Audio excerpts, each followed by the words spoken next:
Yeah.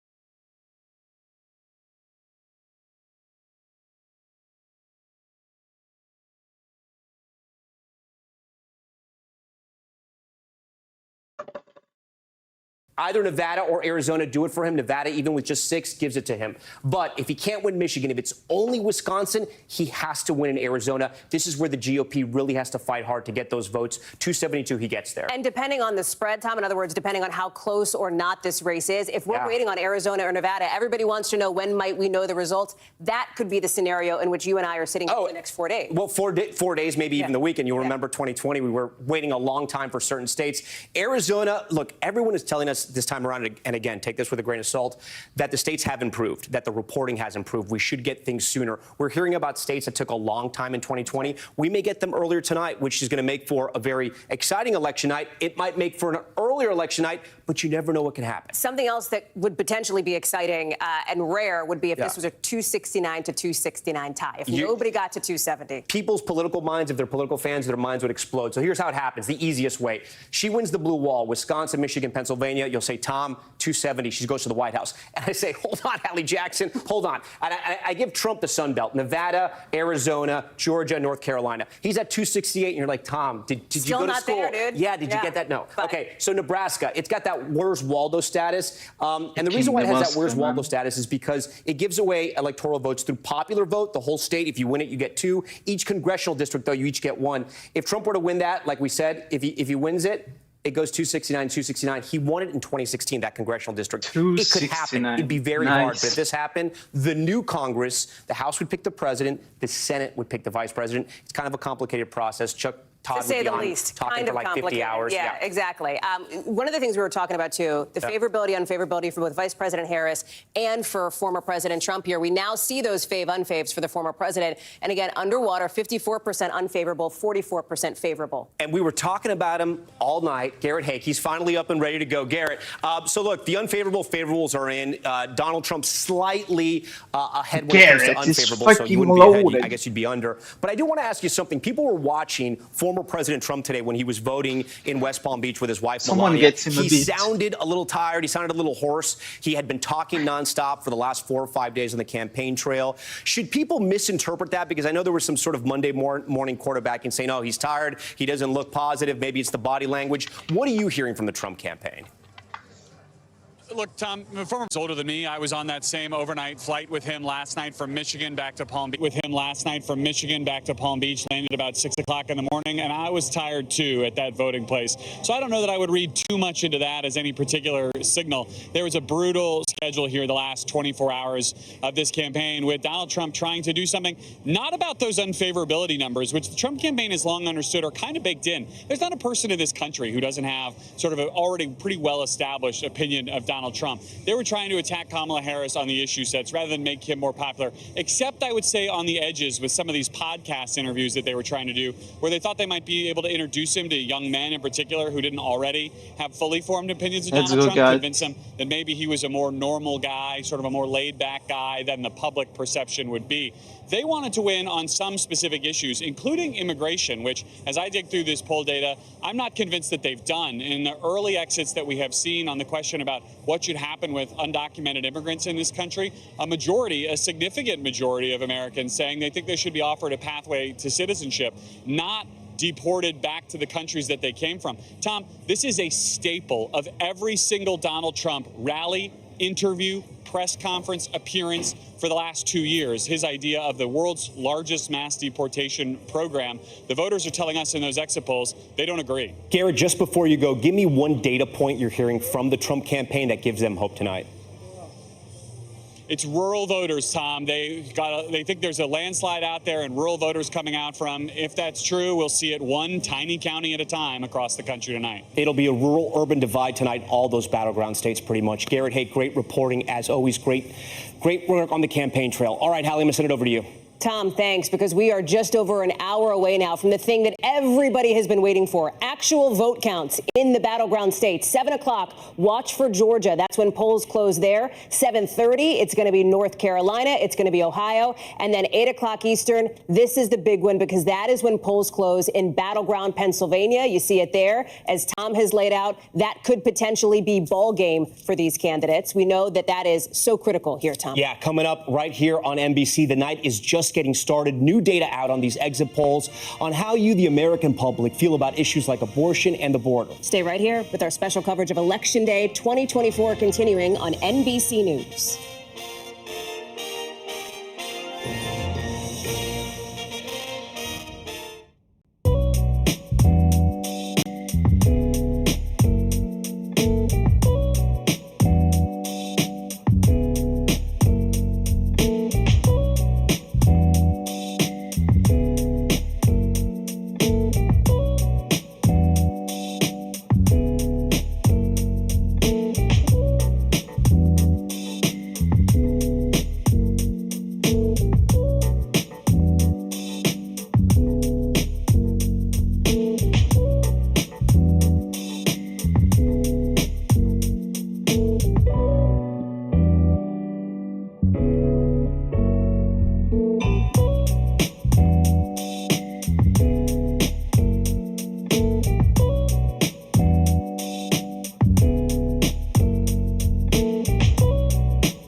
Keg.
Begins with hope and optimism, a chance to start fresh.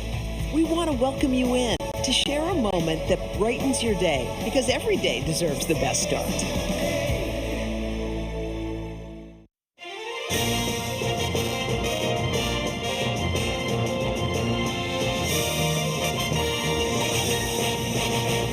And welcome back. We are back now with our election coverage. The country in a lot of places still voting, but we have some breaking news, which is our first exit polls that have just come out. That's right. Remember, the first sense that we're getting, early sense of what the top issues are for voters. And you can see the pie chart here, right? 35% say the most important issue to them is the state of democracy, followed by the economy at 31%, then abortion, 14%, immigration, and foreign policy following. Interesting here because remember, for months, that public polling had suggested that, in fact, the economy economy was the biggest and most important issue to voters, especially with those inflation numbers, Tom. Yeah, and also, we have to tell our viewers, state of democracy can break both ways. That's It right. depends if you're a Republican or you're a Democrat and how you look at that issue. The president closed with the economy and immigration, and that was the second issue, the economy, but not as high as maybe Republicans wanted. That's exactly right. Of course, Vice President Harris, Tom, closing on abortion. Okay, yeah, and let's talk about abortion, right? And this is which comes closest to your position. Abortion should be illegal, 30%, legal, 66%. That's a huge number for Democrats. Nice. The vice president had made this a key part of her platform, especially in those last couple of months here, traveling to states like Texas, Georgia, Florida, where access to abortion is front and center after either controversial restrictive laws or the proposal. And it was somewhat a gamble, right? Because abortion wasn't necessarily in the news at the time because it was way past Roe v. Wade, but it was something Democrats knew would drive voters to the polls. Well, they saw it in the midterms in 2022, and they did better than expected, largely on the back of course, that decision that overturned Roe versus Wade. And we have been talking all night about these key battlegrounds. You are going to be talking about those key battlegrounds. One of them, of course, North Carolina. This is a state still reeling from Hurricane Helene, which has been the center of a major misinformation campaign, in part amplified by former President Trump. Our exit poll asked, is federal hurricane aid going to people who need it? And you can see the numbers here. 49% said yes. 46% said no. I want to get to Sam Brock, who's in North Carolina. And a question since that hurricane had hit, Sam, was going to be, will this affect people making it to the polls, getting their ballots in? What are you seeing and what are you hearing? Sure. Let me start with Part A, Hallie and Tom. Good to be with you. I'm in this tiny precinct right now, about 15 or 20 minutes outside of Ashland in Buncombe County. And what's amazing is they just celebrated 1,000 people voting just in this tiny precinct. Guys, the reason that it's relevant, as we see the last voters here that are lining up, we have about an hour and a half left, is the fact that you had another location where this was supposed to be that's still having helicopter supplies dropped in for victims of Hurricane Helene, as officials here are trying to coordinate and figure out where people will go to vote. And yet, despite all of that, you only had about a quarter of all the election sites in this entire county that were impacted in some way, whether it's combining with an existing polling site or having to move it all together. But folks seem to be finding where they need to go. The early voting numbers in Buncombe were at about 58%, which is outpacing the rest of the state. So we are, in fact, Hallie, to your question, seeing people come out and actually exercise their civic duty and be able to vote. As far as the misinformation component of this is concerned, though, I did have a conversation recently with a young couple that just voted for the first time. They are in many ways emblematic of how a lot of folks feel. It's not necessarily that they think that FEMA was only giving out $750, as was that first lie, frankly, that was out there for a couple of weeks, or that FEMA was redirecting funding from, disaster relief to the border, or any of the other things that were out there. They said that they didn't think that the community was doing a good job of disseminating water and food supplies to the people that need it. And that was a real tangible impact that affected their votes. And I'm hearing that not just from that young couple, but people who are voting across the county, guys. The state where you are, Sam, there's also another race that a lot of people in North Carolina and well beyond are watching, and that is NC1, the state's first congressional district, which could not only be a factor for the balance of power in the House of Representatives, but could also give us an early look at some of the trend lines as far as who is turning out and where, right? It could. So we're talking about Don Davis right now, who actually won that previous congressional election by about 5 percentage points. But there was a mid-cycle redistricting, Hallie, and the reality is that there were fewer black voters in his district now. More right-leaning parts of, say, the Outer Banks area of North Carolina were added. And suddenly he's in a dogfight with Lori Buckout, who's a businesswoman. And the question becomes, how does this speak reflectively to what's going on across the country? Well, certainly in terms of younger voters turning out, that's part of it. But also, North Carolina is a state where there are more registered Democrats by about 100,000 than Republicans, and yet redistricting, especially when you're talking about the House, matters a whole lot because there is a supermajority of Republicans in the state legislature. This, in some respects, is a reflection of that. Sam Brock, live for us there in North Carolina. Sam, thank you. North Carolina is going to be such a big story. We are tracking the latest exit polls as they come in, and the first polls in battleground Georgia are set to close soon. Stay with us for our NBC News special coverage of Election Night 2024 tonight, even into tomorrow morning. Savannah and Lester are going to take you all the way through right here on NBC News. Stay with us.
News lives in the now. Look at this. You can't even see anything anymore. Let's break down what we know. You gotta see this. News for the generation of now is NBC News Now. Nice to have you along with us, whether you're at home or on our plaza. We're just glad you're with us this morning. Welcome to Election Night on NBC News. Decision 2024 starts right now. The race, a dead heat. Make America great again. We are not going back. An unprecedented campaign. I'm no stranger to unlikely journeys. It all comes down to tonight. The key contests. Pennsylvania will be key. If we win Michigan, we win the whole thing. The biggest issues. I will protect our jobs. I will protect our borders. The government should not be telling her what to do with her body. Now, America decides. From NBC News, this is Decision 2024. Here is Hallie Jackson.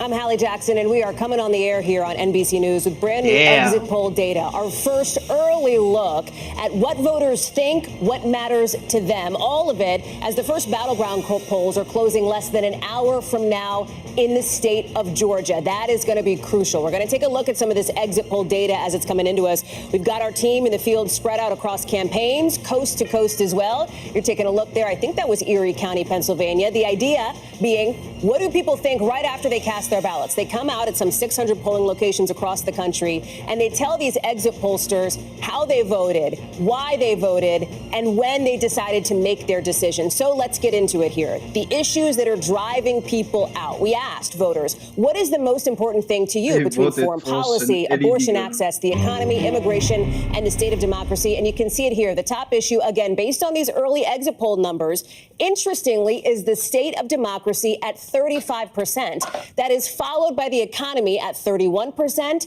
abortion 14%, and then immigration and foreign policy after that. Why is this so interesting? It's because for months now, voters have consistently been telling public pollsters that the economy and inflation were the most important issues to them. So let's take a look at who these voters said they trusted more on each of these issues. On the economy, it is former President Trump who has an edge here over Vice President Harris on trust on this particular issue. On abortion access, remember, this is an issue that Vice President Harris largely closed on. She made it a centerpiece of her campaign. She is leading him as it relates to trust on abortion. And on immigration, that's the flip side of the coin. That is the issue that former President Trump has hammered now for months. He is leading her not quite by double digits at this point. I want to bring in Chuck Todd to talk through all of these numbers. And let me just start with this. Yeah. The grain of salt, because I think it's important that people know. These are early numbers. Okay. These numbers likely will change. This is just the first wave of data coming into us. We have more data coming in as well. But at 5 o'clock Eastern, so over the course of the last hour, is when you see that drop, basically, of the exit poll information. You've been in our systems. You've been taking a look at all of it. Tell me what's standing out to you. Well, there's a couple of things. A big one right now is just, and this is across the battleground states, and I'm going to generalize here because we always want to be careful for all the caveats that you put out there, which is fewer people are identifying with either of the two major parties. That is a big deal. Like overall, we believe if you just look at the two major parties, there was we think that there's a slight Republican registration advantage over the Democrats by about a point. But the largest cohort is non-party or independent. And then we ask you ask people what party do they belong to, Democrat, Republican, or something else independent. But then we ask, what's your ideology, liberal, conservative, moderate? If this poll is right, this would be more people are identifying as moderate in this poll than in any of the previous elections featuring Donald Trump. And fewer people are identifying as conservative than any election featuring Donald Trump. The liberal number is actually pretty stagnant, pretty neutral there. What does that mean? Look, you talk to our pollsters and they'll tell you the moderate number is everything. Democrats always win moderates by a big number. The question is, can they win it by 20 plus points to offset, some of their partisan disadvantages there?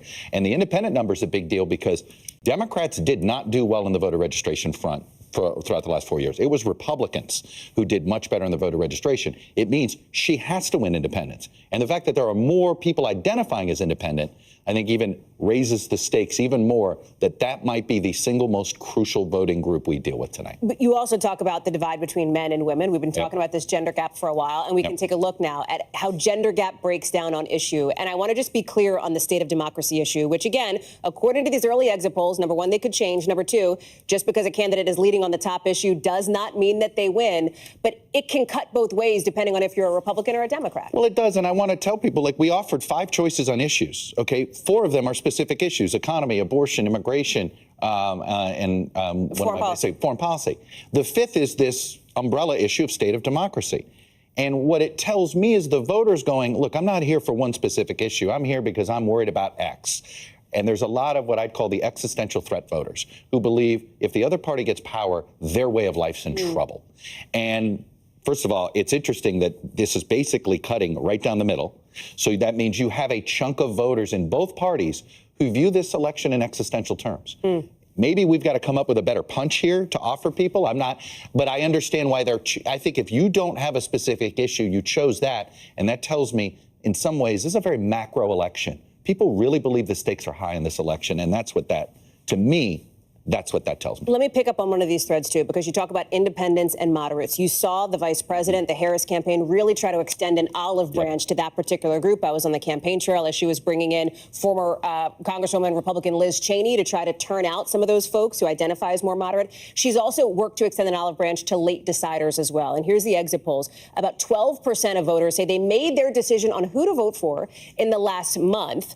86% made it before that. And you also have people who decided in just the last week to turn out as well. We're going to pull those numbers up in just a second, too. 7% in just the course of the last 7 days. And you've had some news made over the course of that last week. It is. And, you know, one of my theories of this election to watch for tonight has always been, are we going to see a 2016 effect? And what I mean by that is it's pretty clear now in hindsight that going into the election, there was a lot of voters waited to the last second to make that decision. And they made the decision, and all of a sudden, all those late deciders went to him. So when they all move in the same direction, that usually tells you, that's the person that usually wins. Okay, let's keep an eye on that. And as we do, I also want to keep an eye on some of those economic numbers as well, because as you saw, the economy, if it is not the top issue, and again, those numbers might shift, it might end up that way at the end of the night, it is certainly among the top issues for voters. So we're lucky to have our expert correspondent, Christine Romans, covering all things economy for us. And you are digging into these exit polls just like we are. Yeah, and I'm also trying to keep an eye on the gender gap when you look at the economy and you look at what people are really worried about. And this is so fascinating. These are voters under 30 years old, right? Young voters who are energized in this election. And the top issue for men under 30 is the economy tied with state of democracy. For women, it is abortion, far and away the number one thing for women. And the younger the voters, as I look at these exit polls, the younger they are, abortion goes up the list for how important it is for them. So that's something to keep an eye on, the different ages and the gender gap there. Overall, the condition of the U.S. economy, though, I mean, you can see poor, not so good. You know, more than 7 out of 10 voters, more than that, think that things are not going in the right direction. That is in line with what we've been hearing in the opinion polls for months and months, Hallie. Christine, one of the things that as I've been in some of these battleground states talking with voters about the economy, I hear a lot about the cost of living. I hear a lot about how expensive like a pound of burger meat is, or the price at the gas pump, for example, even with, of course, gas prices coming down, inflation coming down. But that is a question that we asked on these exit polls, Christine, and you're getting into that as well. Yeah, and there's housing, and there's childcare, there's wages. Depending on where you are in the country, there are different sort of pain points in terms of how people are feeling. We asked in the last year, has inflation caused your family a severe hardship? 21%, a moderate hardship, 53%. That is a huge proportion of the electorate that thinks that inflation has been a hardship. No hardship at all, a surprising only 24%. Some might say they can't believe it's that high, considering how many people have been complaining about inflation. And by the way, this is a question we didn't even have to ask 4 years ago. 4 years ago, we were asking about the pandemic. Now so it's a reminder. I want to show you this one really quickly. Family finances, worse today, 45%. That is the highest worse family finances compared to 4 years ago in 5 presidential cycles. That's even a little bit higher than the great financial crisis, guys. That's so interesting. Christine Romans, thank you very much. Appreciate that. You know, the campaigns, the candidates are looking at this data too. Peter Alexander and Dasha Burns are covering both the Harris and the Trump campaigns, as we're just getting our look now at favorability ratings for each of the candidates. I want to show you here. Donald Trump will start here. 54% of voters view him unfavorably, 44% favorably. But Dasha, as you well know, part of the strategy here for the Trump campaign is to take that 44% and make sure that they get to the polls, that they turn out and vote. It's about supercharging the people who already back him, Dasha. Yeah, that's exactly right. And a large focus for that base is men. You heard Christine Romans there just talk about the gender gap. I, from being out in the field, would almost call it like a gender chasm, a gender Grand Canyon. It is so stark, this divide, and it could be the defining factor for this election. And you can see that in just the closing messages that we watched from those candidates. Former President Trump last night got the endorsement of the nation's most popular podcaster, Joe Rogan. That is likely to maybe help him with men, especially young men. He's hugely influential. Not likely to help him with women. He did bring out conservative commentator Megyn Kelly, who was actually pretty critical of his approach with women, but she tried to help him make that closing pitch to female voters. But he's really, Hallie, been leaning into talking points that are more catering to men and platforms that cater more to men. The other thing that we're seeing from him just moments ago, he's already posting on Truth Social saying that there's a lot of talk about massive cheating in Philadelphia, saying law enforcement is coming. We got a response from D.A. Krasner saying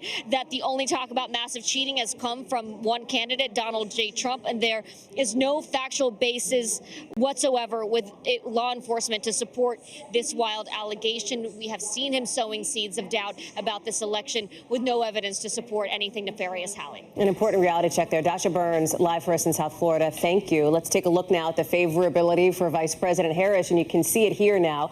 50% of exit polled voters say that they have an unfavorable opinion of her versus 48% who say that they have a favorable opinion of her. In other words, that they like her, that they are into her, if you will. Let me bring in Peter Alexander, who's live for us just outside Howard University in Washington, where the vice president is holding her watch party. Peter, give us a sense of what you're hearing and seeing from the campaign at this moment. Well, I can tell you what I'm hearing right now is a lot of loud music as they get ready for a celebration here tonight. They are projecting confidence and hoping this night works out very well, but we'll save that for a little bit later. To the favorability numbers right now, I think particularly what is satisfying or is viewed as a good sign among Harris campaign officials with whom I'm speaking is the fact that Kamala Harris, the vice president's favorability, is at 48%. Joe Biden's is at 41%. She's well outperforming him right now. Of course, there have been real concerns that the sense that Americans thought the country was headed in the wrong direction. They had largely been dissatisfied with President Biden's handling of his time in office could have an impact on her. Ultimately, it's likely in part what led him to have to get out of this race. But she is not only outperforming President Biden, she's also outperforming former President Donald Trump at 44% right now. And what's also striking to me is in the NBC News poll, Hallie, as you know, that we put out only a matter of days ago, Americans had sort of a rosier view of Donald Trump's time in office now than they did at the time itself. 48% saying that they like the way he handled his time in office, which is notable because his favorability right now, according to these exit polls, early exit polls, is at 44%. So that number has come down a little bit as well. So those are some of the things we're going to keep close eyes on over the course of this evening. A couple other things that we're watching, and campaign advisors are flagging to reporters like myself, reaching out and speaking to them. They are seeing large numbers among young voters, particularly on college campuses. We were told specifically about Lehigh with a 7-hour line only a short time ago. They're sending more voting machines there, election officials are, and the campaign sending more support in the form of some of its surrogates to keep those folks in line in hopes that they'll come out in favor of Kamala Harris. Yeah, Hallie. Pennsylvania is so critical to that campaign and to the former president's campaign as well. Peter Alexander, I hope you got your coffee handy. We'll be talking with you, I know, in just a little bit. We're also getting exit polls out of not just the national landscape here, but some of those key swing states. Remember, exit pollsters post up at some 600 locations all across the country. So let's get a look at some of the results here. And I want to start here with the blue wall. So remember, that's Pennsylvania, that's Michigan, that's Wisconsin. Favorability, unfavorability. Again, favorable. Both candidates here are below 50%. this largely tracks to a degree to what we saw nationally. Sunbelt, very similar story here, too. I want to get to the fact that polls are starting to close now. Looking at my watch in just about 45 minutes in some of those key battlegrounds. We're going to start on the East Coast. We're going to start with Georgia. And you can see Indiana, Kentucky, Vermont, Virginia, South Carolina as well. But it's Georgia that we're going to be watching for, that you should be watching for as well. 30 minutes later, you've got North Carolina. This is one that is so fascinating here. Remember, former President Trump won this state twice, but it looks like it is, based on public polling, a very close race. And then at 8 o'clock, buckle up, because that's when it hits, right? Pennsylvania, the all-important battleground here, along with a slew of other states, including some with key Senate races, for example, like in Maryland. Ohio also has one. That'll be closed by 8 p.m. too. Polls close there at 7:30. We've got a lot to get to tonight, and we're going to continue our rolling coverage. We're going to take you live to 3 of these critical swing states in just a couple of minutes, checking in with our teams in Georgia, Michigan, and Wisconsin as our special coverage of Decision 2024 continues.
Closer to the Gaza border.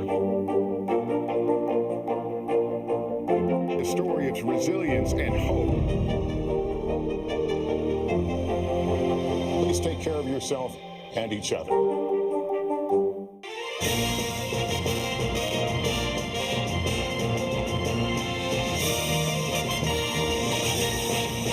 We are back now with our Decision 2024 election night coverage right here on NBC News. The country is still voting. Somebody you know may be out at the polls even now, but we are getting some data in from our exit polls here, like how voters feel about the way things are going in the country today. You see 72% of those polled say that they feel dissatisfied or angry. It's a negative view of where we are in America right now. 26% say they feel enthusiastic or satisfied. We've also been talking about what early exit polls, and again, these numbers could change throughout the course of the night and the course of the next couple of weeks as we get information in. But with the state of democracy as the top issue, 25% feel that it is secure, 73% feel that it is threatened. I want to bring in our political editor, Chuck Todd, to talk us through some of these numbers. Chuck, your takeaways. Look, this is a macro election. This is not one that's being decided by a single issue. Voters coming in here, they're nervous. They're not happy with the way things are going. When you have 70+%, there's going to be both Harris and Trump voters in there. That's right. Right. I mean, so this is not about they're not happy with a specific party in Washington. This is bigger than that. This is about who's an American. So I do think that you see, this is why I think you've seen what feels like, people feeling not as good about how things are going about the country, but also uncertain. They're not even certain that either president is going to make them feel great. Yeah. They're just clearly nervous about what the other side might do. Look, the other takeaway I have here is the fact that I think the makeup of this electorate, fewer people identifying with either major party.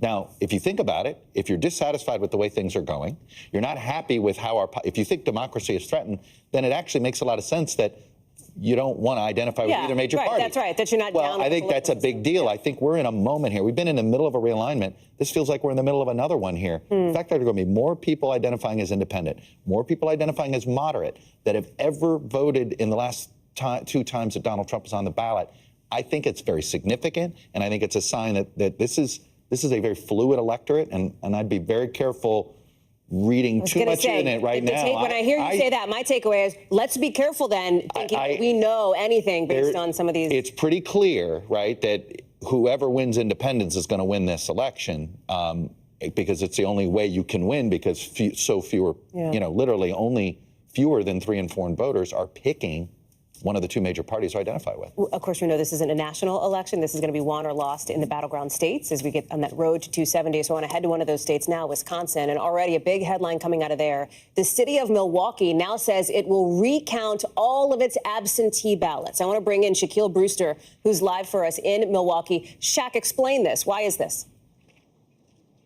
Yeah, Hallie, this is something that's not happening at polling locations, but instead happening downtown, where in Milwaukee they gather all of that early vote, people who voted early in person and those mail-in ballots, and they count them all at once, all in one location. And what they found is that the 13 high-speed tabulators there, while they were sealed, they weren't locked properly. So the clerk there went around, got the Republican observer, got the Democratic observer, and went through and relocked those tabulators. But they're saying out of an abundance of caution and to eliminate any doubt, and in order to be fully transparent, they went through and emptied.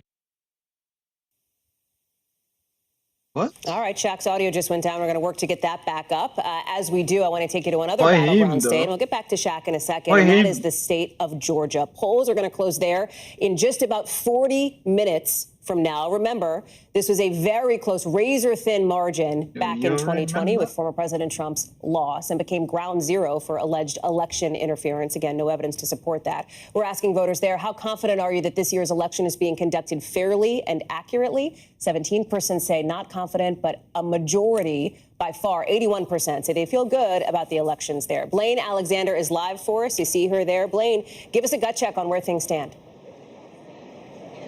Well, where things stand is right now I'm standing in the Fulton County Elections Hub. You talked about polls closing here in Georgia in about 40 minutes. Once that happens, the activity here is going to start to pick up. Let me show you a little bit of what's happening over my shoulder. Right back there, those machines, that's where we are going to see the tabulations for the votes as they come in here to Fulton County, Georgia's most populous county. Of course, Hallie, you know it very well. We've talked about it plenty of times. It was kind of ground zero for all of those mini claims during 2020. I think what's interesting, Hallie, about this location, this building didn't exist back in 2020. This is something that was built new since the election last time. It's kind of a way to get all of the operations here under one roof, a way to streamline this process here in Fulton County. It's also a place that allows members of the public to come in and observe this process. We've already seen some people who are coming in to watch this tabulation from both parties, Republicans and Democrats, kind of here amongst the general population with us members of the media. So that's what's happening here. Now, just for a big picture of what's kind of happening around the state,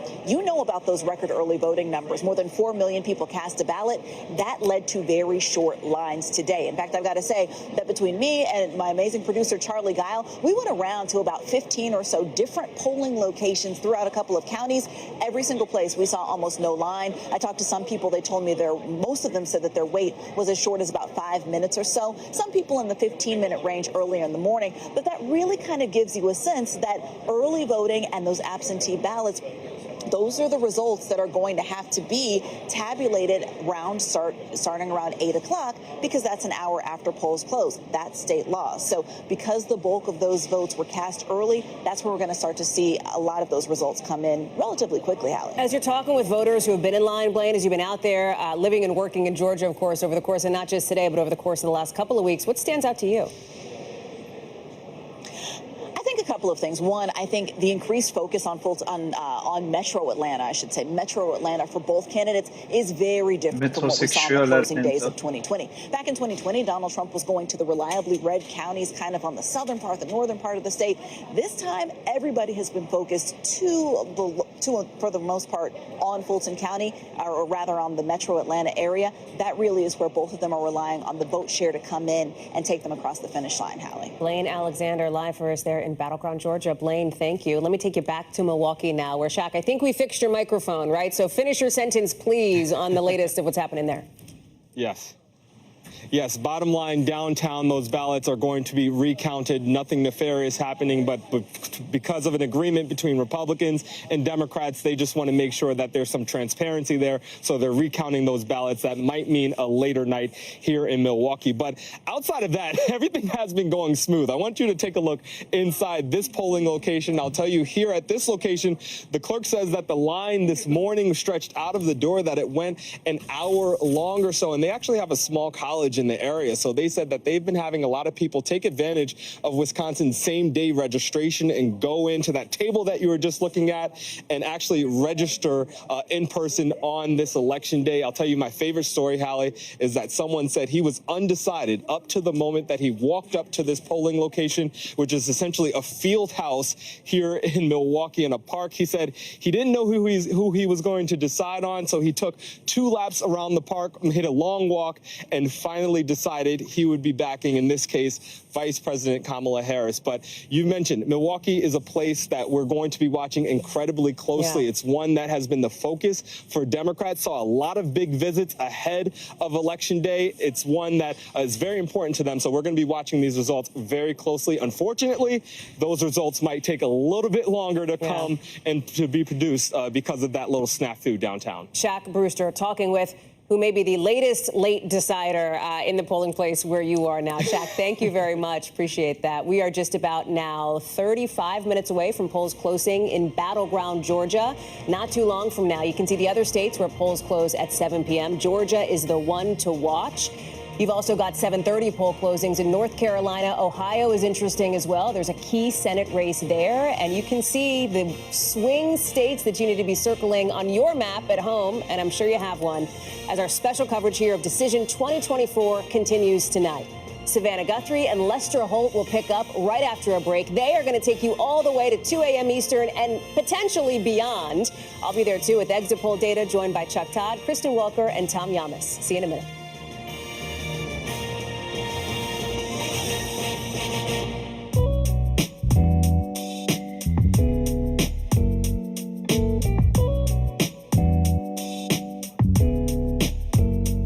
Stop the count!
Live from Paris, live in Tel Aviv. We are here in Butler, Pennsylvania. Every weeknight, it's your news playlist. Top Story with Tom Llamas, streaming weeknights at 7 on NBC News Now.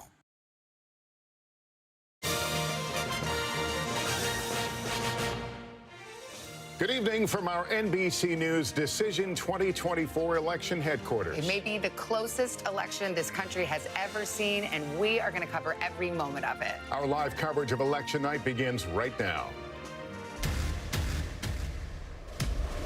Tonight, it all comes down to this. One of the wildest elections ever finally reaches its end. Will Vice President Kamala Harris make history as the first female president? It is time to turn the page on the drama and the conflict. Or will it be a historic comeback for former President Trump? This will be America's new golden age. An election rocked by upheaval. It's been the honor of my life to serve as your president. And violence. Now in the hands of some 150 million Americans who headed to the polls to have their voices heard. Our correspondents live at campaign headquarters and with real-time updates from across the battleground states. Our decision desk ready to call the races. And our expert team here to break down all of it. We have brand new exit polls just in, with the first poll closings of the night just a half hour away. Who will control Congress? Who will be the next president of the United States? It's all decided beginning tonight.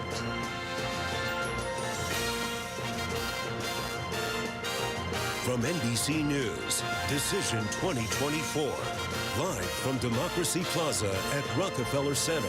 Here now, Lester Holt and Savannah Guthrie. Democracy Plaza. Good evening and welcome to our live coverage of Election Night 2024. Hi, everybody. Good to have you along with us. Never before in modern political history have we entered an election night with the polls so close and Lester with so much uncertainty. Yeah, the campaign for president has really been a 2-year-long roller coaster ride. Some have found it exciting, most, however, anxiety-inducing. But it's ending, as it always does, with you, the voters. You can see here the long lines across the country as Americans carry out their civic duty. After all the speeches, the debates, the $1 billion in TV ads, have you seen some of those? The first polls are finally set to close in less than a half hour, and we'll begin to answer the question of who will be the 47th president of the United States. Today, Kamala Harris was working the phones, talking to voters, and Donald Trump cast his ballot in Florida along with his wife, Melania. A reminder of what will be decided tonight. It's not just the presidency on the line, but control of the Senate and the House of Representatives as well. And of course, nobody knows which way any of this will go. As we look at Democracy Plaza outside Rockefeller Center here in the heart of New York, we see the key number tonight. You'll see it a lot. 270. That is the number of Electoral College votes a candidate needs to win the White House. And as it has been for the candidates this campaign, much of our focus tonight will be right here in the 7 battleground states that are most likely to decide this election. Our correspondents are spread out across all of them and at campaign headquarters, but we're going to begin right here in the studio as we stand by for the vote count. We're hearing directly from voters in a new round of exit polls, and Tom Llamas has the latest on that. Tom, good evening. Lester and Savannah, great to be with you tonight. So we asked voters as they voted, right after they left, who they wanted to vote for and how they voted. This is called the exit polls. There's about 600 of them across the country in the 7 battleground states, plus Texas, Florida, and Ohio. So here is our preliminary data. And again, this could change. We want to tell you that. So when we asked voters the most important issue, 34%, the top issue was state of democracy. Right under that, the economy at 31%, abortion, 14%, immigration, 11%. Remember, that's how former President Trump decided to close out his campaign, and 4% for policy. As we move on here, we ask, who do you trust more to handle the economy? 47% for the vice president, 51% for Trump. Remember, the former president ran on that as well, trying to close on that. We also asked, who do you trust more to handle abortion? Vice President Harris chose to close out her campaign on this message as well. 51% for the vice president, 44% for Trump. Savannah? Well, these are early exit polls, and we should mention that. We don't have full information, and people are still voting. But let's go back to this most important issue. I think some eyebrows were raised when state of democracy becomes the top issue. Some people think, oh, does that favor the Democrats? Is that January 6th, that kind of thing? It means different things to different people. Yeah, and we're going to be completely transparent tonight. It was surprising to us as well, because you think maybe the top issue would have been the economy, abortion, or immigration, state of democracy. But we have to understand here, we can't dig too deep into the data just yet because people are still voting. We'll have more that we can break down in the hours ahead. But state of democracy, essentially, that was the question. So who doesn't like democracy? All Americans like democracy. So whether you love Trump or you love Vice President Kamala Harris, that might be your top issue. It doesn't tell us a whole lot, but what it does tell us is that the electorate is motivated, and they came out to vote today. Yeah, it may mean what's the state of the country and how important do you think this election is? And many, many people feel there are very high stakes, Lester. Let's get right to it. Peter Alexander at the Harris headquarters in Washington, D.C., campaign officials telling him they're feeling confident about the young voter turnout so far. What are you hearing, Peter? Yeah, that's exactly right. As we wait for Kamala Harris to arrive here a little bit later this evening, this is her alma mater at Howard University. The early indications, at least in the eyes of the Harris campaign, are good ones, specifically as it relates to the turnout among young voters. They're pointing to that. Take, for example, they say what's happening in Pennsylvania is a good indication of heavy turnout in their favor, particularly at schools like Lafayette and Lehigh. At the campus of Lehigh University, they note at times today the line was up to 7 hours long. The campaign saying it's sending additional support. That support coming in the form of some celebrity assistance. Some of the stars of the Avengers film series, Don Cheadle, Paul Rudd, Mark Ruffalo, campaign sources tell me will be arriving there to help keep those individuals energized, to keep them in line. We're also told that state election officials are sending additional polling stations there so they can try to get through those lines a little bit more quickly. One thing they feel good about. Another thing that they're feeling particularly good about tonight are the favorability numbers right now, Savannah and Lester. The numbers, according to early exit polls, show that Kamala Harris is at 48% in terms of her favorability. Compare that to 44% for former President Trump. But notably, Joe Biden, the current president, is at 41%. That means that Kamala Harris is outperforming the man along whom she ran in 2020, with whom she served for the last 4 years. There had been some real concerns that could have been an albatross for her, given so many Americans had indicated they thought the country was going in the wrong direction. Things we'll be watching over the course of this evening.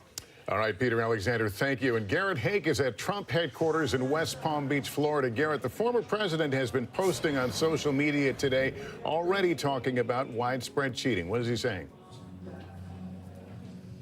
That's right, Lester, and his posts running contrary to the campaign's spin, their official statements at the moment right now. Listen, they came here tonight expecting to throw a party. I'm on the floor of the Palm Beach Convention Center, an absolutely massive ballroom that they have booked out, ready to throw a huge victory party, something that didn't really happen in 2016, a race that's victory surprised even Donald Trump, and of course didn't happen in 2020 when they lost. I just got off the phone with a senior Trump campaign advisor who told me they are cautiously confident in what they've been seeing across the battleground states so far today, and that the former president is trying to run through the tape, making calls to radio stations in Pennsylvania and Wisconsin, urging his supporters to go vote, stay in line if they're already there, and trying to focus on an economic message, something that they've always felt is better for them on sort of the broad spectrum of issues in this race.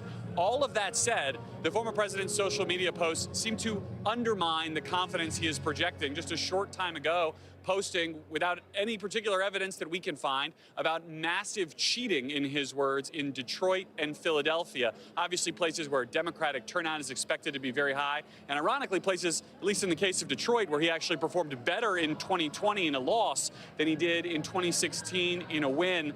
Trump has said for the duration of this campaign, and especially in its closing days, that he believes the only way he could lose is if there is some kind of cheating out across these battleground states. We'll be watching to see what else he has to say about it tonight. Lester? Okay, Garrett, thank you. We're going to go to battleground Pennsylvania now. NBC's Jacob Soboroff is in Philadelphia, where they've actually added 2 extra voting machines at one polling station because of the huge crowds. Jacob. Yeah, Lester, good evening to you. That's absolutely right. We have been here all day long. We've been watching the line at Temple University. As a matter of fact, it used to stretch all the way down to the next avenue over here. Now the line, which was about 2.5 hours long, is quickly moving inside ahead of the 8 o'clock poll closing time here at Temple University. This is one of 1,703 different election divisions all across the city of Philadelphia. That's the same jurisdiction as the county of Philadelphia, 700 polling places. About 500,000 people were expected to vote in person today. Some of those students who had been waiting 2.5 hours are quickly inside right now. As you can see, they're coming out at a pace that we haven't seen all day after they added those 2 machines you referenced. It is, as you said, a positive sign for the Harris campaign. But of course, until all the ballots are cast and counted, we won't know that for sure, Lester. All right, Jacob, thanks. All right, well, we're right over here at the big board, 270. We mentioned it is the magic number tonight. That is what it will take to win the White House. Each campaign says they have multiple paths to get to that magic number. So let's get back to Tom Llamas at the big board, because this is the big picture. Yeah. Here's the map. The gray areas are the battleground states, and there are various ways to get to that magic number of 270. Yeah, and this is how we ended up at the end of election week in 2020. As you mentioned, those battleground states, we haven't colored them in yet.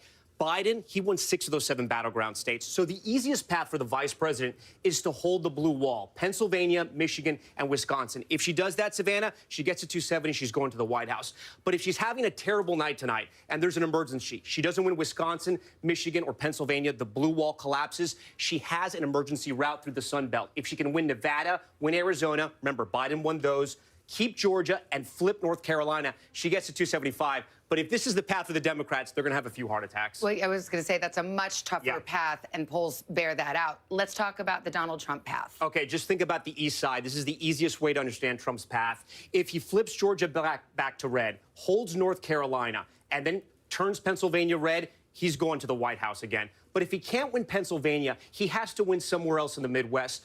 Donald Trump tonight cannot get to the White House unless he makes a crack in the blue wall. If he wins Michigan, he holds North Carolina, he flips Georgia, he can do it with just Nevada and those 6 electoral votes. But if he can't win Michigan and the blue wall comes down to Wisconsin, he has to win down in Arizona to get those 11 electoral votes. And that's what we're going to be doing tonight, counting up electoral votes. Tonight, maybe tomorrow, maybe tomorrow, the days ahead. maybe next week. We shall see. Lester, let's go over to you. You two are terribly optimistic. Thank you. Let's bring in Kristen Welker now, moderator of Meet the President. Kristen, what are you looking for tonight? Some early indications that suggest one or more of those paths we just talked about are real.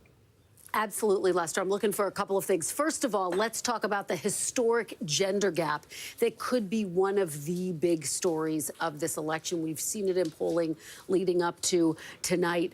Vice President Kamala Harris has a significant lead with women voters. Former President Donald Trump has a real lead with male voters. So we'll be watching those early returns to see how that bears out, to see how the split actually falls. Abortion on the ballot in 10 different states. So that will be notable, could potentially drive up turnout. Early bellwethers, Lester. Virginia in particular, there's a key race for Congress there. Virginia 7, Eugene Vindman running against Derek Anderson. This was a Democratic-held seat. Do Democrats continue to hold on to this seat, or do they lose it to Republicans? If they lose to Republicans, that could spell trouble for Democrats early on in the evening. And then this is a really fascinating one, Lester. Split ticket voters. In 1988, you had 17 states that voted opposite parties for president and Senate. In 2020, down to 1 state, Maine. What do we see tonight? It's really been dwindling over the years. All right. Thank you, Kristen. Let's go over to Savannah now. Poll closings are about to start in 7 o'clock Eastern time, including in the battleground of Georgia. And if you've ever wondered how we're able to call some of these races so quickly, stay put. We're going to take you inside. We'll show you how we do it right after the break.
Listen to full episodes of Meet the Press wherever you get your podcasts.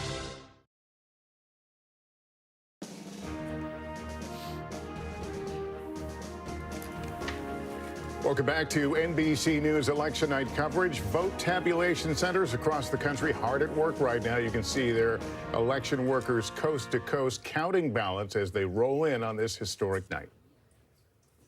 One place that's speeding up its vote count system is Battleground, Michigan, with 15 electoral votes up for grabs. Jesse Kirsch is in Detroit, where people are still registering to vote. Jesse.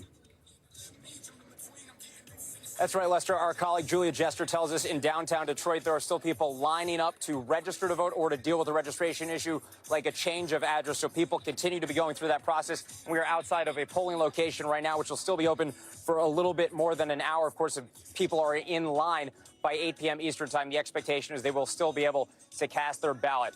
Once we have all of the votes in, we should be getting the results potentially faster compared to 2020, as you alluded to. The Secretary of State says that we could have unofficial full results here in Michigan by around noon tomorrow.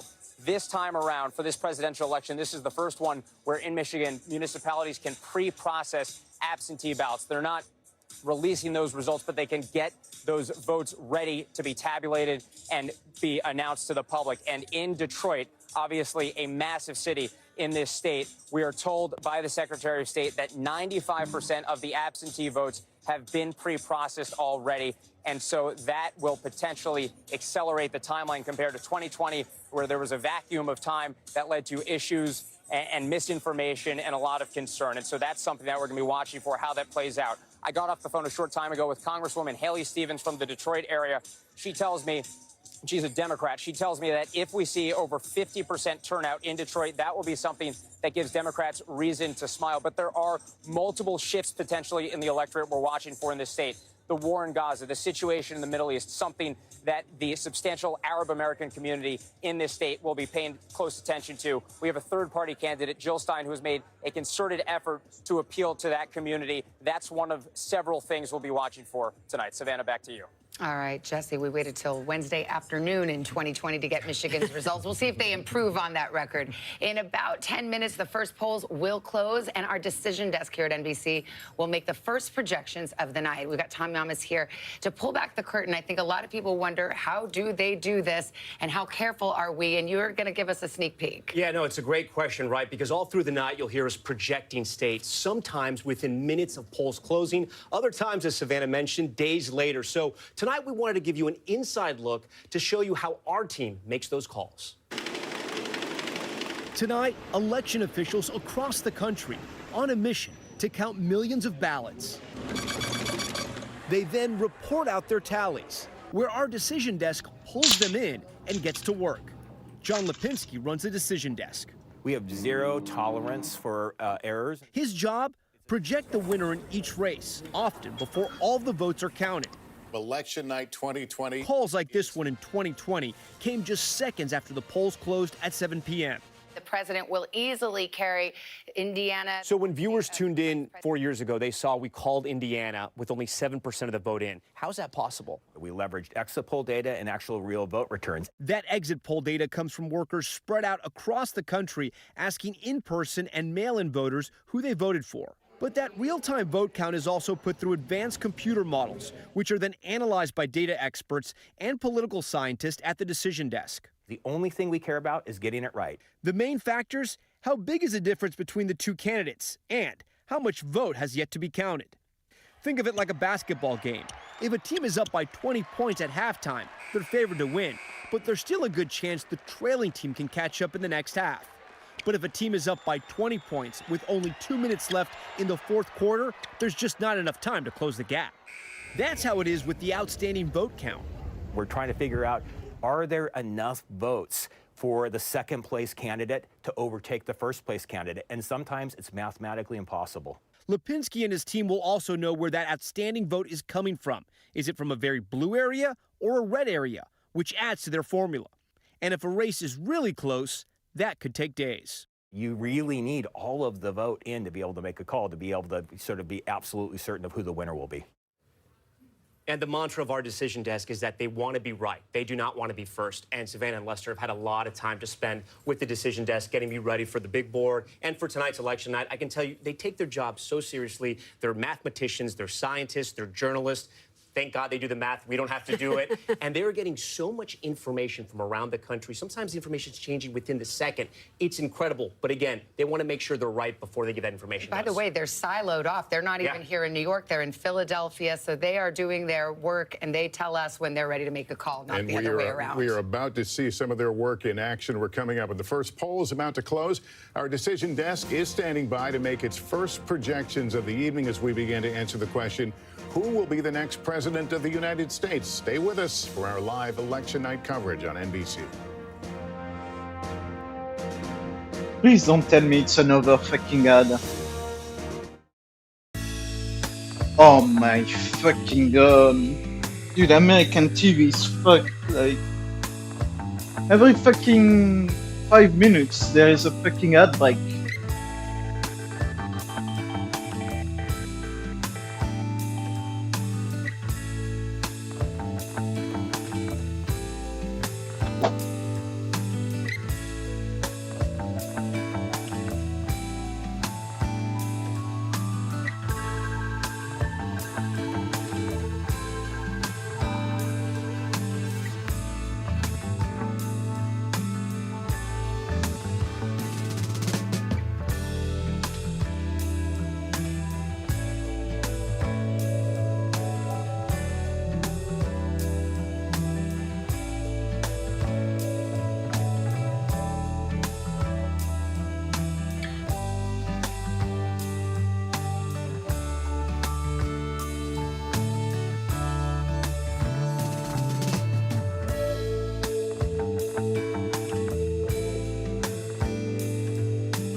Americans turn to NBC News than any other news organization.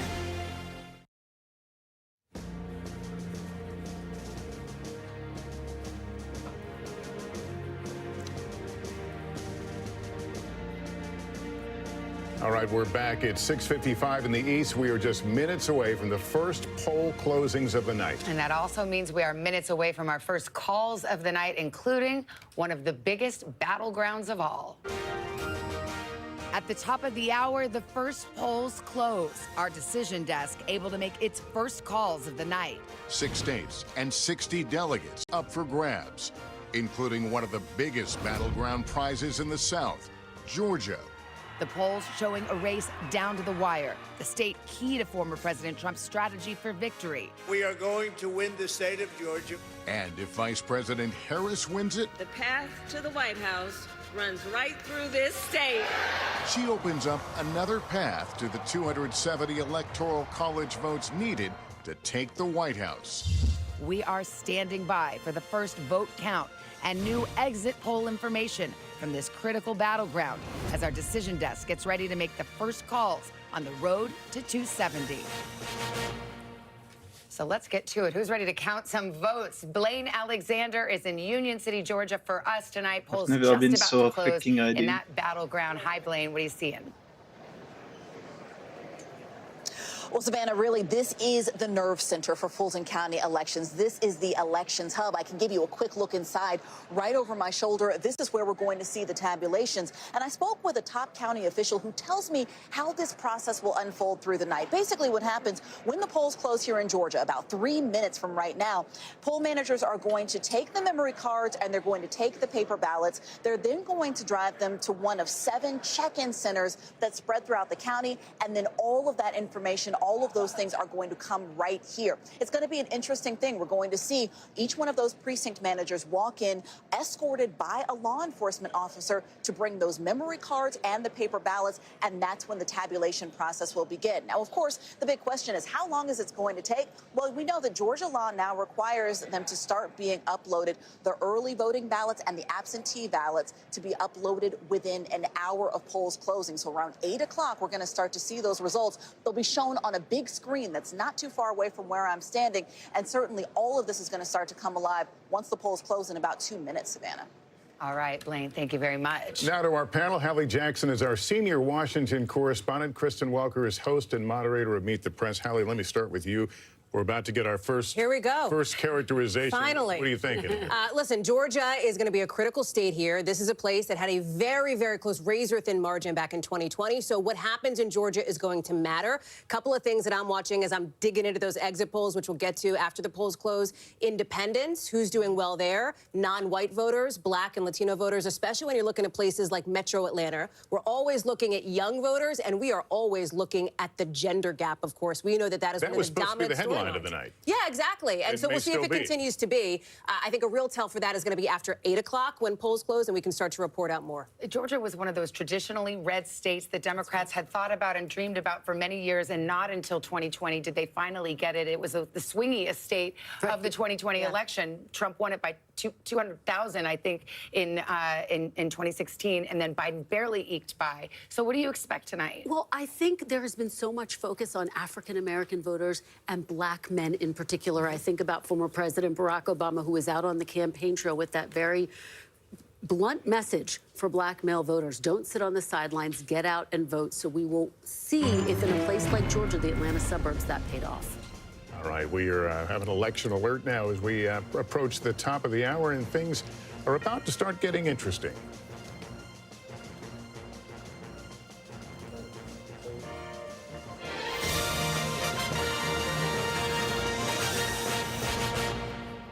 All right, 7 o'clock in the East, and we will not waste any time. This is the moment where we move from those months of speculations to actual results. That's right. The polls have just closed in 6 states, and NBC News is ready to make our first projections of the night. Here we go. We start with the state of Kentucky. NBC News projects that Donald Trump will win in Kentucky tonight. Let's move to Vermont. NBC News projects that Vermont will go in the Kamala Harris column this evening. This is where it brings us on the road to 270 right now. The early start, Donald Trump out in front with 8 electoral votes, 3 for Harris. A long way to go to get that 270, but that's where we are right now. Well, really like fucking Americans we haven't called yet: Indiana, South Carolina, Virginia, and that all-important state of Georgia. And here's how we're projecting it right now. Too early to call. It may come tonight, but it's not coming this exact moment. So we will continue to watch. We don't have any results yet to show you out of Georgia. It is simply too early to call. But Georgia is one of the faster states to count. So as I go over to Tom Llamas, who's starting to pull up the big board there and looking into some of the states that we're looking at. See, you've got Kentucky up on your map. Why is that? This is the earliest data we're having so far. We have called Kentucky for former President Trump so far. I'm just trying to get a lay of the land to see, how is it looking compared to 2020? Again, a lot of that vote is still out, but we were able to make the projection. Why the fuck as is we Joe explained to Biden you. on the I also want screen? to talk about Indiana because we're getting some vote data here. Still too early to call. Remember, only 14% of that vote is in right now. We also have this great feature on our board where we can show you where the remaining vote is. So obviously, the bigger the bubble is around those counties, that's how many votes are still outstanding. So here in the Indianapolis region, still a ton of votes waiting there. This is a state that Republicans have really done very, very well in elections past. If you go back here, Trump in 2020 won by about 16 points. Before that, it was even higher against Hillary Clinton. this is a state that Republicans are going to be safely in the win column, most likely. One of the places we can start to get data from is Hamilton County, with 60% of the vote in. This is not a great sign for Trump right now, but again, I want to be very clear. It's only 60% of the vote in, and this is what I'm talking about. 52% is what he won in 2020. She's on top right now with about 49, 50% of the vote. There's about 1,300 vote difference right now. Again, still very early, but this is the first data we're getting tonight, so we're kind of parsing what we can so far. There are big areas like South Bend, Pete Buttigieg, who was the mayor there, obviously, where Notre Dame is as well, and the big city of Indianapolis, Evansville. There's a university down there. A lot of if we look at the map in 2020, these are mostly rural counties, red counties where Trump can really run up the vote. But again, in some of these smaller counties, he wants to be 60, 70% to make sure he can overcome what she's going to get in Indianapolis. But still very early tonight, Savannah. We're going to get a lot of data as it's coming in, hot and heavy throughout the night. But right now, still very, very early. This is when we get the tea leaves out. This is the tea leaves portion of the night. And, you know, you have a red state. You know that Indiana's that Trump will prevail most likely. Same thing with Kentucky. But sometimes we can look into those counties and particularly the suburbs, because that is where we're starting to see a trend. Did I read your mind? You're giving me that look. We're mind melding because I'm looking at Hamilton County and I'm going, okay, people at home are probably going, wait a second, Hamilton County, was I supposed to know about that one? Was that one of the big ones? Here's why it's so interesting. It's because of the tea leaves, Savannah, and because of the trend lines as well, right? This is a county where Republican margins have been shrinking over time. Democrats have been making inroads. It is a suburban county. It is something similar that we see in places like Georgia, right? In some of these places in Pennsylvania and elsewhere. And that is what's so interesting about Hamilton. Let's not over-index on it. It's early, so that's why we're interested in it, because it's at least some data that's coming into us. But that's part of the story here. You can see the importance of some of these places by how many times the candidates have visited. Donald Trump, 8 trips to Georgia, 7 for Kamala Harris. I mean, we cover it every night, them in this state and that state, but when you see it laid out, it's quite amazing. It really is. And when you think about the state of Georgia, we'll be looking at those Atlanta suburbs. What types of margins do we see there? That's how President Biden wound up eking out a victory. And then the exurbs. That's where Donald Trump does well. Forsyth, Cherokee. Can he run up the margins there? If he's going to win the state of Georgia, he'll do it in those territories. Let's take it a step out, because these are themes that will run throughout the night. Kamala Harris has to get the turnout up in the cities. She has to get her margins even higher in the suburbs, and why she has to make up for the rural vote that is expected for Donald Trump. And he has been very good in past elections at finding these voters who aren't traditional voters who come and vote for the first time. Absolutely. That's where the ground game is so significant. And tonight will be, to some extent, a test not only of their campaigns, but of the ground games. Was the Trump campaign able to get out some of those voters who don't typically go out and vote? One note about Pennsylvania, one of the biggest states we're going to be watching throughout the course of the night. Joe Biden won it, not just by running up the margin in the Philadelphia county, but in the suburbs of Philadelphia, those collar counties that make all the difference. Hallie and I are both in Pennsylvania. That's our Bucks County in the House, folks. Yeah, what do the exit polls tell you? Okay, so let me disengage myself from the chair here, because we can start to get into some of the vote breaks here in Georgia. And here's what's really interesting. We've talked about people who identify as independents. This is a category, right, of voter that Vice President Harris really extended an olive branch to. She wanted to win them over. But look at this. Based on our exit poll data, it is Donald Trump winning independents, nearly a double-digit margin over Vice President Harris in the state of Georgia. Here's your grain of salt caveat. These are early numbers. They may shift a little bit throughout the night, but this is really interesting here. And if you're wondering, well, how does this compare to 2020? Let me pull that up here, because he is overperforming. Donald Trump is overperforming his numbers with independent voters in Georgia this cycle than he did last cycle by a significant margin, by about 10 points as well. The other piece of this, too, let's look at the gender gap in Georgia. The gender gap, it exists here, folks. We are seeing, and we'll pull up this board in a second here, Kamala Harris winning with women, Donald Trump winning with men. And I'll tell you, as I walk back over to the table here, that is something else we'll be watching here throughout the night. She's got to do really well with women. He wants to do really well with men. And in my conversations with campaign sources just in the last couple of hours, they're looking at that as well. We've called this election perhaps the battle of the sexes election, so we'll see how that plays out. I think we've got a winner to announce, key projection in the state of Indiana. And no surprise here, Donald Trump will win that state again. Here's the data that's just coming in. See if we can get some numbers. And you now know, because we've taken you inside the decision desk, how is it that we can project this with just 15% of the vote counted? It is because we are confident that the margin is sufficient to make that call. So let's go to the 270 map. We're going to see this a lot, and we start to fill in some of the gray.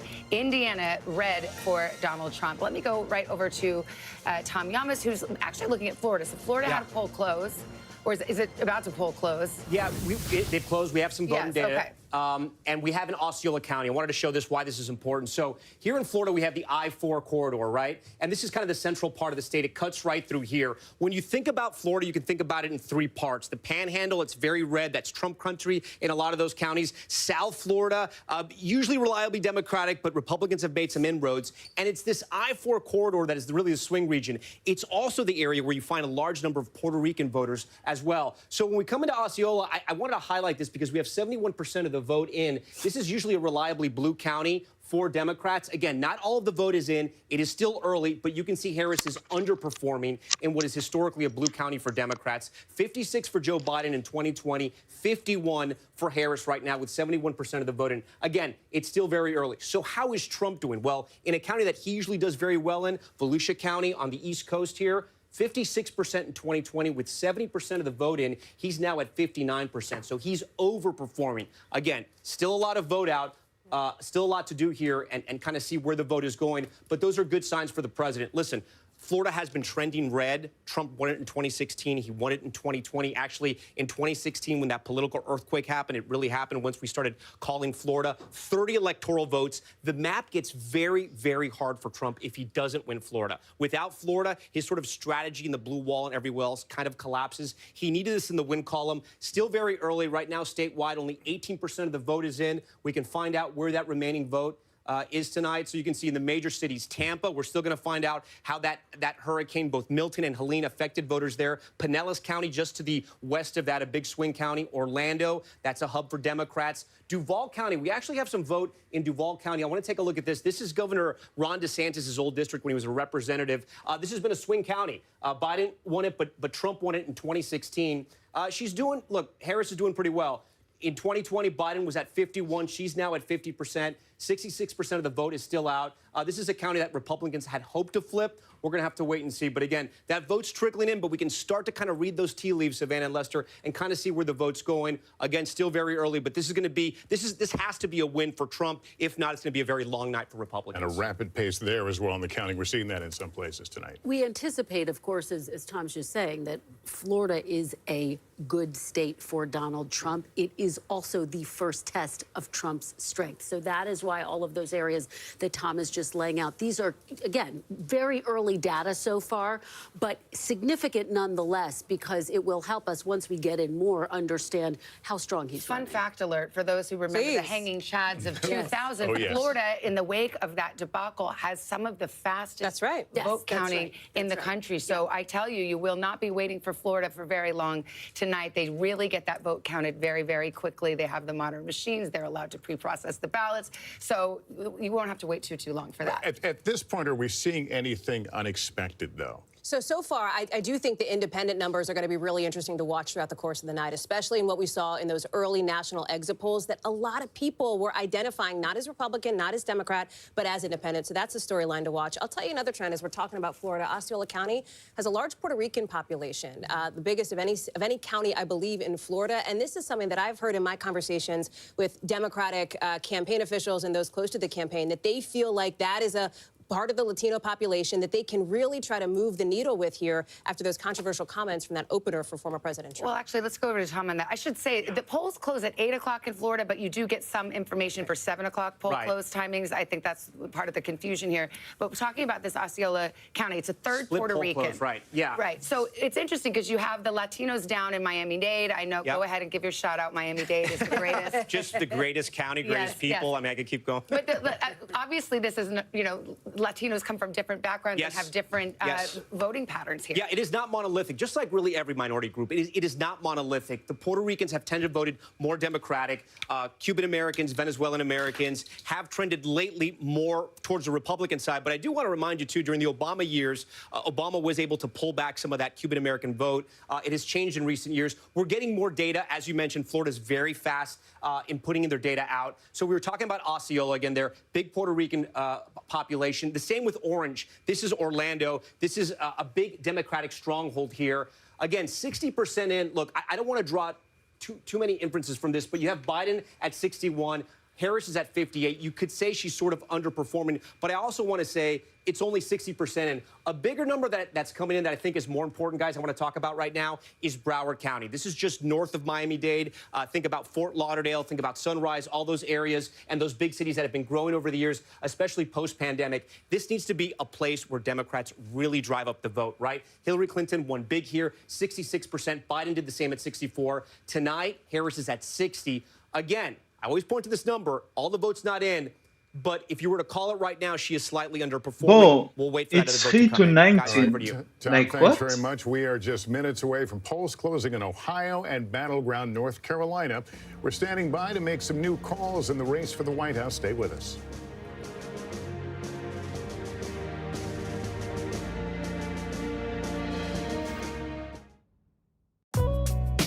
And another fucking see you in fucking 3 minutes.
Resilience and hope. take care of yourself and each other.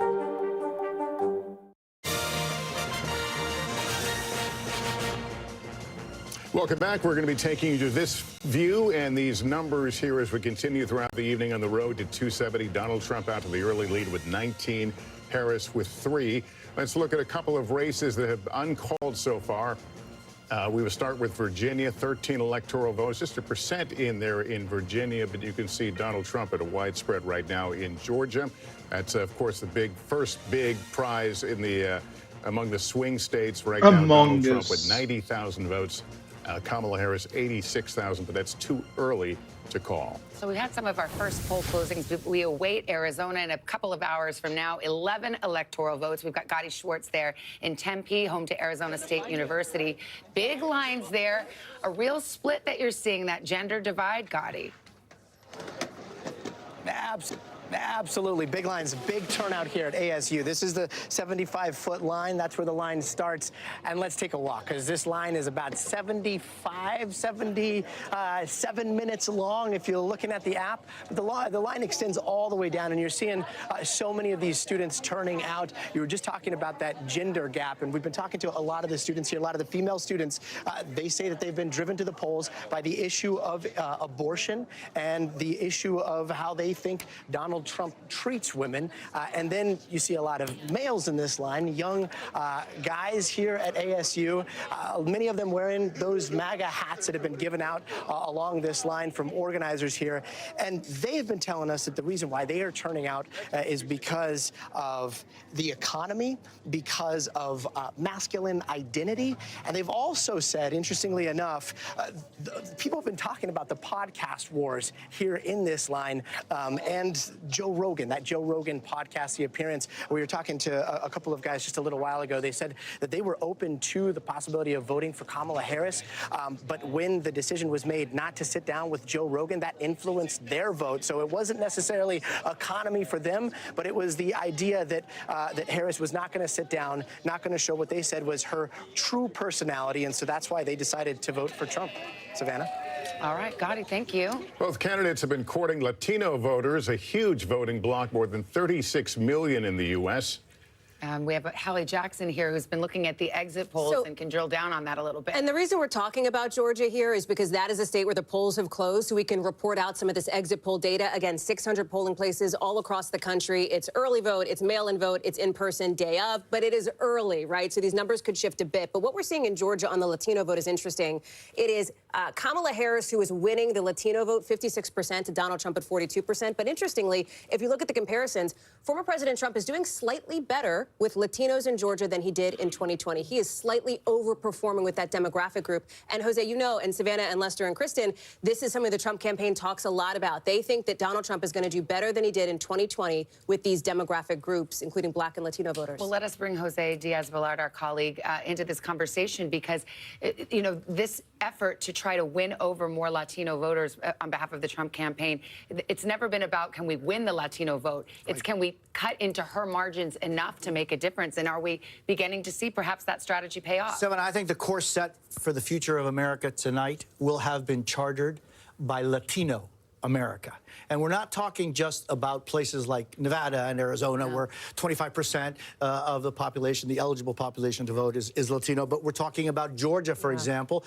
400,000 eligible voters are Latinos. We're talking about Pennsylvania. More than 500,000 eligible voters are Latino. And then, you know, Tom was just talking about Florida. What the fuck does he say it like that? Latinos are eligible to vote. China. I think that it's a situation where it's the Latino population, but 36 million Why do they say those things in the most fucking offensive way possible? Tonight, in the American democratic experiment, our American democratic and what's experiment. driving that? I think what's driving that is that there is no Latino vote. There are Latino voters, each with their own individual American dream, with vicissitudes and barriers into what they see as the best future for their children and for themselves. And so I think that what we're going to see in Pennsylvania tonight will have a direct impact on what Latinos come out to say tonight. And in Arizona and Nevada, yes, but also in Georgia and in North Carolina. Yeah, it's early on, but we're starting to see this flesh out a little bit. Jose, stand by with us. We're moments away now from another round of poll closing. Some big states at stake, including that former battleground, Ohio, and one of the newest battlegrounds, North Carolina. We are moments away from the polls closing in 3 more states, including battleground North Carolina. President Trump has won this state twice. We're going to win North Carolina. We're going to defeat Kamala Harris. Kamala Harris. We will win. Like I'm telling you, it's like a Super Making a Bowl. serious run for its 16 electoral Every college time votes. it's like the most offensive way It all to say comes it. down to this. Plus 2 major wild cards. Hurricane Helene decimating the western part of the state. And the Trump-supported candidate for governor. Now to the scandal that's rocked the governor's race in North Carolina and could have national implications. A possible drag on the Republican ticket. We are standing by for the first vote count and new exit poll information for the Tar Heel state as our decision desk gets ready to make new calls on the road to 270. So that sets us up for nicely Sam Brock, hard-hit Asheville, North Carolina. This was the part of Western Carolina that were really hurt by Hurricane Helene. And you're in Asheville now. What are you seeing there? Sure, Savannah. So where we are right now in Buncombe County, which is the home of Asheville, certainly this is one of the most directly impacted areas by the storm. They're starting to pack up now. Just about an hour or two earlier, there was large applause here because they reached 1,000 people voting in person here at this precinct. And what's so interesting about this particular location is that it wasn't intended to be the voting site. In fact, the church that was supposed to be had helicopters delivering supplies, which is why they had to shift it. It's one of about 17 different locations in this county, Savannah, that had to shake things up. And as I talked to residents today, they basically told me they had a lot of confidence that the communication was good. They were able to find their location. And in Buncombe County alone, you had 116,000 people early voting and then 25,000 more today. These were record numbers in terms of just the overall presence. And the western part of the state, Savannah, and this is really what I want to drive home, outperformed the rest of North Carolina when it comes to early voting. That was at 56.7% in Buncombe, 58%. But then there were 11 different counties that exceeded 60% before people even came on Election Day. And I say all of this as you see cases of water over my shoulder, right? People are still doling out supplies. And just to give you a snapshot of what's going on the ground right now, people don't have potable water. You're staying at hotels where families are still displaced and they are just wondering when are they going to get their loans for their businesses? When will their employees be able to have stability? These are all the things that are weighing on folks' mind as they're still voting.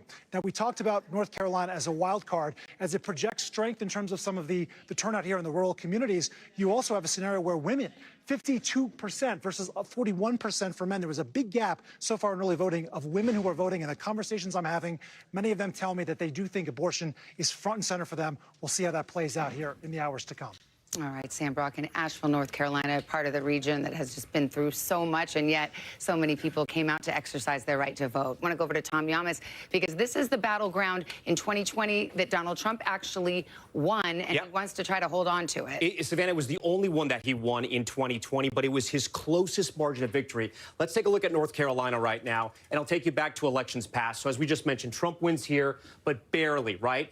He won it in 2016. He had a higher margin there. We go back to Romney. I want to go all the way back to Obama's first race. Obama won North Carolina, right? But since then, Republicans have been able to flip the state, but their margins have come down just slightly. I spoke with Governor Roy Cooper, the governor of North Carolina, who told me this is going to be their year. So how do they turn the vote out, and how do they flip North Carolina from red to blue? The 3 places they have to do it, the first one is Charlotte, Mecklenburg County. This is a majority-minority county, right? Jose was talking about the Latino voters. You have about 16% in Mecklenburg County, about 30% black voters there. They have to drive out those voters. The second place, this is the population center here, which is known as the Research Triangle. The capital, Raleigh, you have schools like NC State in Raleigh. Just next door in Durham, you have Duke. And then right next door to that in Orange County, you have UNC Chapel Hill. And finally, the Triad. A lot of people, if you don't know North Carolina very well, this is sort of the the forgotten metro area. You have places like Greensboro and High Point, Winston-Salem, along with those historically black universities. These are the areas, guys, where they have to run up the vote. How does Trump win? Well, look at the state. You see how red it is. And here's the issue. It's one of the most rural battleground states. So Trump has to run up that rural vote. And then you were just talking to Sam Brock about the issue of hurricanes. Those are the hurricane counties right there. A lot of them are Trump country, with the exception of Asheville, Buncombe, where you have Appalachian State over here, where Boone is. Those are Trump countries. Hopefully those people are going to go out and vote for him. That's what they need. Back to you guys over there. All right, Tom, then the Democrats have put on quite the ground game there in North Carolina to try and flip that state in their direction, which would make their path considerably easier.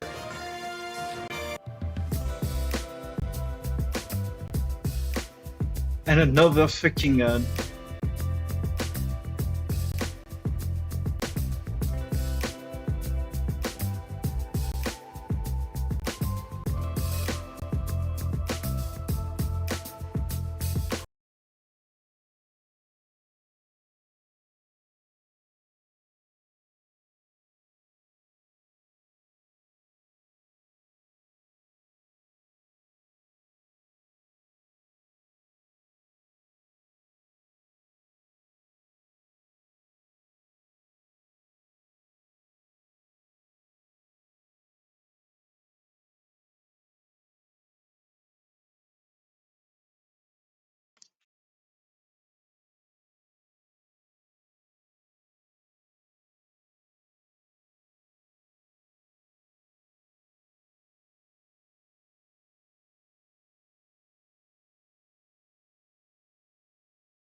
And welcome back to our NBC News election coverage. It's 7:30 in the East. We've got some new results to show you. West Virginia, Donald Trump is the projected winner in West Virginia with 4 electoral votes. Here's where it puts us on the road to 270. Donald Trump out in front, 23 to 3 for Kamala Harris. Polls just closed in a handful of states. Here are ones that we cannot call yet: Ohio and the battleground of North Carolina, which we've been talking about.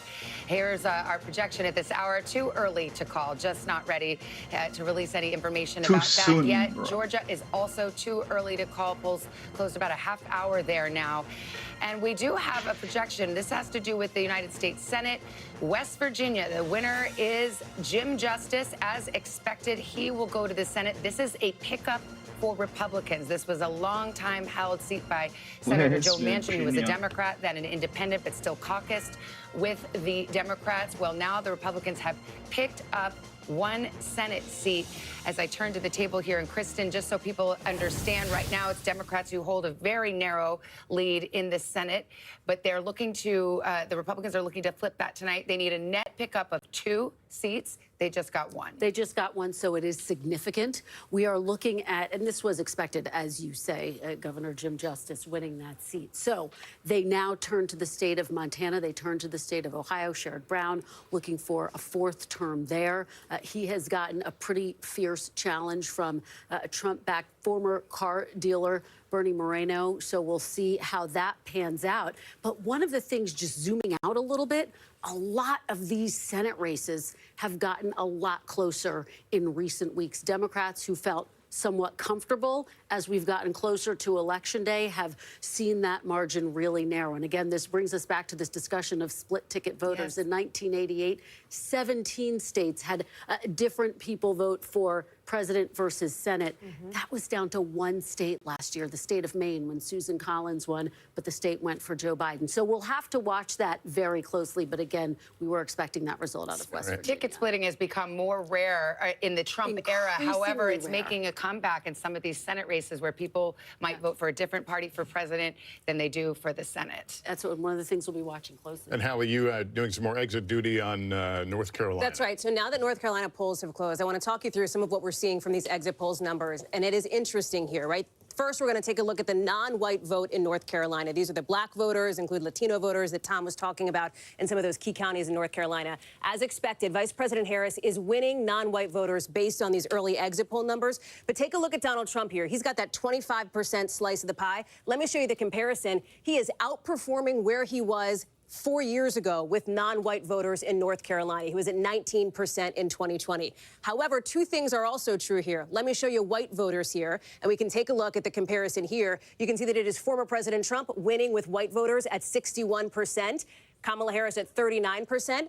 But again, take a look at the comparisons to 2020. She is actually outperforming where President Biden was back in 2020. She is doing better with white voters in North Carolina. So you might look at that and you might go, as we take a walk back to the desk here, you might go, okay, well, those 2 things, do they balance out?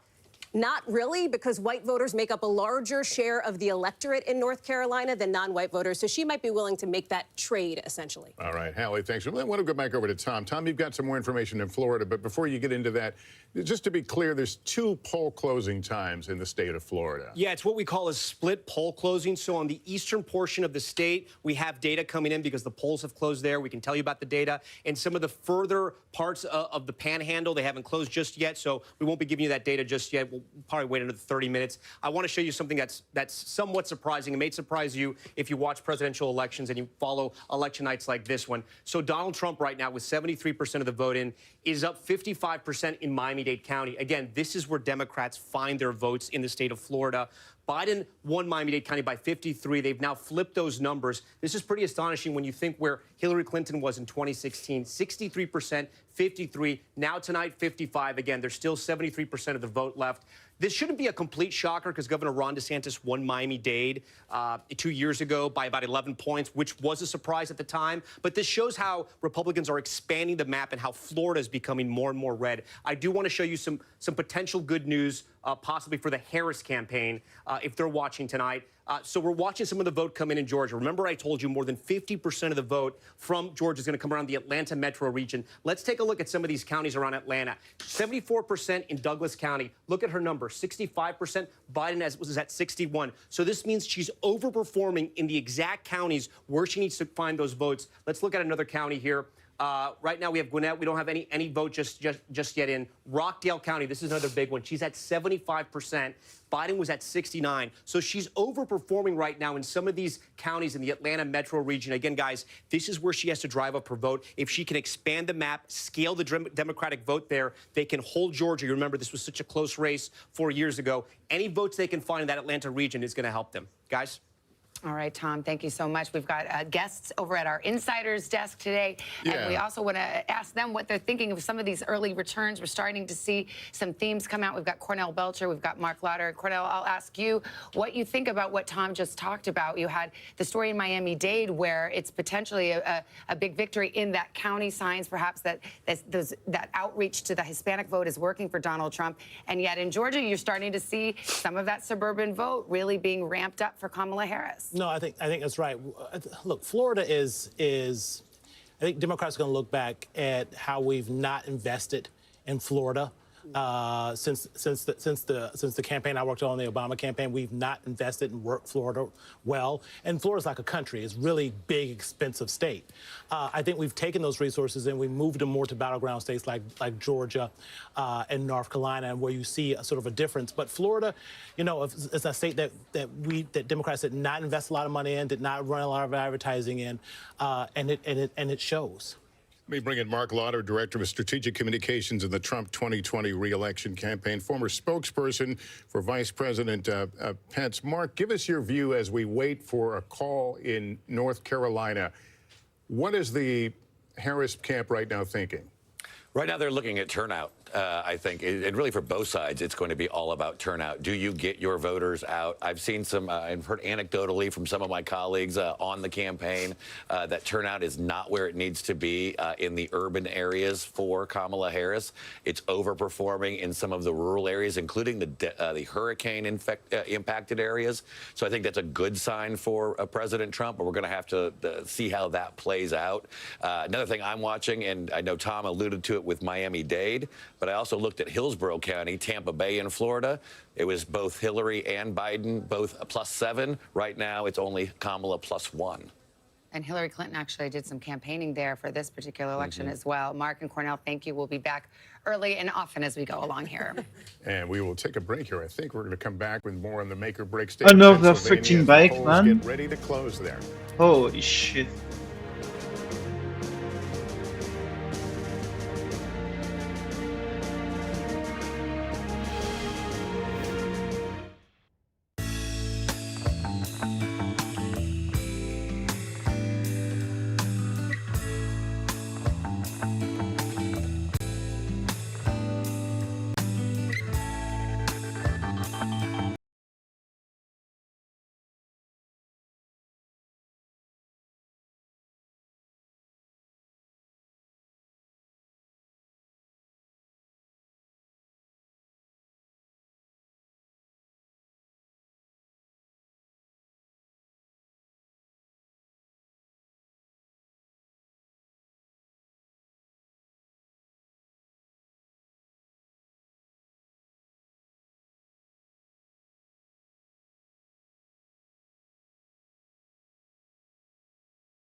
We're back with our election night coverage and with Tom Llamas at the big board talking about the road to 270, waiting for North Carolina right now. The polls closed there.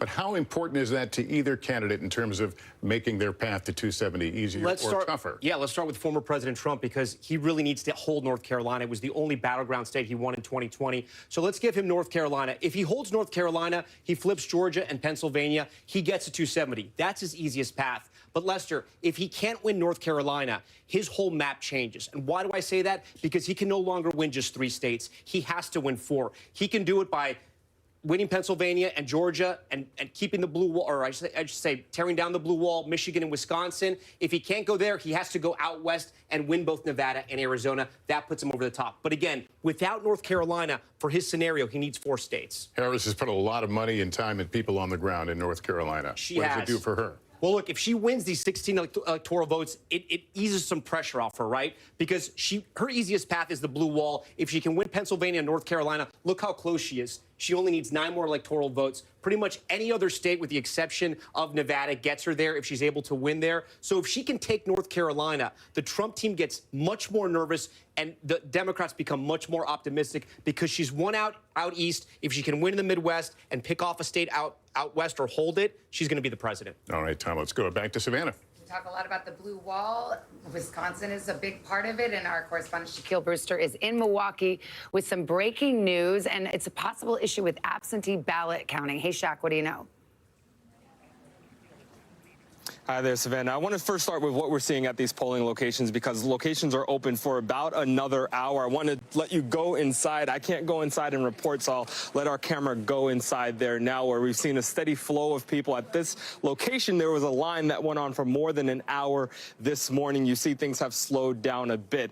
The reports from around the state is that the vote process is going smoothly, but where we are seeing hiccups is with the vote counting. We just learned from the clerk in Milwaukee downtown, where they are counting all of the absentee ballots and early votes at once, that the city of Milwaukee had to restart the processing or counting of those absentee ballots. They say an observer saw that while the ballot tabulators were sealed, the door wasn't properly closed on them. And after going through with the bipartisan team and making sure that nothing was tampered with, the city, out of an abundance of caution, decided to restart counting all of those absentee ballots. What this means is that as we expect results from this battleground state of Wisconsin, you're going to have to wait a little bit longer. The clerk said in the past that they weren't expecting results from this city to come until after midnight Central Time. We now believe that timeline has shifted 2 to 3 hours later into the night. There's more than 100,000 ballots that those clerks are going to have to work through. So the vote is still ongoing right now, but be prepared to wait as those results come in later tonight, guys. All right, Shaq Brewster in Milwaukee. We're used to waiting for Milwaukee until the wee hours of the night. I want to go back to the table here. Hallie, you've been looking at some of the exit polls. I think you've got some North Carolina information and some interesting results. So there's some conventional wisdom here, and then there's some data that flips the conventional wisdom on its head. So let's talk about that, specifically as it relates to these age groups. We know, right, the Biden coalition in 2020 that propelled him to the White House involved young voters, right? And for our purposes, young is 18 to 29. In North Carolina, and I want to show you here, you can see that for older voters, and I'm talking senior vote here, former President Trump won those older voters. That is not unexpected. His campaign has long thought that he would do well with seniors. But here's what's interesting. Look at Vice President Harris. She's got 47% of the senior vote. She's doing better than President Biden did with seniors in 2020 in North Carolina. So she is outperforming where he was 4 years ago. Then you look at that youth vote, right? Again, not unexpected that Vice President Harris would have a slight lead. And I would say this is very close. We are waiting for more numbers to come in, more of these waves, as they're called, from the exit polls, but still interesting. But again, look at 48% for former President Trump. He is outperforming among young voters in North Carolina. So you have that kind of conventional wisdom. They're overall sort of winning the groups, at least to a degree that we thought they'd win. But each of them are overperforming on the sort of flip end of that. All right, well, Savannah Sellers is here to talk about a huge role that the youth vote could play in the outcome of this election. What have you been seeing? You've been tracking a lot of the polls leading up to tonight. Yeah, I absolutely have. And first, I want to dig in a little further on North Carolina and what Hallie just said, because if we dig even deeper in and we talk about gender in that under 30, it's similar to the trends that we've been discussing. Trump has improved what he did with young men. Tonight, 60% in our NBC News exit poll there say they support him. That is up from 42% that voted for him in 2020. Whereas with Harris, she's performing even better than Biden did with women. 65% saying that they support Harris in this exit poll, when 58% actually supported Biden. Is that just North Carolina, or is that a national That's just poll? North Carolina. Okay. That's our North Carolina exit polling tonight. North Carolina is really interesting to me because I've been talking with college Democrat and Republican presidents on campuses there, but the college Democrats were so organized in this state. Like, what they did on these campuses was really amazing. They lobbied the state to have more polling places on campuses. They even had it be made that the student ID could be an acceptable form of ID on several campuses, which was not the case prior. We're also seeing this kind of play out to be right what we're seeing with that young men appeal for Trump seems to be working in some places. I'm interested to see if that continues throughout the night. We heard Gotti mention like those podcast appearances earlier in the night, Joe Rogan, Logan Paul, things like that. This seems to be where he is gaining that ground. I'm interested to see if it continues in other battlegrounds. And just underscoring how important the young vote is, the Harris campaign tonight touting the fact that they have Paul Rudd, for example, out trying to energize college voters in Pennsylvania. Jennifer Garner as well. Keep them in line. Stay in line. Mark Cuban is FaceTiming voters in a 4-hour line at UNC Chapel Hill right now. It speaks to how close this race continues to be as these results come in. On the other hand, you have the Trump campaign saying, hey, we're seeing good turnout in Philadelphia, yes, in the Trump areas. We'll have to see how that actually bears out when we start to get results in Philadelphia. But it does speak to the fact that there's a real focus on this epicenter and on young voters. And when we talk about young men in particular, and to the point that you're making here at the table, that the Trump campaign has really looked to turn those young men out, they're not typically the people who show up to the ballot box every 4 years. They're what's called those low propensity voters we've been talking about. I will tell you that the Trump campaign feels like they've been doing a pretty good job trying to turn those, not always voters into voters at least this cycle, because for them, that's one of the big keys. If they can get this demographic out to the ballot box to actually show up, whether that was early or whether that's now, they're feeling like they're going to have some wind at their back. It's, you take a step back, the story of this election is the gender gap. Yes. It's the battle of the sexes election, and whether you want to say it's young men or senior women, or it's men and women. If Trump turns out more men, he wins. If Kamala Harris turns out more women, she does. It's kind of as simple as that. No doubt about it. And what's so fascinating is that the Trump campaign tried this sort of unusual, unconventional tactic to get out the vote, which was to outsource it to Elon Musk, to other outside groups. And they were quite bullish heading into tonight, saying, look, we feel good about this decision. And remember, the Harris campaign was concerned about black men as well. That's I mean, they brought in President Obama to make the case.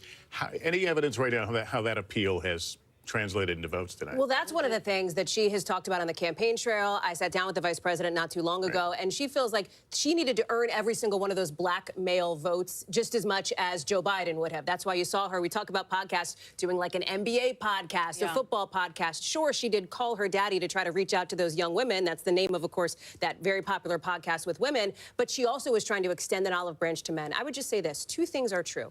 Right? Kamala Harris, let me say it this way. Donald Trump is doing better with men based on public polling right now than Kamala Harris is doing with women, though that gap exists. But also remember that historically, women have turned out more than men in every election dating back to 1980. And so that is going to be one of the big key factors into tonight. And that's why that moment with former President Obama was so significant when he called on them not to stay at home. All right. Well, we're just a few minutes away now from a big batch of poll closings at 8 o'clock Eastern Time, including the one that everybody's been watching, Pennsylvania. And we'll be right back. And another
Let's go.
Welcome back to our live election night coverage. We're coming up on the 8 o'clock hour here in the East. You are looking at vote counting centers across the country in this historic election.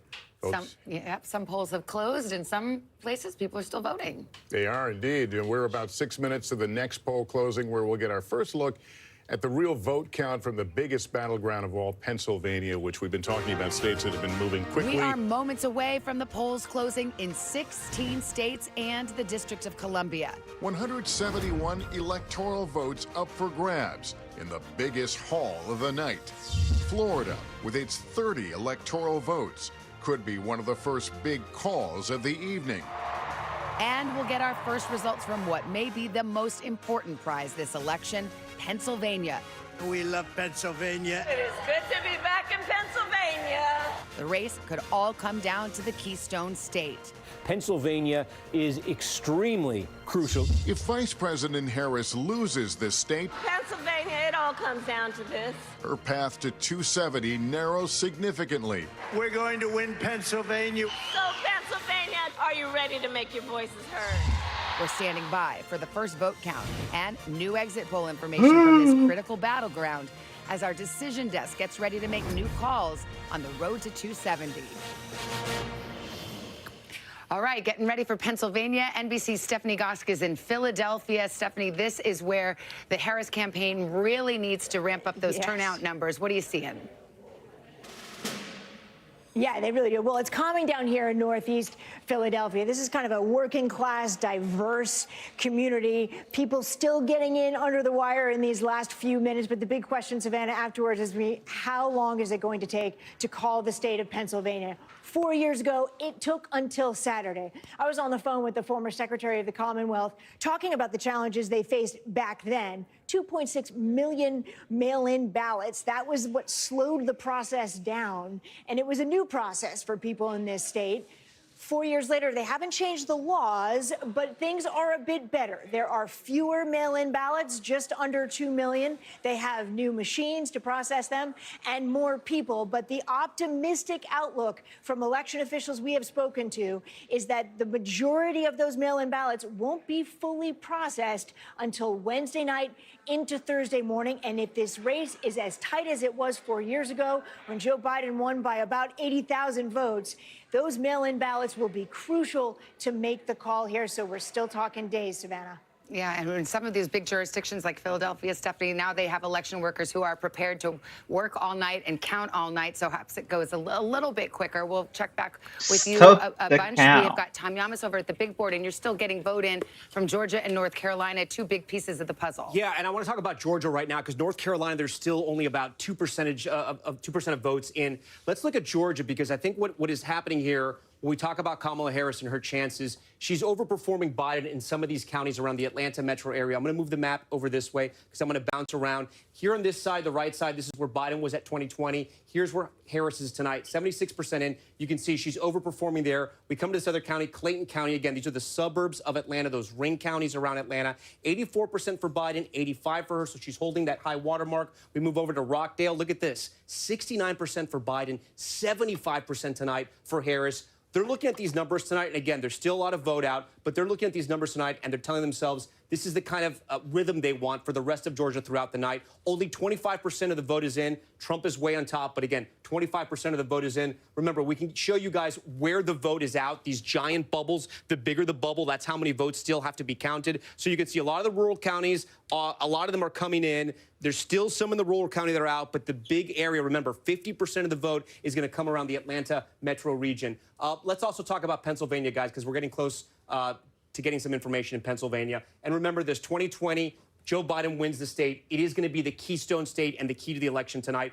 Trump won it in 2016. The difference, about 40,000 votes. In 2020, he wins by about 80,000 votes. Biden does. The interesting that has happened, and we've learned a lot about Philadelphia, the counties around Philadelphia, places like Chester, places like Montgomery County. Those people in the know call it Munco. We'll talk to Hallie about that, as well as Kristen Welker as well. Delaware County, Delco, and Philadelphia County. This area right here, this makes up about 30% of the vote for Pennsylvania. We're going to be watching what happens here. What's interesting that happened here in 2020, so Biden actually underperformed Clinton, but he overperformed in those suburbs. So we'll be watching what happens there. You also have these swing counties here, the Lehigh Valley, Monroe County, part of the Poconos, Northampton, and Lehigh. Lots of Hispanics there. We're going to see what happens. And we are so honored to have both Kristen and Hallie, people who know about Wawa. They know about Eagles fans. They know about steaks. Come on. Yeah. How good is Wawa? Phillies.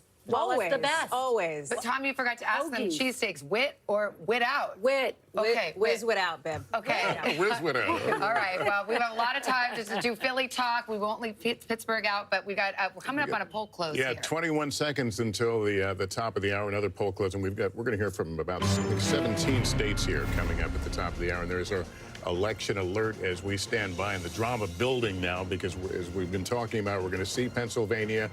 Those are the other states that the poll closings are about to occur in fact about 1 second, and we'll be able to get some characterizations for you here in just a moment with those 8 o'clock poll closings. Here's an NBC News projection. State of Florida, NBC News projects that Donald Trump will win Florida and take its 30 electoral votes. The state of Massachusetts, Kamala Harris, the projected winner tonight with 11 electoral votes.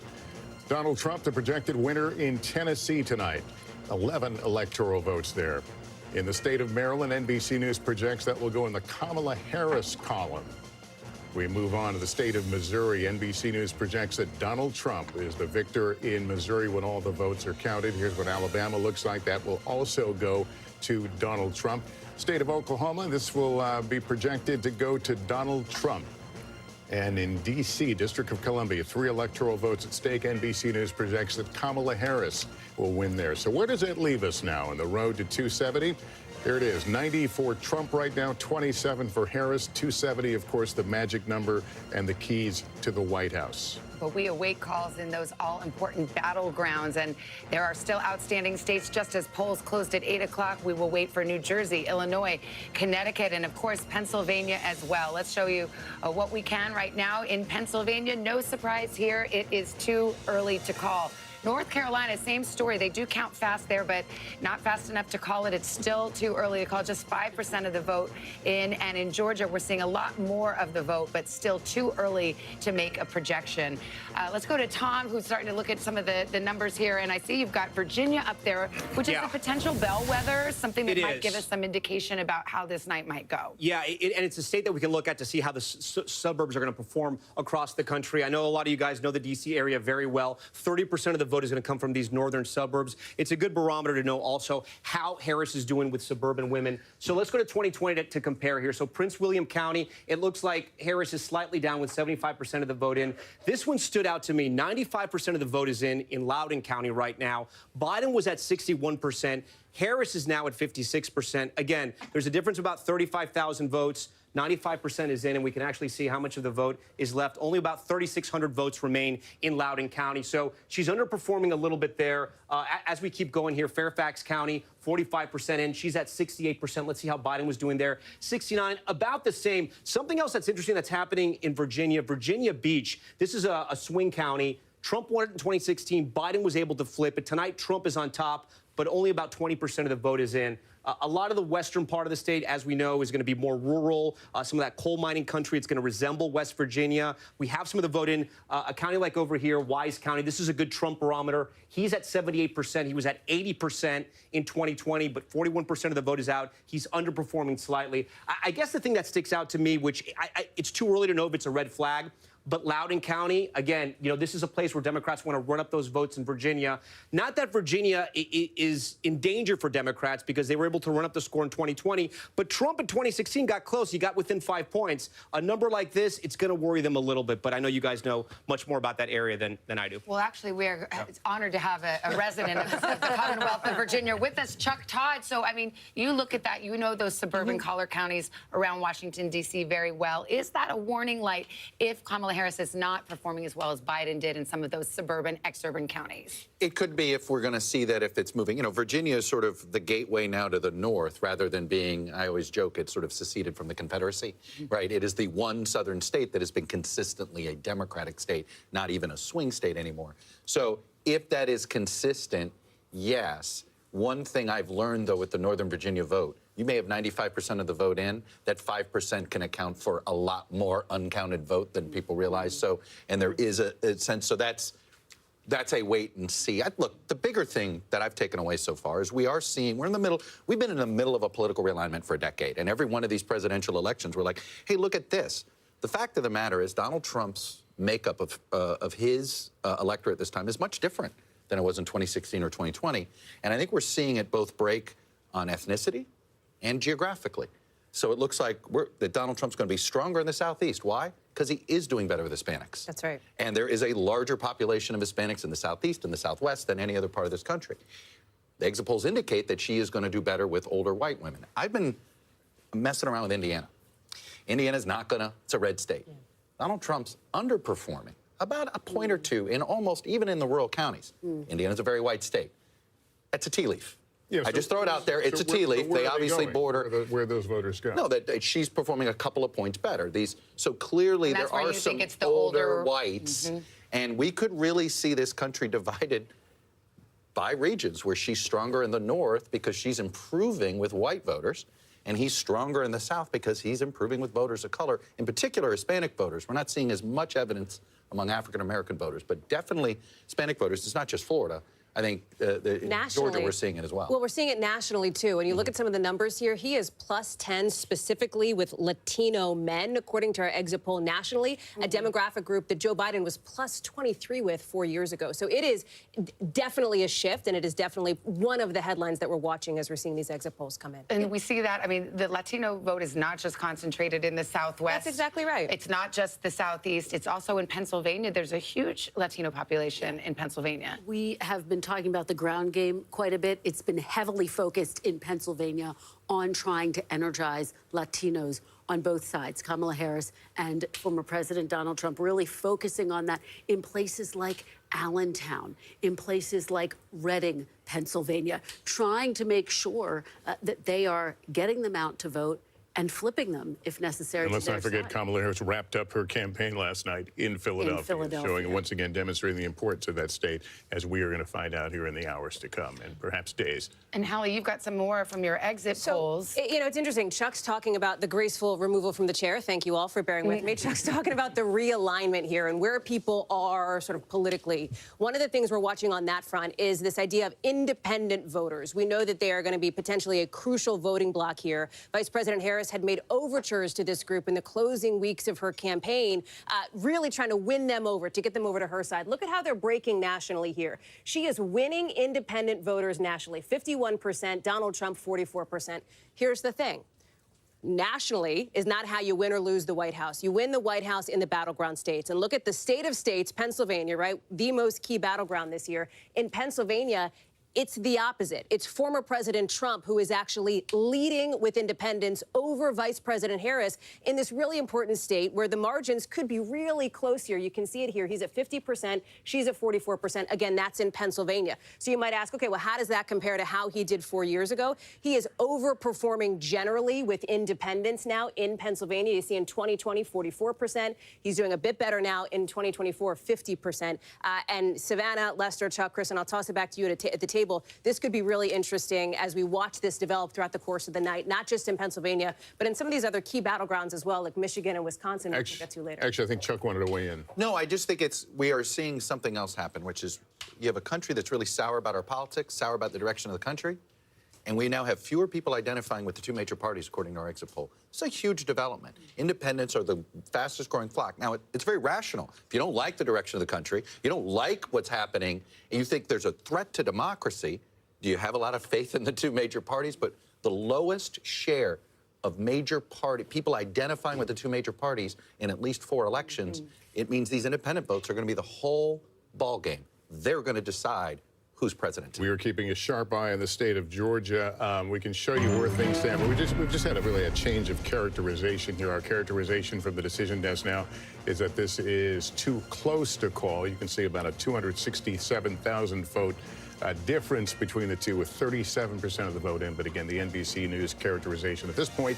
too close to call in Georgia. We've got a lot of contributors lined up to talk to you tonight. We've got Senator Claire McCaskill, I believe, over at our Insider's desk. And Senator, I wonder what you thought about that. What some are seeing is something of an alarm bell. This Loudoun County, suburban Washington, D.C., Northern Virginia, where it seems that Kamala Harris is underperforming. And as you well know, the suburbs in the battleground states are key to her victory. Yeah, listen, this is the witching hour. You know, this is when it is very early. We have exit polls. And by the way, if exit polls were correct, I would be governor and John Kerry would have been president and Hillary Clinton would have been president. So I think we've got to take all of that with a big, giant grain of salt and wait for the actual numbers to come in. Because as we all know, these come in from different places. Typically, rural places come in before urban locations. So I think she's going to be fine in the suburbs.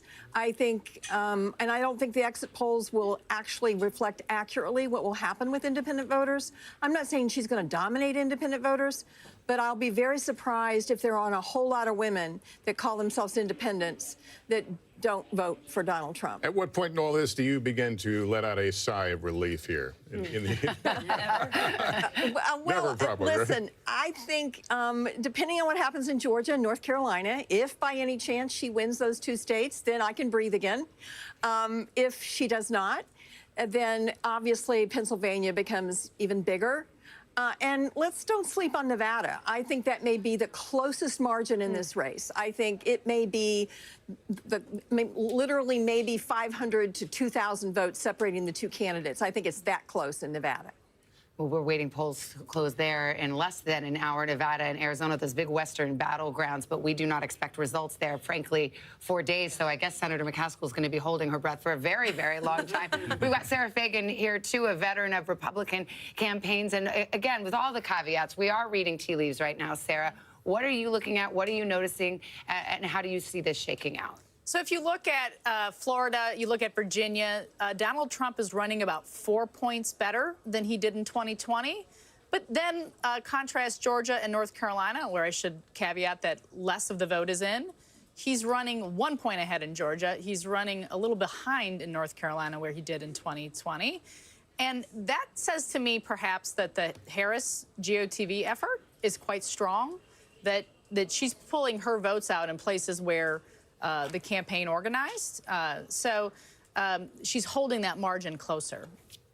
And the GOTV, for those of you just joining us on Political Nerd Fest, get out the vote, the ground game, when we're talking about it. You know, this is about when you say, you pull the bus up and you say, let's go. We're going to hold you by the hand and take you to the polls. Yeah. And organizing is the key to any successful campaign. Absolutely. And you have the Harris campaign touting the fact that, for example, they knocked on 3 million doors over the weekends. It winds up being numbers, though, until people actually go to the polls and vote. And I do think, just bouncing off something that Chuck said earlier, it's just to zoom out for a moment. Remember that one of the biggest issues of this campaign was change.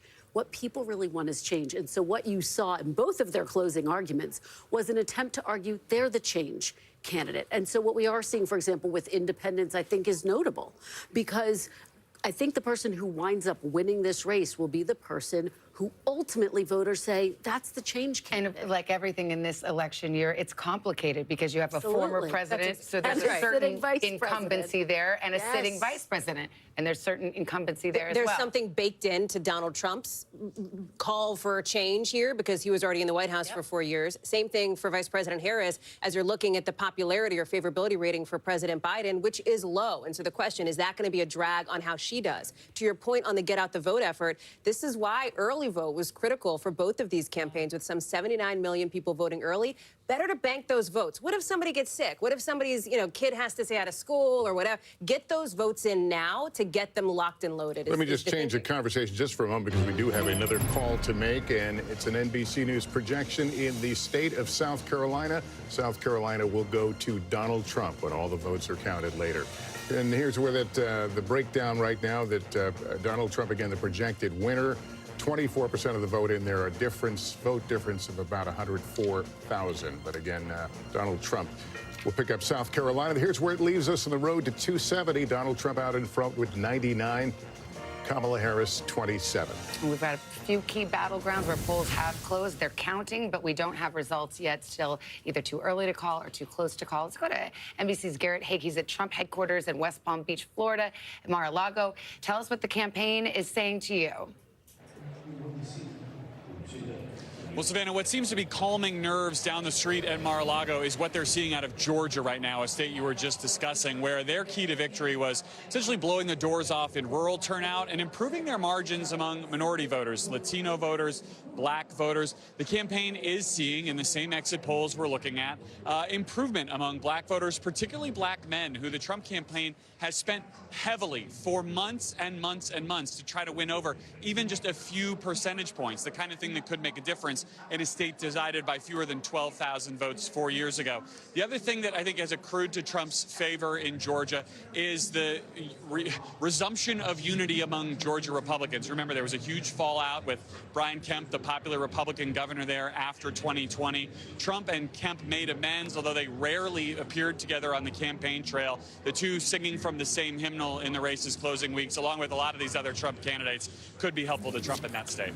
All right, Garrett, we have a call to make. This is North Carolina, the governor's race there. Josh Stein, the Democrat, takes the race there. He faced off against the Lieutenant Governor Mark Robinson, a very controversial candidate. And the polls had well, we talked about ticket splitting, where perhaps the vote for the presidency might be different than the vote down ballot. This perhaps will be an indication of that. Josh Stein, the winner of the governor's race in North Carolina. Just a brief word about this controversial lieutenant governor candidate. You both are jumping to tell me who wants to take. Let me just say one we got small 9 thing. hours to go here. One small thing, which is this, because Kristen will get into, I think, how controversial this Republican gubernatorial candidate You're was. leaving that to me? But just remember, the ticket splitting piece, this is a state that has ticket split president, governor before. That's it, right? So this, I think... They have a Democratic governor right now, That's Roy exactly Cooper. right. So if somebody's looking at this going, well, the Democratic governor won in North Carolina, doesn't that mean maybe that Vice President Harris is a lock? It does not. And just to throw that out there, this is a state that where Republicans know how to check a Republican for president and a Democrat for governor. But this was a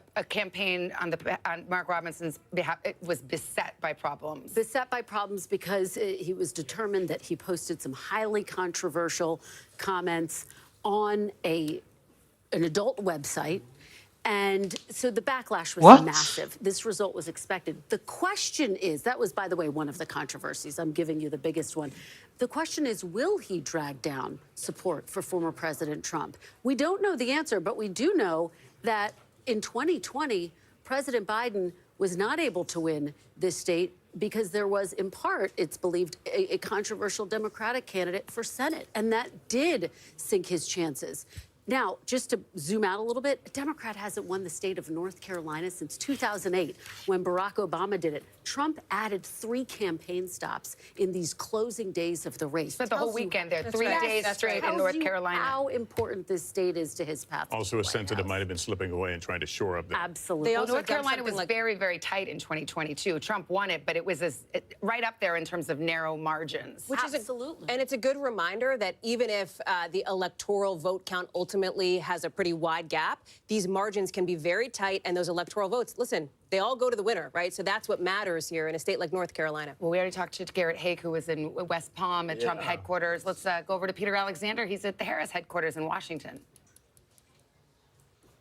Hey, Savannah, you just heard from Garrett a moment ago talking about how Donald Trump's team seems to be satisfied that he is doing a bit better with those Black and Latino voters right now. Similarly, the Harris campaign feels good that she is outperforming with white voters over Joe Biden's performance with them in some of our early exit poll indications in parts of the country right now. One thing they're keeping an eye on. Another thing I'm hearing from senior officials within the campaign as they get ready to start the program here is that they are seeing really good enthusiasm among those youngest voters, those college students in particular right now. They're talking about long lines. You know what? Let me do this. They're starting the Star-Spangled Banner. I'll give it back to you with respect to our country, then we'll come back in a moment. All right, Peter, that is Harris headquarters in Washington, D.C. We've got Tom Yamas over at the big board. Yeah, we're talking Georgia, right? Because it is so close. A reminder here, we're talking about Democrats feeling a little hopeful in North Carolina, Republicans feeling a little better about Georgia. If they swap, right, if Democrats win North Carolina and Republicans win Georgia, they're both 16 electoral votes. We're back to square one where we were in 2020. Let's talk about Georgia tonight, because what we're seeing is both camps are overperforming, so it's going to be a nail-biter. Remember, in 2020, it came down to about 12,000 votes, a little under that. Let's start in Atlanta, the metro region. Cobb County, we have 57% of the vote in. And let's see how Biden did, 56%. This is actually, Cobb County tells the story of the Atlanta metro region. Newt Gingrich represented Cobb County, and look how Democrats have been able to run up the score. From Romney in 2012, Clinton flips it, and look how they're growing the margins. And tonight, that's exactly what Kamala Harris is doing. She's growing the margins in Cobb County. Let's go around. Let's see what we have in Fulton. Fulton, 53%. Let's see how that compares to Biden, 72. She's holding her own around the Atlanta metro region. Let's see over here. Gwinnett, we only have about 1% in, not really worth a discussion there. Clayton County, 70% in, slightly overperforming Biden. That's pretty good. We'll keep moving. Henry County, 1% in. This is one of those swing counties we can talk about. You know, 1% in. I don't know how much we're going to be able to say there. Rockdale County, again, those Atlanta suburbs, 77% of the vote in. She's overperforming there. Okay, that's Harris. That's the Democrats. Let's go to these rural regions. Rayburn, 95% in. Trump at 78 in 2020. He's at 78 right now. You can see he's holding his marks. Union County, a little bit lower, but again, he's around the 80% mark where he should be, and overperforming in White County. Again, those are the rural counties. Let's go to Georgia's Black Belt, where they have counties with lots of African-American voters. Here in Doherty, this is about 70% African-American here, slightly overperforming Biden. So again, guys, what I'm trying to say here is that right now, it's very similar to what we saw in 2020. Trump seems to be hitting his marks where he was in the rural counties. In those African-American counties and around the Atlanta region, Democrats are hitting those marks. It's going to be very close. It's one of the reasons why when we click on Georgia right here, it is literally just too close to call, guys. All right, Tom, we got a lot ahead here. We're going to take a break and then another state closing its polls. Which candidate will it bring closer to those crucial 270 electoral college votes? We will be right back.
margin.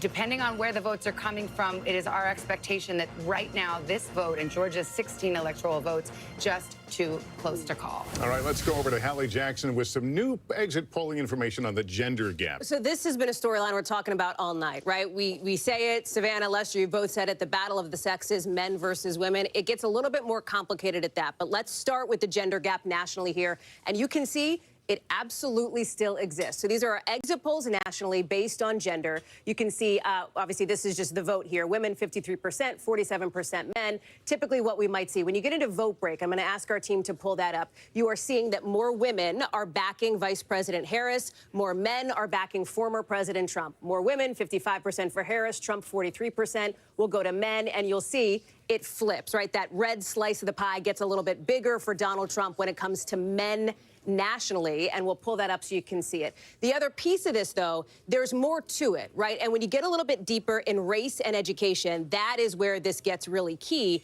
And for that, you look at white college-educated women. We've been talking about this demographic a lot here in some of these key swing states. She is doing better with white college-educated women. Donald Trump is doing better with non-college educated white women, and that is another piece of the gender gap dynamic that's at play here. Well, actually, we have a historic gender gap potentially, and we have a historic education gap potentially. And I want to bring in our panel, we've got Sarah Fagan, who is here. She was a veteran of the Bush White House, George W. Bush, the political director there, and Senator Claire McCaskill of the great state of Missouri that was once a swing state as well. You were a Democratic senator. Way back when. Way back when. So we've talked a lot about the gender gap, but I think the education gap is key here, too, when you hear what Hallie says. Senator, what's your take? I think, we have so many divides at this point. We have urban-rural. We have college-educated, non-college educated. But the big one this election are women and men. And yes, there is a difference between college-educated women and non-college educated women. But the support for Harris is so big among college-educated women. And the key in this election, I think, is are they going to drag their husbands, their sons, their uncles with them over to the Trump side? Because these are my peeps, right? Are those the shy Harris voters? College-educated older women. Yes. I mean, I live in that place. Is this the battle of the sexes, or is that being overplayed? Well, I do think that college-educated women are a critical, if not the critical voting bloc in this election. And, Hallie, you pointed out that according to the exit polls, it's 53% of the electorate. In 2020, it was 52.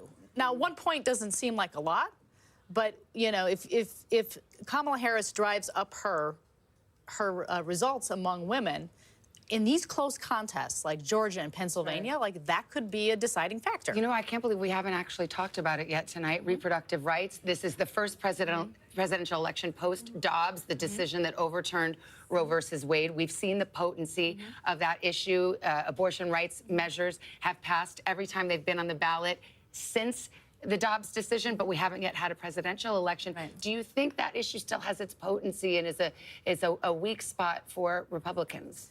I think it has its potency for sure. It definitely cuts both ways, meaning, you see about 10% of the electorate on both sides of the issue for whom that is the most important issue. But there's no question among younger voters, especially younger women, that's an issue that is driving them out. And so the question is, really, is that the main issue they're voting on, or is that one of many issues they're voting on? Yeah, and I think, frankly, when we look at this, if Kamala Harris wins the presidency, we're going to talk a lot about how the women got her there, but I don't think we should ignore the fact that college students are playing a big role today. The lines, the overperformance at college campuses right now, whether you're in North Carolina or Pennsylvania or Wisconsin or Nevada, on the ground, I've talked to the team that's running the ground game in all of these states. They have never seen this kind of response on college campuses. So we may have a divide there between kids in college that are voting age and kids who aren't in college that are voting. Is that playing out just in a few states or across all the states? In all of the states, they're exceeding their model on how many people are voting at these college places that are primarily college. Yeah, we can put up the Florida abortion ban. Remember, there are 10 states with abortion on the ballot tonight, and we can show you how Florida Amendment 4. This, by the way, requires a 60% to reach the 60% level. So right now, not there yet. We're not making a call, but that's It's been interesting to see these ballot measures. We have one in Florida. You mentioned there abortion's on the ballot literally in 10 states, 2 of them battlegrounds, Nevada and Arizona. Some of the battlegrounds, Michigan, for example, had abortion on the ballot 2 years ago, lifted Democrats' prospects in Michigan.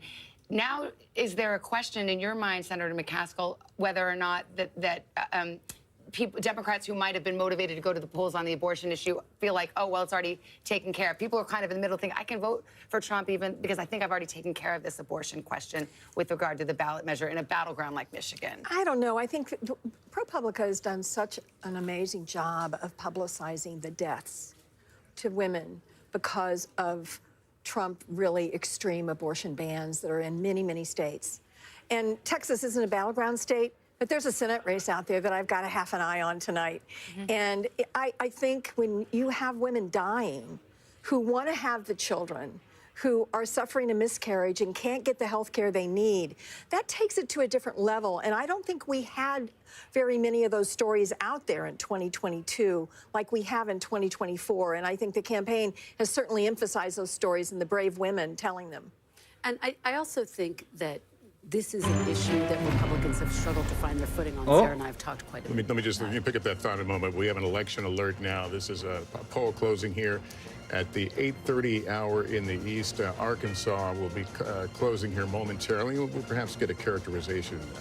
That's the only one at 8:30 we're going to see. And here's the projection. NBC News can project that Donald Trump will win in the state of Arkansas when all the votes are counted. 6 electoral votes. Here's where we are on the map to 270. That leaves Donald Trump at 99 electoral votes. 27 for Harris. Again, the goal, 270. All right, let's go to the battlegrounds. Georgia's race for president too close to call at this hour.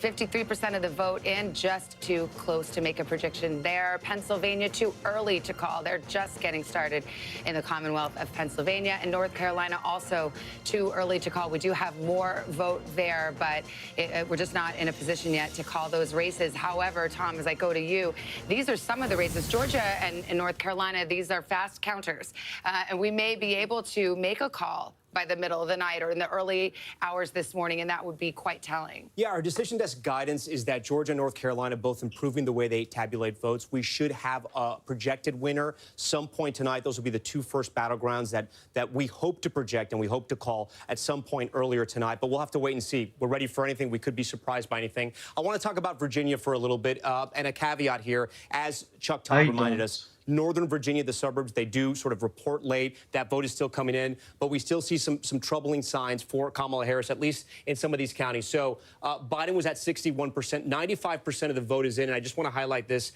There's only about 2,800 votes remaining, so not a lot of votes going to come in. She's at 56%, 57%. 61% was where Biden was. As we keep going around, my team flagged another county. Fairfax County, she's doing fine. Prince William, though, underperforming here as well. 80% of the vote is in. Biden was at 62. She's at 58. Again, these are suburban women, highly educated, college degrees, sort of your establishment Democrats. These and a growing area of Virginia as well. A lot of people move here for the jobs, to work in government as well. Again, it's still very early. We're still waiting for all the votes to be called in Virginia. An area we watch, too, is Chesterfield. This is just south of Richmond. African Americans who originally lived in Richmond moved out to places like Chesterfield and Henrico as well. It's one of those swing counties. Biden won in 2020. Trump won it in 2016, so we're keeping an eye on it. And you see, this is where Biden was in 2020. This is where Kamala Harris is tonight, 49.4. But there's only 35% of the vote in, so still a lot of vote to be counted there. So we're going to stay and watch that. As we move further west, we have some counties out here, rural counties. This is County. This is Trump country near West Virginia. You can see 94% in. He was at 80.4 in 2020. He's at 81.6. Again, how does he win states like Virginia? They're going to run up the votes in the suburban areas, the Democrats. He runs up the votes in the rural areas, so that's going to be good there for the Republicans if they want to hold those marks. Virginia Beach, this is another area we're going to be watching. Again, an area that sometimes tends to swing. Trump with 48% in 2016. Biden was able to flip it, 30% in. Again, still early, but Trump is ahead there. So we're watching Virginia, guys, and we'll see what happens. We're still waiting for some of the vote to come in here, but some signs that, you know, maybe trouble Democrats, maybe they trouble Republicans as well. We're going to have to wait. Back to you guys. All right, we shall wait. We do have a key projection right now. The state of Delaware, the home state of the sitting president, Joe Biden, will go for Kamala Harris as expected. Here's how the vote shook out, just 48% in, but this is an easy projection with the margins as they are expected to be. So here's where we fill out our map at 8:30 on the East Coast. Delaware being added to the tally for Kamala Harris. Donald Trump leading as some of these big states in the South, which are expected to go his way, are starting to report in. Speaking of the South, we've got NBC News correspondent Ellison Barber. She's in the key county of Gwinnett County, Georgia. First vote starting to come in there. And what are you hearing? We've got both campaigns really laser focused on this area. Yeah, they care a lot about this county, Savannah. And let me just show you, because we've just started to see precinct captains coming in with their memory cards, with the votes that happened in person on Election Day. You see this line that goes out the door around. What you're looking at are all of the precinct captains from Gwinnett County. Ultimately, what they're doing is they're coming in here. They have with them little bags that are secured with the official election seal on the top of the envelope and memory cards, and at least 2 from each precinct that have the total of votes for today. So they come in here, they check in with these folks, and then they ultimately take their memory cards to the different election workers that are sitting around here, and they open up, they look at those envelopes, make sure they're sealed properly, make sure it has everything necessary by Georgia law inside of it, and then they send them back into this room here, where we start to see those votes processed and then sent out to the public. In addition to all that's happening on here, back here, and come with me, we'll weave a little through everyone here, there's more counting going on in the back. You mentioned this county is really important to both political campaigns. I will tell you why. This is a rapidly growing county in the state of Georgia. It's also incredibly diverse. It leans blue, but back in 2020, Donald Trump carried about 40% of the vote in Gwinnett County. And ultimately, what Republicans in the Trump campaign were looking for tonight is to see if they could increase turnout just enough where they run up the margins by a few percentage points and hold on to Republican strongholds in the state, and then are maybe well positioned to carry this state. Democrats, the Harris campaign, they were also hoping to up their turnout here so they could create that blue wall Tom has been talking so much about in Metro Atlanta. And a lot of it has been happening in here tonight. Keep coming a little this way, because one of the most significant aspects of tonight that we've watched in here are the early votes, early in-person voting numbers in this county. Over 50% of active voters in Gwinnett County alone voted early. That's either by mail-in ballots or early in person. Back over here, you see all these things? I've been describing them today almost as like trash cans, but what's inside of them? All of the in-person early votes, about 300,000 of them. There was a team of election workers here who had been sequestered since 9 a.m., prepping all of these so they could process and get the early numbers out quickly.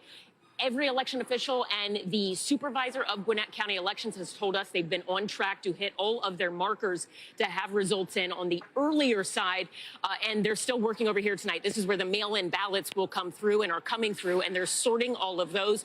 Ultimately, we're going to see more ballots coming from the individual precincts from Election Day to the other side here, where they'll count and go through all of that. The big question here is going to be, what does turnout look like? Did for the Republicans and Trump, did they nudge up what they did in 2020 a little better this year, enough to possibly chip away at Harris's margins and then maybe take the state along with keeping Republican strongholds?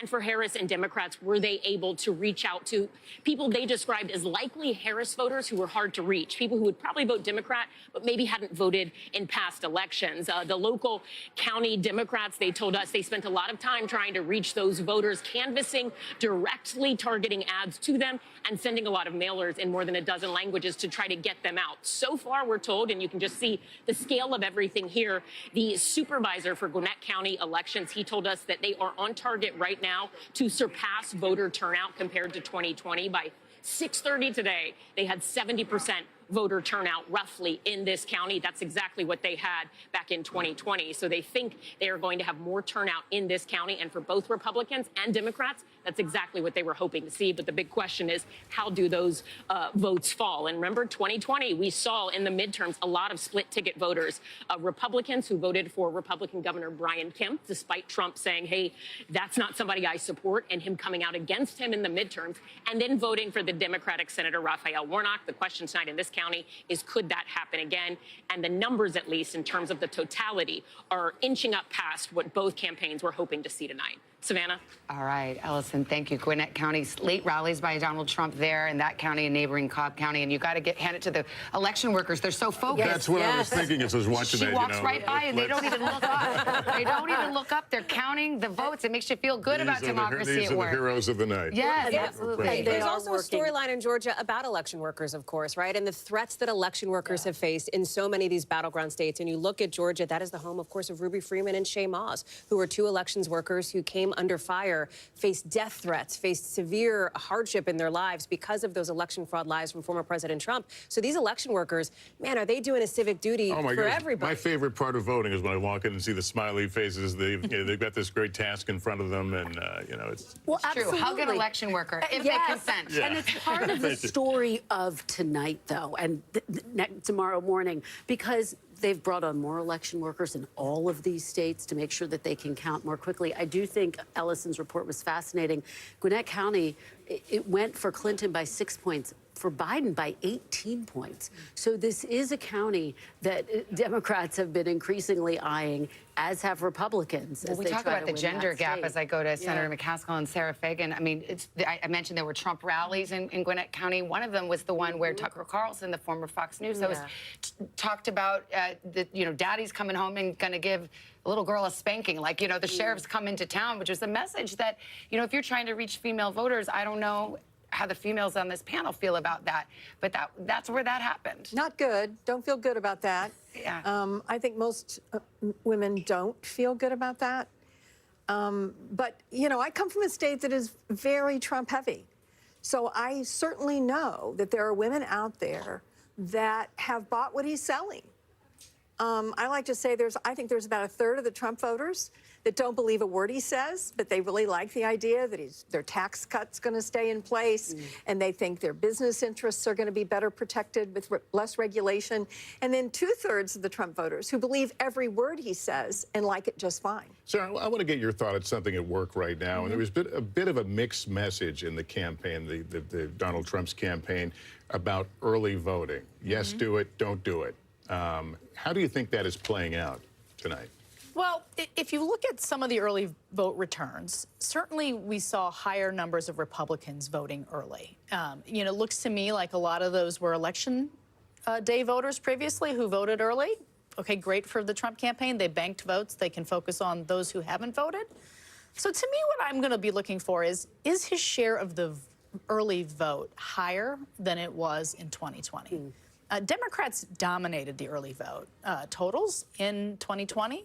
And, Donald Trump in most of these states was doing 35, not even higher than 40% in any of those states, these target states we've been talking about all night. So does he do 42, 43, 44%? I mean, in 2020, we were in the midst of a pandemic. Donald Trump was actively telling people not to vote early or not vote by mail, saying he was suspicious of it. To Lester's point, he changed that tune. Now they're actively encouraging Republican voters to go in and early vote, and Republican voters seem to have answered that call. That's right. It was a huge strategic blunder in 2020 to have done that, particularly in a close race. Had he not done that, perhaps he would have won. So I think he learned that lesson. And also, if you just look at the trends in early voting and the trends in absentee by states, it's a prudent thing to do.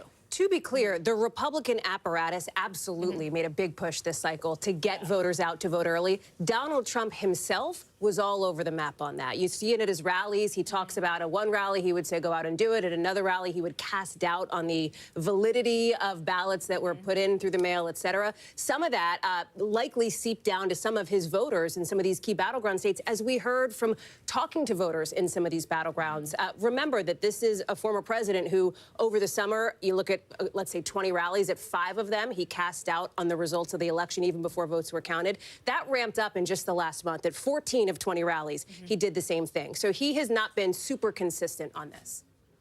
Let's go to Tom Llamas right now. Tom, as we speak, North Carolina, Georgia, and Pennsylvania are counting votes right now. Yeah, and we're getting ready for poll closings in places like Nebraska, and Nebraska could be the key to it all. And I know what you're saying, Nebraska? Yes. So when you look at our beautiful map here, you see the maps, the states that are red, the states that are blue, and our battlegrounds here that aren't colored in. And then Nebraska and Maine, they have this kind of Where's Waldo effect. When we hit it, here's why. Nebraska and Maine, they both give out their electors a little differently. They're electoral votes. If you win the popular vote, you get 2 in Nebraska, and then they give them by congressional district as well.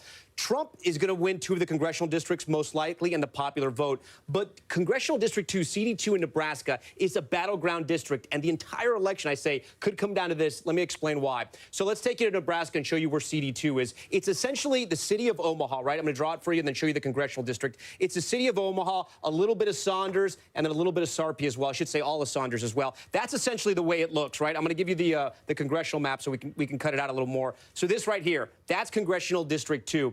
It's a swing district, as I said. 2016, Trump wins by 6,000 votes. In 2020, Biden wins by 20,000 votes. So why is it important? Because if we come down to that scenario where it's 269, Savannah, I gamed that out. It's going to come down to Nebraska, too. So every vote does matter. It matters so much that we spoke to people in Omaha, asking them about what this campaign was like. They say they've never seen anything like it. They've been inundated with ads saying on the television, on the radio, people calling them, unlike anything they've ever seen before. Again, it likely won't come down to Nebraska, too, but it might, and that's why every vote matters. Again, Omaha, the biggest area of Nebraska, fastest growing area, and tonight we'll be watching it.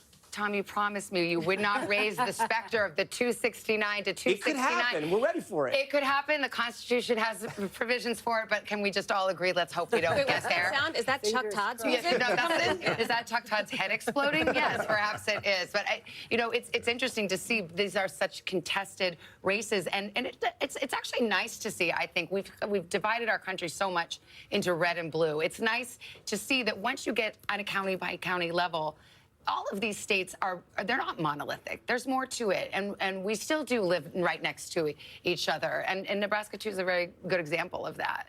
Yeah, but I would say you're right. We live right next to each other. But the folks that live in Omaha, I guarantee you, some of the folks that live out in a very sparsely populated rural county don't relate to some of the same issues that the people in Omaha think are important. It's much more of an urban area. There's also a hot Senate race there right now where the Republican was expected, you would think, would just cruise to re-election there, but there's an independent candidate, Dan Osborne, who's really giving a run for her money for Deb Fischer. Yeah, and I will say that one of the things about the urban-rural issue is when you think about the ground game, I don't think we talk about this enough. The ground game for the Republican Party is much harder. Going door to door in rural communities is a much different operation than going door to door in a densely populated area. It's not as efficient. Yes. It's more difficult. Frankly, a lot of folks out in the rural area don't want strangers knocking on their door. They're not used to having people they don't recognize coming up the driveway 2 miles down from their nearest neighbor. So it is harder for the Republican Party to do the ground game, the GOTV, as you talked about earlier, than it is for the Republican Party. But it'll be interesting to see how this independent does in Nebraska. He says he's going to be independent. He won't caucus with either party. He won't vote for either leader. He says his job would be to try to bring the two parties together.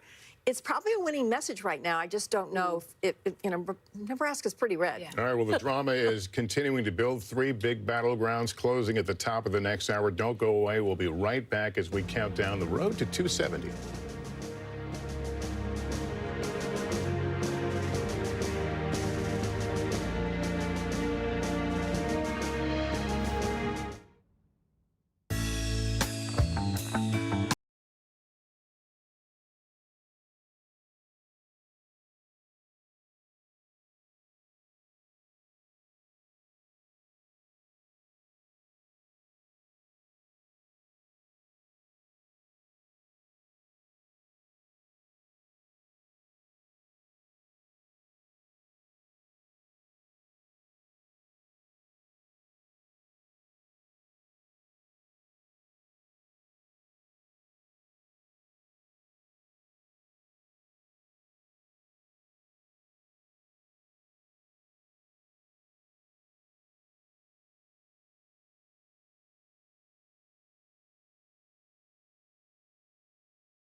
As I turn to Kristen Walker and Hallie Jackson, there is also hanging in the balance tonight the balance of power. Who controls Congress? Who controls the Senate? Who controls the House? And we've got some results there. That's right. And Republicans need 2 seats to win control of the Senate. So far, they have 1 pickup. So let's go to the board. We'll show you where things stand right now. In West Virginia, as we have already reported, Jim Justice has won this seat after Senator Joe Manchin, who was a Democrat, who then switched to an independent, announced he was not running for re-election. This is expected. It is the first Republican pickup, so that makes this significant. We can call that Rick Scott has held on to his Senate seat in Florida handily. He first won this seat back in 2018. This was one of these races where reproductive rights was a big issue. Former Congresswoman Debbie Mucarsel-Powell trying to make that the big focus of the race, but it was not enough to get her over the finish line. We're watching this very closely. The Senate race in Ohio, too early to call. Senator Sherrod Brown looking for a 4th term against former car dealer, Trump-backed businessman Bernie Moreno. So we'll watch that closely. Pennsylvania, another big battleground. Senator Bob Casey with 67% of the vote. Dave McCormick with 30.4% of the vote. Too early to call with just 13% in. Let's take a look at the big picture here. Again, Republicans have now picked up 1 seat for the Senate at this hour, 42 to 33. We'll continue to watch this very quickly. Hallie, taking a step back, the Republicans need 2 seats, and this is a map that is very difficult for Democrats to hold on to their Senate races. They're on defense in a lot of these states. Yeah, and the reason for that is likely Montana. This is the other pickup that Republicans feel very confident about. They think they'll be able to get. I will tell you that Ohio Senate race being too early to call is interesting. I talked with one Senate Republican source who said, you know, they would have loved to see that call an hour ago, right? They would have loved to have had that in the bag, these 2-seat pickups earlier in the night, Savannah. But we'll wait and see how this one goes. Okay, we are just coming up the top of the hour. We're going to have some major battleground poll closings coming up. And we Michigan continue to come, and Wisconsin, Arizona, all coming up. So this is the drama beginning to clearly build right now. The votes are being counted. And again, we'll get those closings here very shortly. Let's check back into the presidential race and the road to 270.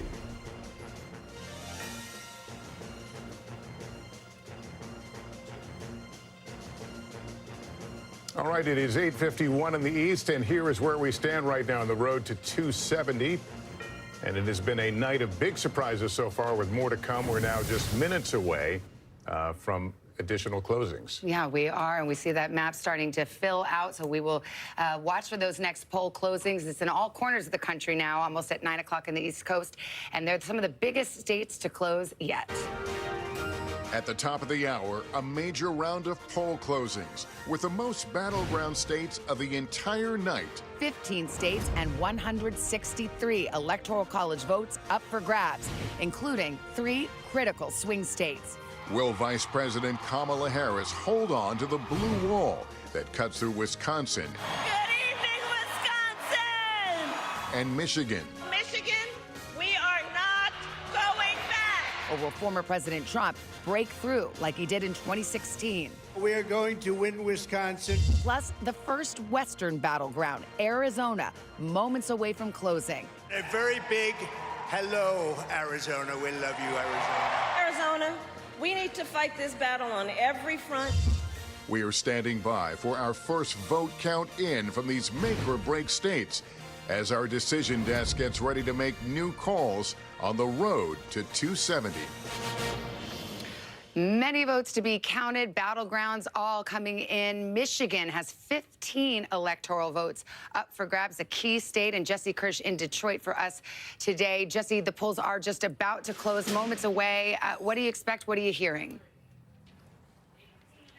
Yeah, so Savannah, statewide, they close at 9 p.m. Eastern, but here in Detroit, in the East Coast time zone, the polls have been closed for almost an hour. You can see this ballot drop box is sealed off here. However, despite all of that, we're going to move down the block here. This is the city elections office. And what we've got going on here is people who have been in line well past when the polls officially closed to continue registering to vote. And inside, it appears we do still have some people in that line. We had people telling us they'd waited in line for around 4 hours. One young woman told us that she almost got out of line because of that duration, dealing with logistics as well as just waiting to be able to register to vote, but was ultimately able to do so. Someone else told us that they got out of line because of the wait. If people got in line by 8 p.m. Eastern time and they closed the doors here at that time, people were going to be allowed to go through the registration process. And it seems people are still going through that at this hour. This is a traditional Democratic stronghold, the city of Detroit. However, when we've spoken to GOP operatives in the state, they tell us that they see Vice President Harris's base as, quote, crumbling because of various headwinds. However, there are other potential headwinds that could send traditionally Republican voters toward the vice president. We will have a clearer answer as those results start coming in at 9 p.m. Eastern. Savannah, back to you. And we'll get a better idea about turnout, too, which is all important for the Harris campaign in Detroit and also those collar counties. Well, we want to switch over. Let's go to Arizona, the Mountain West. Polls closed. Gotti Schwartz, they're outside of polling place. Have you seen a lot of crowds? Yeah, polls close in about 6 minutes here. This is the end of the line, and this is about a 60 to 70 minute wait here. So you got the people that are at the end of the line right now, probably about 300 to 400 people in front of them. You're noticing a lot of MAGA hats here talking about the gender divide. Gender divide is very much in play here at Arizona State University, and there's been so much talk about low propensity voters. One of the things that we've been noticing here and talking to students about is the involvement of fraternities. Normally, fraternities, they may not be organizing and may not be turning out to vote as much as you'd expect, but here at the ASU campus, it does seem like the fraternities have been involved in turning out the vote, and those that we've been talking to say that they are turning out for former President Donald Trump. We've also talked to a lot of other students that have been coming out for policy issues. There are several props. The issue of abortion is extremely important in turning out the vote. Immigration is also important, but I gotta say, just eavesdropping what people have been talking about in line, it's been surprising how often the topic of the Joe Rogan podcast keeps coming up. We've talked to several students now who say that they listened to that Joe Rogan podcast with the former president, and that was the deciding factor for them. And they've also said that if the Kamala Harris, the vice president of the United States, would have appeared on that podcast, they may have had their vote skewed. It's really interesting because, you know, some people are talking about policy. Others are talking more about kind of like vibes. Well, I like the vibe of Trump, or I like the vibe of Kamala Harris, but it's not so policy specific. But that's just some of what we've seen. We're almost to the end of the line. We just wrap around this corner. But again, right now we're in Maricopa County. This is a county with 2 point something million voters. ASU has 74,000 students here, most of them voting age. So what we see here at Arizona is going to be very important in this election.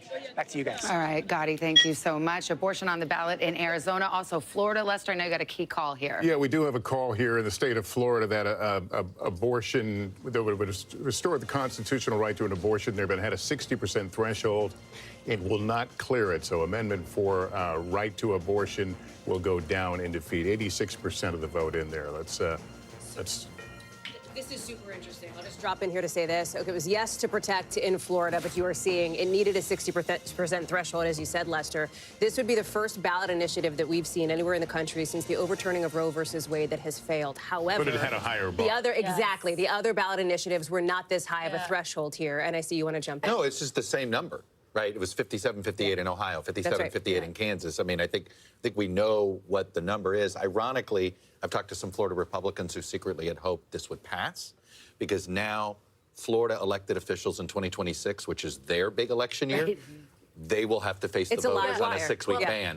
And then suddenly that will sort of upend just the state's politics. Yeah. But Ron there's clearly, DeSantis actively campaigned against this amendment which is and he used the government power. It's going to create an interesting, there's going to be a fascinating, if the Democratic Party ever wants to have a chance in Florida again, they're going to get an opportunity, Well, ironically, because this thing went down tonight. Think about how complicated this was for former President Trump. I asked him about this. He said it went too far. And then he was asked about it repeatedly throughout the course of this campaign. Well, how are you going to vote on this? And he was shifting his positions in the weeks leading up to this very vote. So it sort of underscores the point that Chuck's making. This is a very complicated issue. This issue has Republicans in knots and Donald Trump in knots, and now it lives to see another day in Florida. And this is why the vice president and her team have been pushing on this issue. It is on the ballot as well in Arizona and Nevada. Trump orbit folks that I'm talking to think that there is a likelihood of perhaps ticket splitters in those states, people who will back these abortion ballot initiatives, but who will also back former President Trump. But you have seen the vice president hammer this in the state of Georgia. She went to the state of Texas, which nobody really thinks is going to flip blue on the presidential race, but she wanted to use it as a stage to highlight that state's controversial restrictive abortion law. She did it in Georgia with Amber Thurman, and in Florida, she talks about it as a place that she is concerned about. We don't have a ton of time because we're coming up on a poll closing. But in Iowa, whose polls are going to close, there was a late election poll. Iowa just had a very restrictive abortion ban passed. And this shock poll on the eve of the election had Kamala Harris carrying a red state. So it's just a very potent issue. Not to overread into it, but it is an indicator perhaps, and the pollster there, Gold Standard pollster, thought perhaps the abortion issue was motivating these older white women, right? A demographic we've been watching tonight. And Chuck, well, let's go to the election and we'll move right here. As we get some more poll closings here, we can give a few more characterizations. In just 3 seconds, all of these states will see their polls closed, and we'll begin counting the votes. Here is state of Texas, which we were just talking about. Donald Trump will win in the state of Texas when all the votes are counted. NBC News projects that Donald Trump will also win in North Dakota tonight. South Dakota, same story. That will also go into the Donald Trump column this evening. We move to the state of Wyoming. In 3 electoral votes at stake, Donald Trump, the projected winner in Wyoming. Here's the map. The road to 270 now getting interesting. 154 for Donald Trump, 30 for Kamala Harris. All right, let's go to the uncalled races just from those 9 o'clock poll closings, including New York, Colorado, Minnesota. So we still await results there. But let's go to Michigan. That's the biggie at this hour. Polls closing in Michigan, and it is, wait for it, too early to call. We will be waiting for it perhaps into the wee hours tonight. Arizona also too early to call. 7 o'clock in the Mountain West, 9 o'clock on the East Coast. Polls just closed there. Let's go to Wisconsin, the other of the blue wall states, along with Michigan and Pennsylvania, too early to call. And speaking of Pennsylvania, too early to call. Starting to see more vote come in, but we could be waiting a bit for that. And same with North Carolina. They're counting more quickly, but it's still too early for us to make a projection. And in Georgia, it's not too early. It's just too close. We are starting to see the vote come in. We've got 66% counted right now. And yet, despite the margin that you see there, we project not only what the margin is right now, but where we expect the vote to come in, whether it's coming from a Republican stronghold or a Democratic stronghold. So when you see that disparity and then you see us say it's too close to call, there's a method to that madness, Tom, and you've got Georgia up there. And I'm going to explain the method to the madness, right? The difference right now, 220,000 votes. Trump on top with 66% of the vote in. But Republicans, it can't even get close to celebrating just yet. These sort of UFO objects we have circling Georgia right now, this is the remaining vote. And the bigger that bubble, that means the more vote that is out. And the more vote that is out right now is in the Atlanta metro region. Remember, I told you guys earlier that about 50% of the vote is going to come from this area right here. The election is essentially won or lost in the Atlanta metro region because the margins are so close. Every vote matters, but because the margins are so close, Trump runs up that rural vote. The Democrats run up the urban vote. They run up the suburban counties around Atlanta as well. Let's take a look. Let's see how Atlanta and the surrounding counties are looking, the ring counties. Cobb County, 77% of the vote is in. Harris slightly overperforming where Biden was in 2020. Let's go over to Fulton County. This is where Atlanta is, a huge county for Democrats here. She's about where Biden was, 72% of the vote in. She can catch up and bring that up. Gwinnett County, again, these are the counties that Clinton flipped in 2016, and they just got bluer and bluer. And you can see what's happening here. 16% of the vote is in, but she's at 60. Biden was at 58. Let's keep going around here. Douglas County, 84% in. Here we go. Harris overperforming in that county. We'll come a little further out. Rockdale County will kind of move a little out the suburbs, the exurbs, if you will. 69%. Look at where Harris is tonight. 74%. She's running up that vote in the Atlanta metro region. If she can keep that momentum going, she could possibly take the state of Georgia. But again, we got to wait and see. I want to see how Trump is doing in some of his rural counties. 78%, 95% of the vote is in. So 78% in 2020. He's at 78 right now. Let me go to neighboring Towns County right here, 81-80, and then in Union, 81-80. He seems to be hitting his marks, too. I want to hit some sort of swing counties, if you will. Dooley is one of these. Trump won it in 2016, but if we go back, Obama had it in 2012. Tonight, Trump is up. He's building on his margins from 2020. That's a good sign for him. Let me see if Peach County is in. Peach County is another one that no vote is in. This is one of those swing counties, not a whole lot of voters, but it usually sort of picks the winner. We like to watch it as we go around.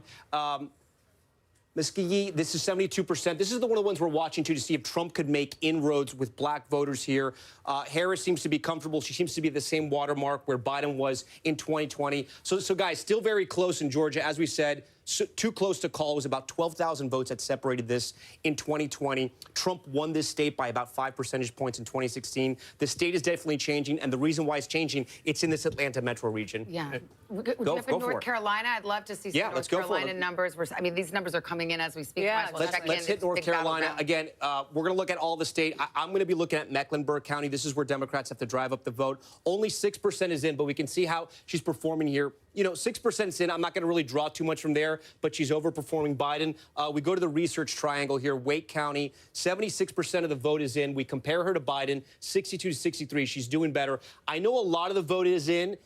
Over here in Orange County. This is UNC Chapel Hill, the research triangle. You have medical research jobs, high-tech research jobs, affluent suburbs, highly educated Democratic voters. 86% of the vote is in. Let's see how she compares to Biden. Slightly overperforming Biden, not by much, but look, any little increment makes a difference when you're talking about a 10,000 vote difference at the end of the day. Right now, the difference is about 41,000 in that county. Trump is on top right now. He's going to run up the rural vote. We can check out some of his counties over here in western North Carolina, Graham County. These are some of the counties that were affected by Hurricane Helene and all that devastating flooding. 95% and 81%.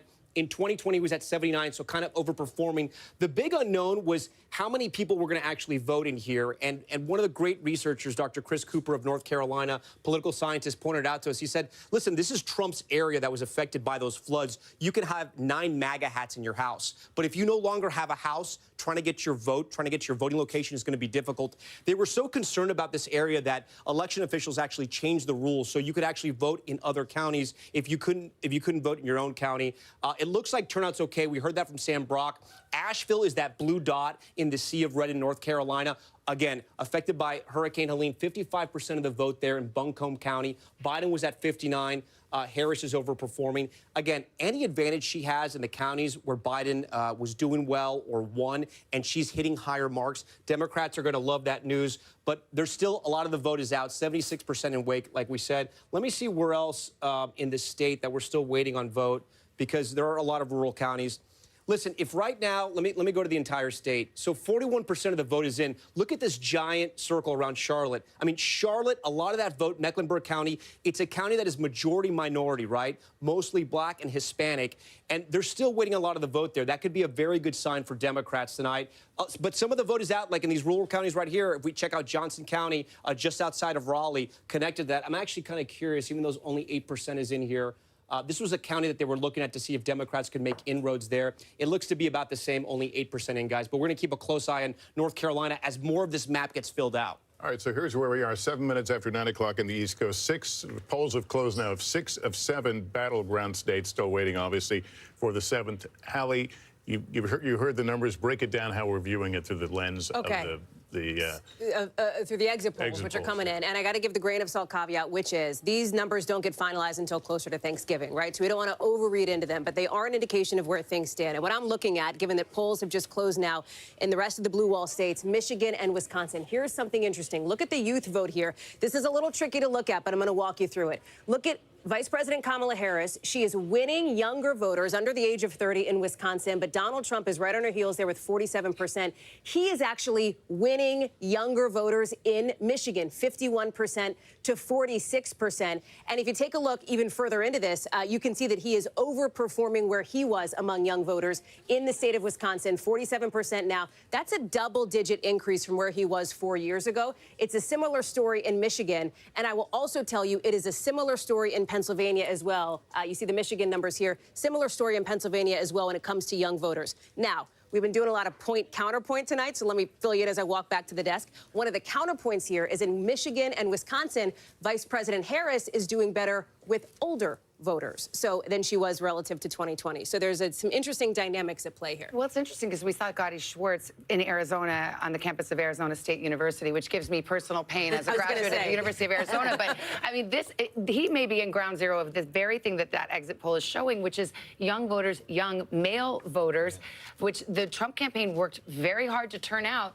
are responding accordingly. Some of them are talking about this Joe Rogan podcast.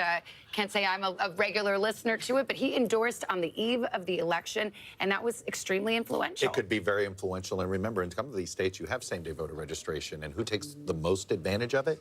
Younger voters. That's right. You know, it was interesting. A lot of Democrats were very optimistic about some of their chances in some of the big Midwestern states for House, Senate, and the presidency because, unlike 2020, the Ann Arbor kids are going to vote in Michigan this time. In 2020, they voted in their home state.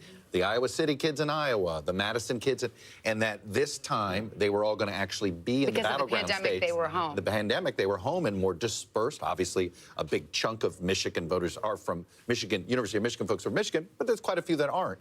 And Democrats thought that could be a secret weapon for them. If the young men are pulling for Trump, then it's not as much of an impact. Still, there's a massive gender gap among young folks. Let's not. In fact, it may be bigger among young voters young than men any young other women. age group. And then we've seen as Laura Jarrett joins the table here, and I know you're looking into some of the legal issues, but also following these ballot referenda, including the abortion measure that needed a 60% approval, didn't quite get there, 57%, so it went down to defeat in Florida. But to carry on this conversation, young women have been highly motivated by this issue of reproductive rights. Women of all ages motivated, young and old, and obviously it didn't work in Florida, but the threshold was higher there, and we are still looking at a number of states, including places like Arizona, Missouri, Nebraska, South Dakota, all of which would change the right to an abortion to be enshrined in the Constitution, not something that you could take away easily. Once it's there, it can't just be wiped away when the change of legislature happens. And in those cases, it's a much different situation where you have to just get over a 50% threshold. And so it'll be interesting to see whether they can carry the ballot initiatives in those states, even if the former president is going to win in some of those states. We've seen these ballot measures, pro-abortion ballot measures, even in very red states, pass and sometimes pass with 56, 57% of the vote, which, by the way, is what they got in Florida. There has been a significant shift in the electorate, if these exit polls bear out to what we see right now, into how people feel about abortion rights and abortion access since 4 years ago. I would suspect it is entirely probably because of the overturning of Roe versus Wade. In 2020, 51% of people felt that abortion should be legal in all or most cases. You know what it is now? 66%. That is a significant jump. Let me just quickly interrupt. We go back to this in a second, but I believe we have another call to make, and this is in the state of Mississippi. NBC News now projects that Donald Trump will take all 6 electoral votes and will win in Mississippi. There is the breakdown right now, 21,000 vote difference, 10% in. But again, Donald Trump, the projected winner in Mississippi. Here's the map. Here's where it leaves us in the road to 270. Donald Trump well out in front with 160. Kamala Harris now with 30. Let's expand the conversation. Simone Sanders Townsend, former spokesperson to Kamala Harris. I wonder what you're seeing in these numbers. I assume you have good sources inside the campaign. What are you hearing? Greetings, everyone. It's good to see you. So what I am hearing is that Democrats writ large in all of the battleground states, and I've been talking to party chairs, folks within the campaigns, but also the organizers on the ground, they're feeling encouraged by what they're seeing from college campuses specifically. In Wisconsin, for example, in the 3rd Congressional District, there are 2 large college campuses in that state, and as one individual in Wisconsin told me, that they could flip a House district seat. In Philadelphia, the turnout in Philly specifically has surprised some Democrats.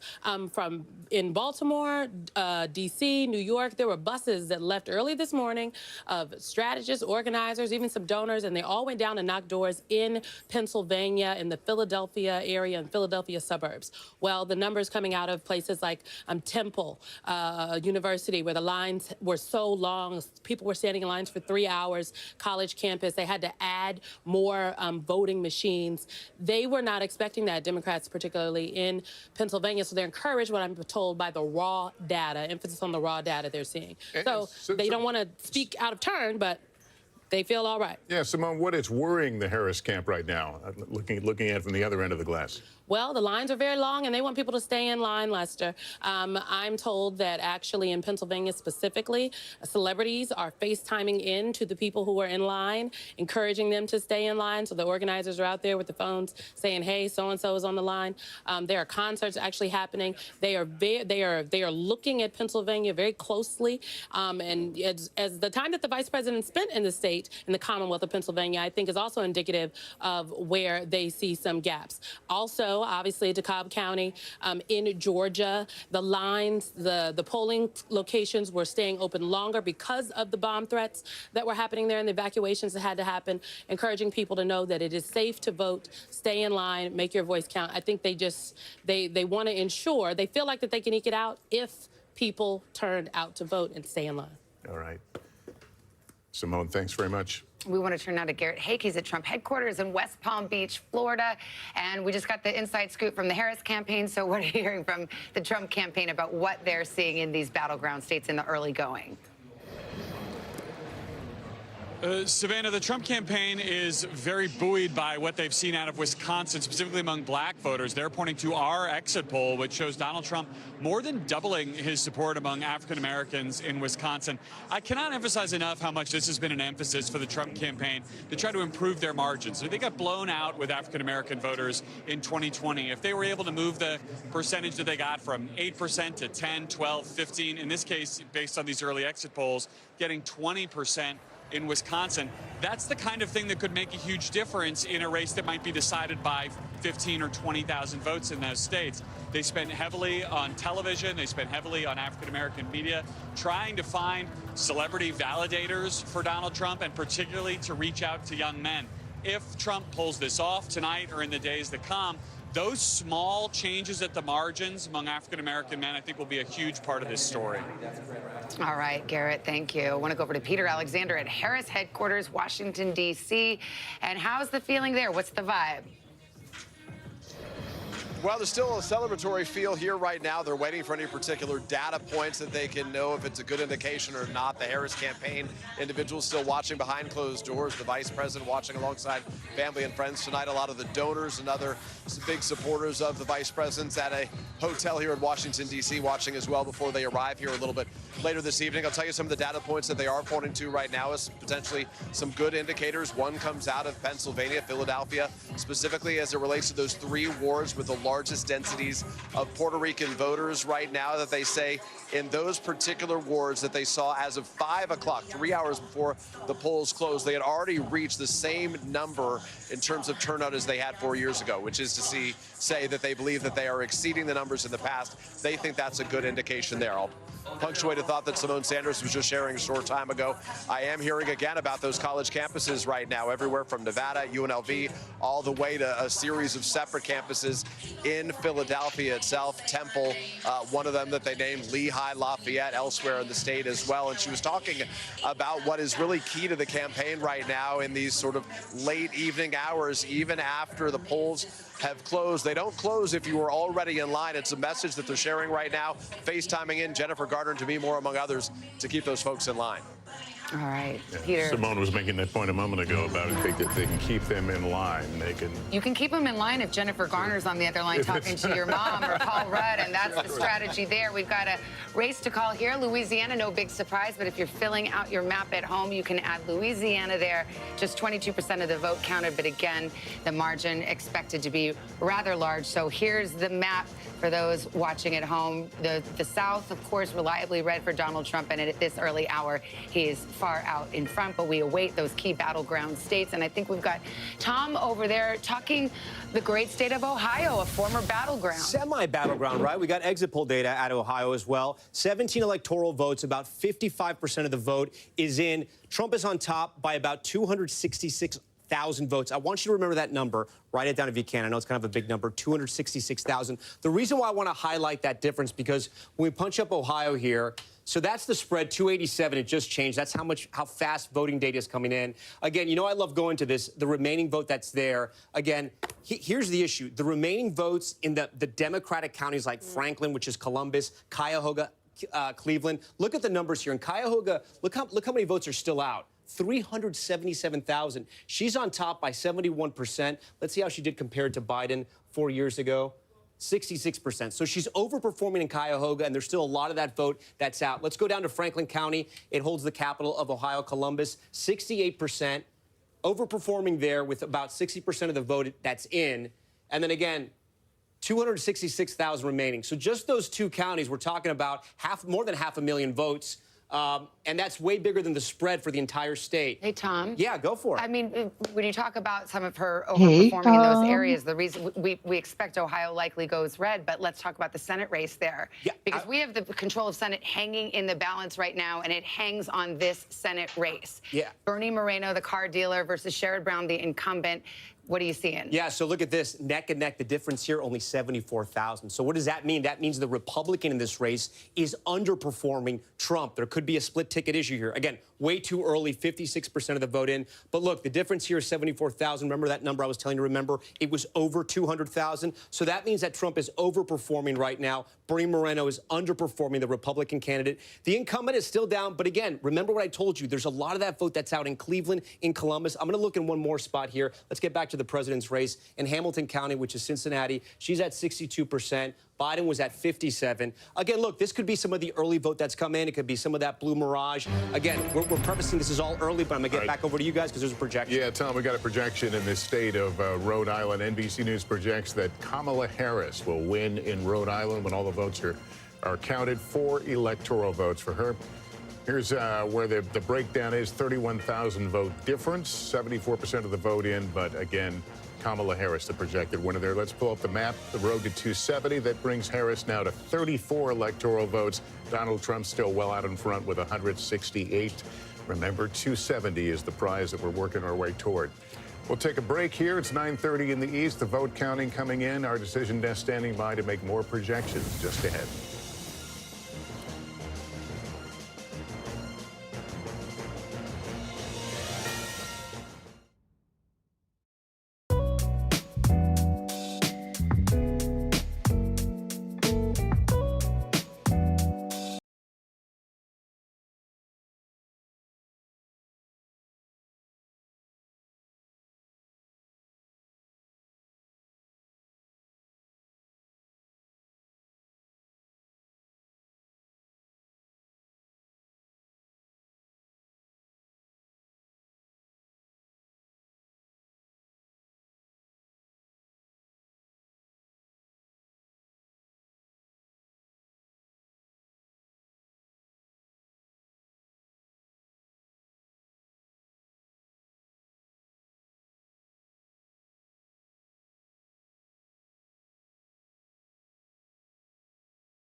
Welcome back on this election night. The road to 270. You can see Donald Trump out front with 168 to 34 for Kamala Harris.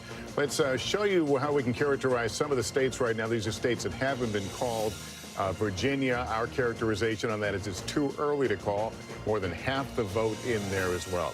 Let's look at Ohio. We were speaking that a moment ago. 17 electoral votes, not considered to be a battleground. Nonetheless, we look at it, that's too early to call right now.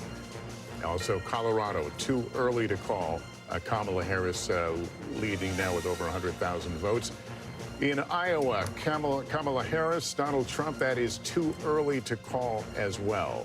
Let's go over to Tom Llamas right now, who can give us a little bit breakdown on the path to 270. Clearly, at this point, they're both wide open. Yeah, still very early so far. No big surprises. If you're watching at home, you can find your state here. We've already given some. We've projected some states for former President Trump, some for the vice president, and still so many, the bulk of states right there in the middle, and still so many people still voting along the West Coast in places like Hawaii and Alaska as well. Let's remind you and walk you through the paths that each candidate hopes to take to get to the White House. Let's start with Vice President Kamala Harris. We'll click her in here, get to 2024. This is the predetermined map of how the states voted in 2020 and then the 7 battlegrounds that will be decided tonight.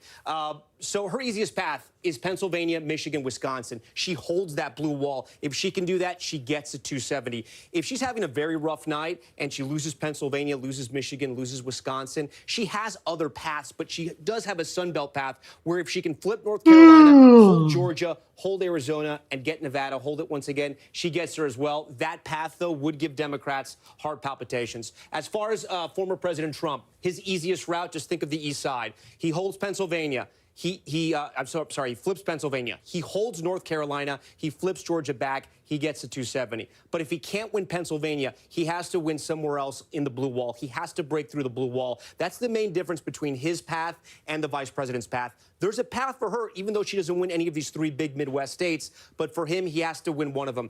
If he wins Michigan and he flips North Carolina, holds Georgia, he can win any of these 2 out west, either Nevada or Arizona, put him over the top. But if he can only win Wisconsin, I'm going to take Nevada away. He has to win Arizona to get to 272. So you can see it's going to be a long night for us. But every state sort of leads to a domino effect, if you will. And that's one of the reasons why we were watching Ohio, because if he were not to win a state like Ohio, which he won the last 2 presidential elections, his whole map changes. Guys, back to you. Well, right now, so far tonight, we haven't had any big shockers. Yeah. But let's talk about Pennsylvania. There's a reason that the campaigns spent more money there, spent more time there. It may well, at the end of this night, or perhaps it will be Saturday morning, like in 2020, it will all come down to Pennsylvania. It very well could come down to Pennsylvania. 19 electoral votes. It is the biggest battleground prize out there. And part of why we're watching states like Ohio so closely, like North Carolina as well, particularly in the suburbs, is to test how those counties, in those collar counties in Pennsylvania might go. Remember, President Biden won Pennsylvania not because he won the Philadelphia County area, but because he was able to really drive up the vote among white working class voters in those collar counties. One more point just to mention as we watch all of these returns come in. When President Biden was at the top of the ticket, a state like North Carolina was out of reach for Democrats. The fact that we're talking about it right now, the fact that there's been so much play in North Carolina, that former President Trump spent so much time there in recent days, underscores the fact that they have tried to open up more paths, and we'll have to see if that was effective at all. I want to ask a little bit about Michigan. We haven't really talked much about the Gaza war in Gaza and how that might affect the vote, in Detroit and in parts of Michigan. Are we getting any read there at all? Well, it's going to be something that matters, right? Because we saw that uncommitted vote. We know there's an Arab American population in largely Wayne County. It's only about 2% of the population, but it could be potentially significant here. You saw Vice President Harris, as she was on the campaign trail just in the last few days here, begin her rally speech, one of them in Michigan, by referencing, of course, Israel, Gaza, what was happening. She doesn't typically start off her campaign speeches, her stump speech that way. But she's been heckled at times. That's right. She has again and again, she has faced down protesters who heckle. She typically says something along the lines of, "You have a right to be heard, so do I, and I'm speaking now," which is a line that she's become sort of known for at this point. But the other piece of this, too, when you look at this, Michigan is a place that's going to be critical for her, as Tom has just laid out in the map. It is also the place where she started this shift in the last few days on her closing argument, moving away from this idea that Donald Trump was sort of looming large as this threat to democracy, this ominous shadow hanging over America, and shifting away from saying his name at all, calling him the other guy, trying to make him seem small, unserious, Lester. All right, we have another call to make, and this is a pretty big one. The state of New York, and not necessarily a surprise, but NBC News projects that New York Kamala Harris is the projected winner. I'll get this out, projected winner in New York. And there you see the vote difference, 845,000, 33% in. Here's the map to show us where we are on that road to 270. That puts Donald Trump out front with 168. Harris with 62 now. Let's continue this conversation about Michigan, about young voters, because this issue that you raised, Gaza, Israel, this is a very potent issue with young voters, with the many students. And we see Kamala Harris struggling with that. We've seen ads by third-party groups in Michigan trying to bring up that kind of dissent that is going on. It's very interesting. In the primary, there was an uncommitted vote, sort of a protest vote against President Biden. 100,000 people voted uncommitted in the primary. The margin in 2020 was 154,000. So this is a constituency that very much matters. Absolutely. And with young voters right now, we just had Hallie, you brought this up on the data wall a little bit ago. Trump is leading young voters. And again, that gender gap is playing out right here. It's large with voters under 30. Of men, 59% going for Trump, 39% going for Harris. Women, 54% Harris, 44% Trump. He's continuing to close those margins. The other thing that's interesting about Michigan, of course, there's a 52,000 person campus, University of Michigan. Back in 2016, Trump only won by about 11,000 votes.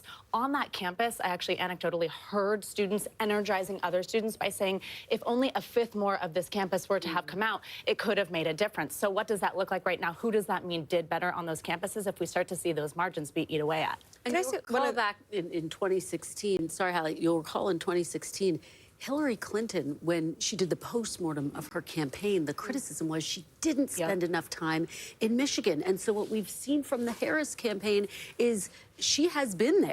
And Trump has certainly been there as well. He closed out his campaign there. And so the Democrats have tried to learn from the mistakes of the past.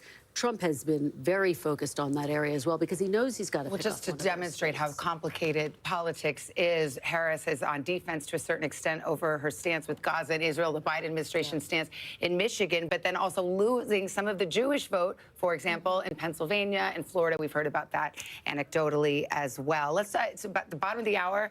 We can do some race checks here. You mentioned Michigan. Well, let's put it up there. Let's see what we've got in terms of results, and the votes are being counted in Michigan, one of those key Midwest battlegrounds. It is too early to call. That's just about a little over 10% of the vote, but now you've got an eye on what we've got there. Arizona polls just closed a half hour ago. Way too early to call there. It may well be days before we're able to call that one. Wisconsin, another in the industrial Midwest, too early to call. Just starting to get the votes counted. Pennsylvania, stop me if you've heard it before. It may all come down to Pennsylvania, and it is too early to call, but we're about 30% of the vote there. North Carolina, also too early to call at this hour. And staying down south in the Sunbelt state of Georgia, which President Biden carried 4 years ago, and former President Trump badly wants to get back into that red column. That is too close to call at this hour. So here is the road to 270. That is the magic number that a candidate needs to win the White House, and that is where we are in the early going at this hour. I always wonder what it looks like from the other side, from the candidates, when they're doing the same thing we are, essentially, pulling up these numbers, trying to weed through them, trying to figure out where you can be optimistic, you know, when you don't have the pressure of people looking at you. You want a fun fact? Fun fact alert? We love it. The last election was decided in 4 states by approximately 80,000 voters. You could fit those voters into Cowboy Stadium. Wow.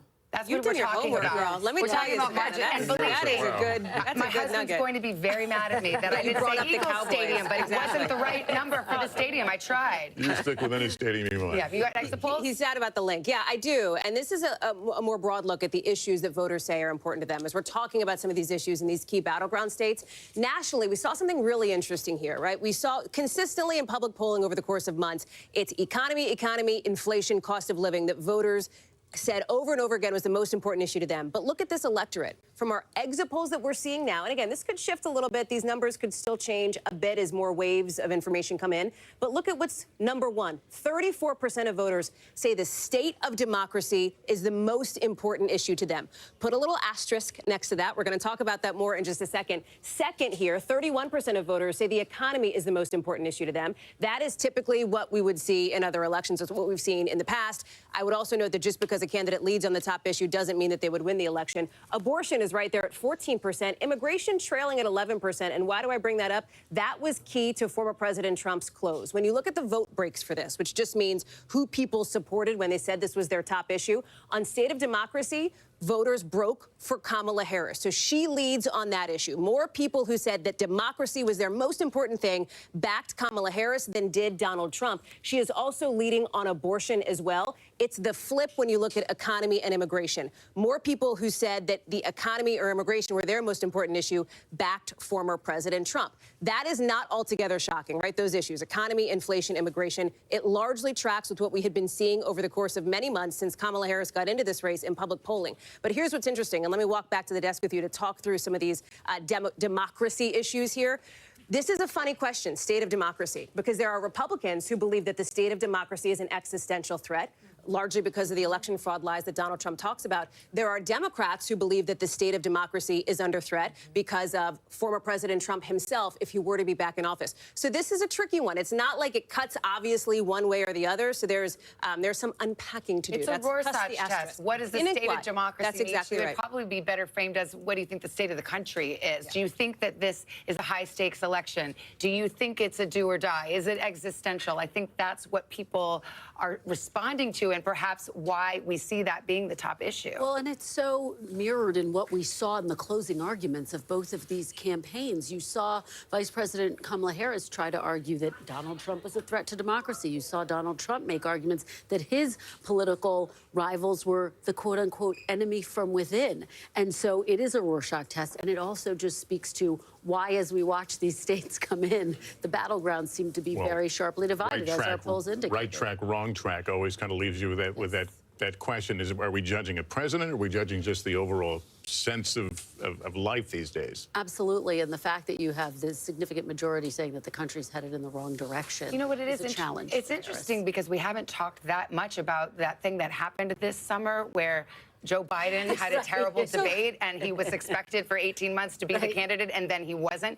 Do we have any indication in any of these early numbers how Kamala Harris is performing compared to how he may have performed? I mean, it's a hypothetical. I was going to say favorability is probably what gets us there most closely. I don't think we have those graphics ready to pull up, but Joe Biden, if my memory serves, is something at like 41% favorable. I'm based working on on the exit polls, graphics. which was a question that was asked. Do She not is at worry. something like, I want to say 48%. So she is, or 49%. She's outpacing where both Joe Biden and Donald Trump were. But Savannah, I'm so glad you brought this up. We called Delaware like an hour ago, right? Joe Biden's home state. And it made me think about what a different race this would look like, how different tonight would look if Joe Biden were still on the ticket. Vice President Harris has done this thing where she's tried to both distance herself from President Biden. She told me in our interview just a couple of weeks ago, Joe Biden is not on the ticket. Like, I am the one who is running on the Democratic ticket, which she's right. She is on the top of the ticket.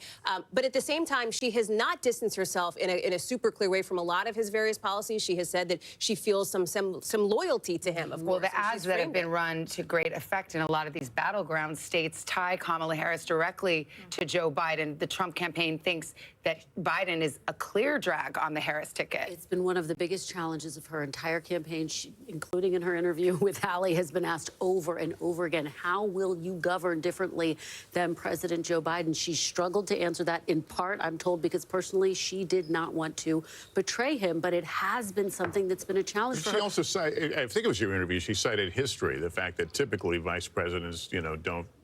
Yeah, that's right. That was our colleague, Peter Alexander, I think, if I'm remembering that one correctly, in a pull-aside with her several weeks ago. But she said, listen, typically vice presidents don't go after, their boss, if you will, their president. She talked about this issue of loyalty, but at the same time, she also says, my presidency will not be a continuation of the Biden administration. The problem that she had was when asked specifically, I believe on an ABC program, what would you do differently? She said nothing comes to mind. And boy, that Trump Keeping campaign. in mind, her campaign's been, what, 108 you know. Well, right, but that's about, Yeah. you know, that question's coming when Yeah. you have an unpopular incumbent. We want to go to NBC's Sam Brock. He's in Asheville, North Carolina, where I understand the counting is wrapping up. What are you hearing? Savannah, it's done. Look, I have it fresh off the presses right here from Buncombe County. The official results are in. First of all, they had a 73.69% turnout, which is almost their record high. It was 78 back in 2020. But considering everything that happened in Western North Carolina about a month ago, this is extraordinary. And the results are almost exactly the same as they were 4 years ago as well. It was 60-38 in favor of Kamala Harris for this county, which is about 140,000 votes. It was 59-38 back in 2020. This was not, however, your grandmother's democracy process, being sort of a fly on the wall to watch all this happen. Walk with me here for a second. So these are the tabulations that came out. These receipts, guys, were so long, they were strewn across this entire table. I watched as the board went through line item by line item to authenticate it for the unofficial results. There's basically a caravan of cars that comes in. They're all holding from each of the 80 precincts these thick orange cases that have flash drives in them. Bobby, who I'm told has been here with Buncombe County for generations, a 70-something-year-old woman, takes the flash drive out, comes in here and brings it into this room. In the room, it's unencrypted, and so they actually get the data up there and they upload it directly to the county site and then to the state site from this room, and then all of the day of votes get tabulated over in these machines. Fascinating to watch. It is actually now done. Let me send it back to you. All right, Sam, thank you very much. We've got a projection to tell you about. The state of Illinois, Kamala Harris, as expected, takes it. So that's a Midwest hold for Kamala Harris and the Democrats. Let's look at the breakdown here. Half the vote in, and it looks like it will be an easy victory as expected. And so we can fill out one more state on our Road to 270 map. The state of Illinois going to Kamala Harris. Let's go to Tom Llamas. You're in North Carolina, where we just heard straight from the horse's mouth. Buncombe County right there, Asheville. It's been through so much with Hurricane Helene, and Sam Brock had the poll results in his hot little hands. But were you calling him a horse? That's like, I'm not sure if you were or not. Sam's a tall drink of water, but he's no horse. He's a handsome man. So listen, along the lines of from what he was reporting, and I just checked out those Hurricane Helene counties, we can show you the ones that were affected by the floods. Let me go, hold on one second. Here we go. So these were all the counties, the 13 counties that were affected by the floods, where people could vote in other parts of the state if they weren't able to vote in their home county. It's interesting. I was going through the numbers. It doesn't look like there's any kind of drop-off there. That's actually better news for the president, because there are more Trump voters out there in the western part of the state, with the exception of the blue dots like Asheville, places like that. Here's where a lot of the vote is still out. Charlotte, Mecklenburg. Look, Trump is on top right now statewide. Mecklenburg is the place where Democrats, I'm going to keep going back to Mecklenburg when we talk about North Carolina. This is Charlotte and then the surrounding suburbs. They need to drive up the vote here. It is a majority-minority county. Hispanics and African Americans, they have to drive up the numbers here. When they lose races like Senate races, it's because the turnout is not where it needs to be in Charlotte. So not enough vote there. But the good news is there is vote in other places. Wake County, this is the capital. Raleigh, part of the Research Triangle. You can see Kamala Harris slightly overperforming President Biden with 76% of the vote. Whoops, that was a mistake. Let me go back to North Carolina here. Here we go. Okay. Right over here, Durham, this is where Duke University is. 85% of the vote is in. 81%. Let's see how she did compared to Biden. Slightly overperforming there, and just over where UNC Chapel Hill is. Slightly overperforming there. Here's one thing, though, that Republicans have something to possibly celebrate. Nash County. This is Governor Roy Cooper's county. This is where he's from. It's sandwiched between Raleigh, Wake County, and the North Carolina Black Belt, where you have those counties with high percentages of African-American voters. It usually, almost always in the last few elections, has picked the winner. 2012 Obama, Trump flips it. Biden it went with Biden in 2020. That wasn't a correct pick. But today, Trump is on top. And you can see that's good news for him, considering that Biden took it in 2020. We're also watching New Hanover. This is Wilmington. You have a lot of people who have moved to the east coast of North Carolina, the coastal communities here. Only 5% in, but this is also one of those counties that has always picked the winner in North Carolina. Not enough vote in to even compare it. I do want to talk about the Triad. This is, again, sometimes the forgotten metro area, but huge population center for North Carolina. A lot of the historically black universities are here as well. Greensboro, Guilford County, 55% in. Let's see how she's doing compared to Biden. Look, she's holding her marks, so this is pretty good. I want to see how Trump's doing, though, in some of the rural counties where he has to drive up the vote. Robeson, look, only 23% in. He's overperforming there. I want to go a little closer to Charlotte. Union County seems to be doing okay. Again, this is along the southern border, right above South Carolina. Seems to be holding his own. Anson, 92% in. This is actually a big flip. Let me see what this looked like in 2016. So this is interesting. Clinton won in 16, Biden won in 2020 with 92% of the vote in. Trump is on top right now. Again, not a large county you're going to see. There's only about 10,000 votes here, but we're kind of reading the tea leaves and seeing where everything's at so far. Again, statewide, 63% in. This is the only battleground state that Trump won in 2020. That's why we're watching it so close. It was very close. It was his slimmest margin. 63% of the vote is in. We're still watching and waiting here in North Carolina. As soon as we can make a call, again, too early, you know we're going to project it, guys. Tom, you had a little something for everybody in that, no matter who you're rooting for. We got a couple of results to read to you right now. These are ballot measures. We saw the abortion measure go down to defeat in Florida. It had a 60% threshold. In New York, it passes easily. 71% of the vote is the margin there. We'll go to Maryland. There was also an abortion rights measure, and that easily passes as well. Both of those blue states. Let's bring Laura Jarrett into this conversation because we do have 10 states that have these ballot measures, and obviously Democrats have hoped that that would help their fortunes, and especially in these battleground states. New York, obviously not a place where people think of abortion rights under threat, but the initiative there was broader than just about abortion. It had to do with anti-discrimination principles more generally, reproductive health care a part of that, but it was also about pregnancy and the like, and so that's why it was even on the ballot in a place like New York. But you think about a place like South Dakota, a completely different story. We still have to wait to see what happens there. Arizona, a different story. Missouri, we still don't have enough in to be able to make a call on that. And forgive me, let's see if the brain's still working here at 9:45. You got a big set of cards there, this is a late night for the Today Show. But Nebraska has two measures, doesn't it? It does. 1 for, 1 against? 1 for, 1 against. And so we'll see how that one shakes out. So which one wins? The one with the raw vote? The one that majority? has the one that has the majority. But we don't have enough in to make a call on that. And of course, one there have been other states that went this road prior to tonight. Many states that had went this road and had been able to reach the threshold to pass it, Lester. That's why the Florida situation was interesting, obviously, as we've been discussing, different because of the threshold there. But you think about a place like Michigan, places like Ohio had managed to get it through in the past. We have another presidential projection here we can put up on the screen here and walk you through it. I see it as you see it. NBC News projects Donald Trump will take the state of Ohio with 17 electoral votes. There is the breakdown of 441,000 vote difference now. 64% of the vote in Ohio. And again, Donald Trump is the winner there. And there's where it takes us on the road to 270. Donald Trump out in front with 185 electoral votes. Harris with 81. All right, let's go to Savannah Sellers. We always need not one, but two Savannahs sitting at the desk at any time, if possible. Exactly. Savannah, I mean, you've been looking a lot into the youth vote, and we were just talking about abortion. And for young women, that obviously is a galvanizing issue for many of them. It certainly is. For young women, it is their top issue. And that's where we're really seeing a huge gender divide also. For young women, 42% saying it is their top issue to just 10% of men saying that it's their top issue. When you talk about men, it's what you guys were mentioning earlier, the threats to democracy is up there, as well as the economy. There are certain states, too, where we are seeing, I know we were talking about North Carolina a moment ago, where we are seeing Trump improve specifically with that young men, the under 30. In North Carolina, when I came to set just a little bit ago, 60% said they supported him. That's up from 42% that voted for him back in 2020. So continuing to watch that. Abortion was also one where I saw a lot of activation on those college campuses all over the state of North Carolina, just talking about getting out to vote for the presidential ticket with that being attached to it. Of course, with the issue being attached to Harris, and within Michigan, as well as in Arizona. Arizona's an interesting one, though, because, of course, as I'm talking to the expert when it comes to Arizona, but the state of ASU. We're going to check in on the blue wall here, and we have a new characterization in the state of Wisconsin.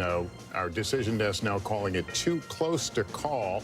You can see Kamala Harris out front right now, 23% of the vote in there, but again, too close to call in Wisconsin. Our election night coverage continues next with another batch of poll closings, including a critical swing state. We hope you can stay with us.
Mornings are full of possibility and energy, and how you get set for the day ahead matters. It's about getting caught up and getting ahead, because every day deserves the best start.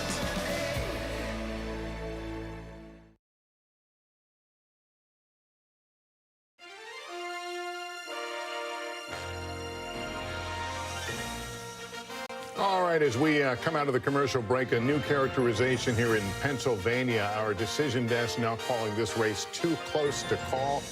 Kamala Harris leading right now with 34% in, but again, too close to call. We also have a new characterization on the state of Michigan with its 15 electoral votes. That will also go down in the too close to call column.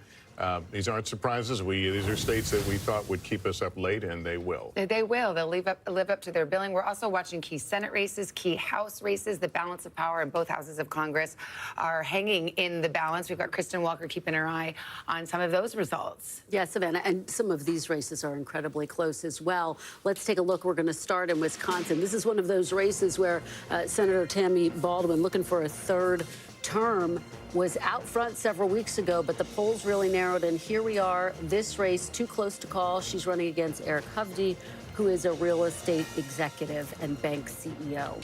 Let's go to Pennsylvania now. The Pennsylvania Senate race, incredibly competitive. Senator Bob Casey looking for a fourth term against Trump-backed businessman Dave McCormick. Again, this race still too close to call with 34% of the vote in.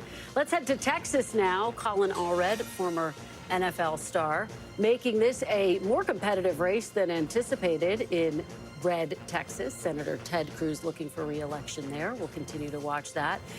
And the Senate race in Ohio, too early to call. Again, this is too early to call. Senator Sherrod Brown looking for a fourth term against Bernie Moreno. Let's take a look at how the spread is in the Senate. Republicans, again, have picked up one seat, with Governor Jim Justice winning that Senate seat there after Senator Joe Manchin announced he wasn't running for re-election. The Ohio Senate race, really significant, guys, and one to watch. All right, we've got a call in the Kansas presidential race. Donald Trump is the projected winner in Kansas now. NBC News can project. Let's see where that brings us. Here's the breakdown right now. 31,000 vote difference, but again, Donald Trump will win there.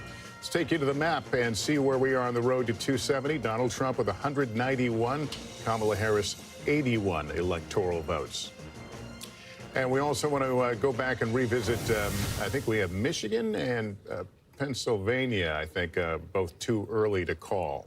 Too close to call at this hour. There we go. Yeah, we'll pause there. Let some of our other stations catch up with us as we show you the road to 270, the map filling out, but we got a lot of work to do.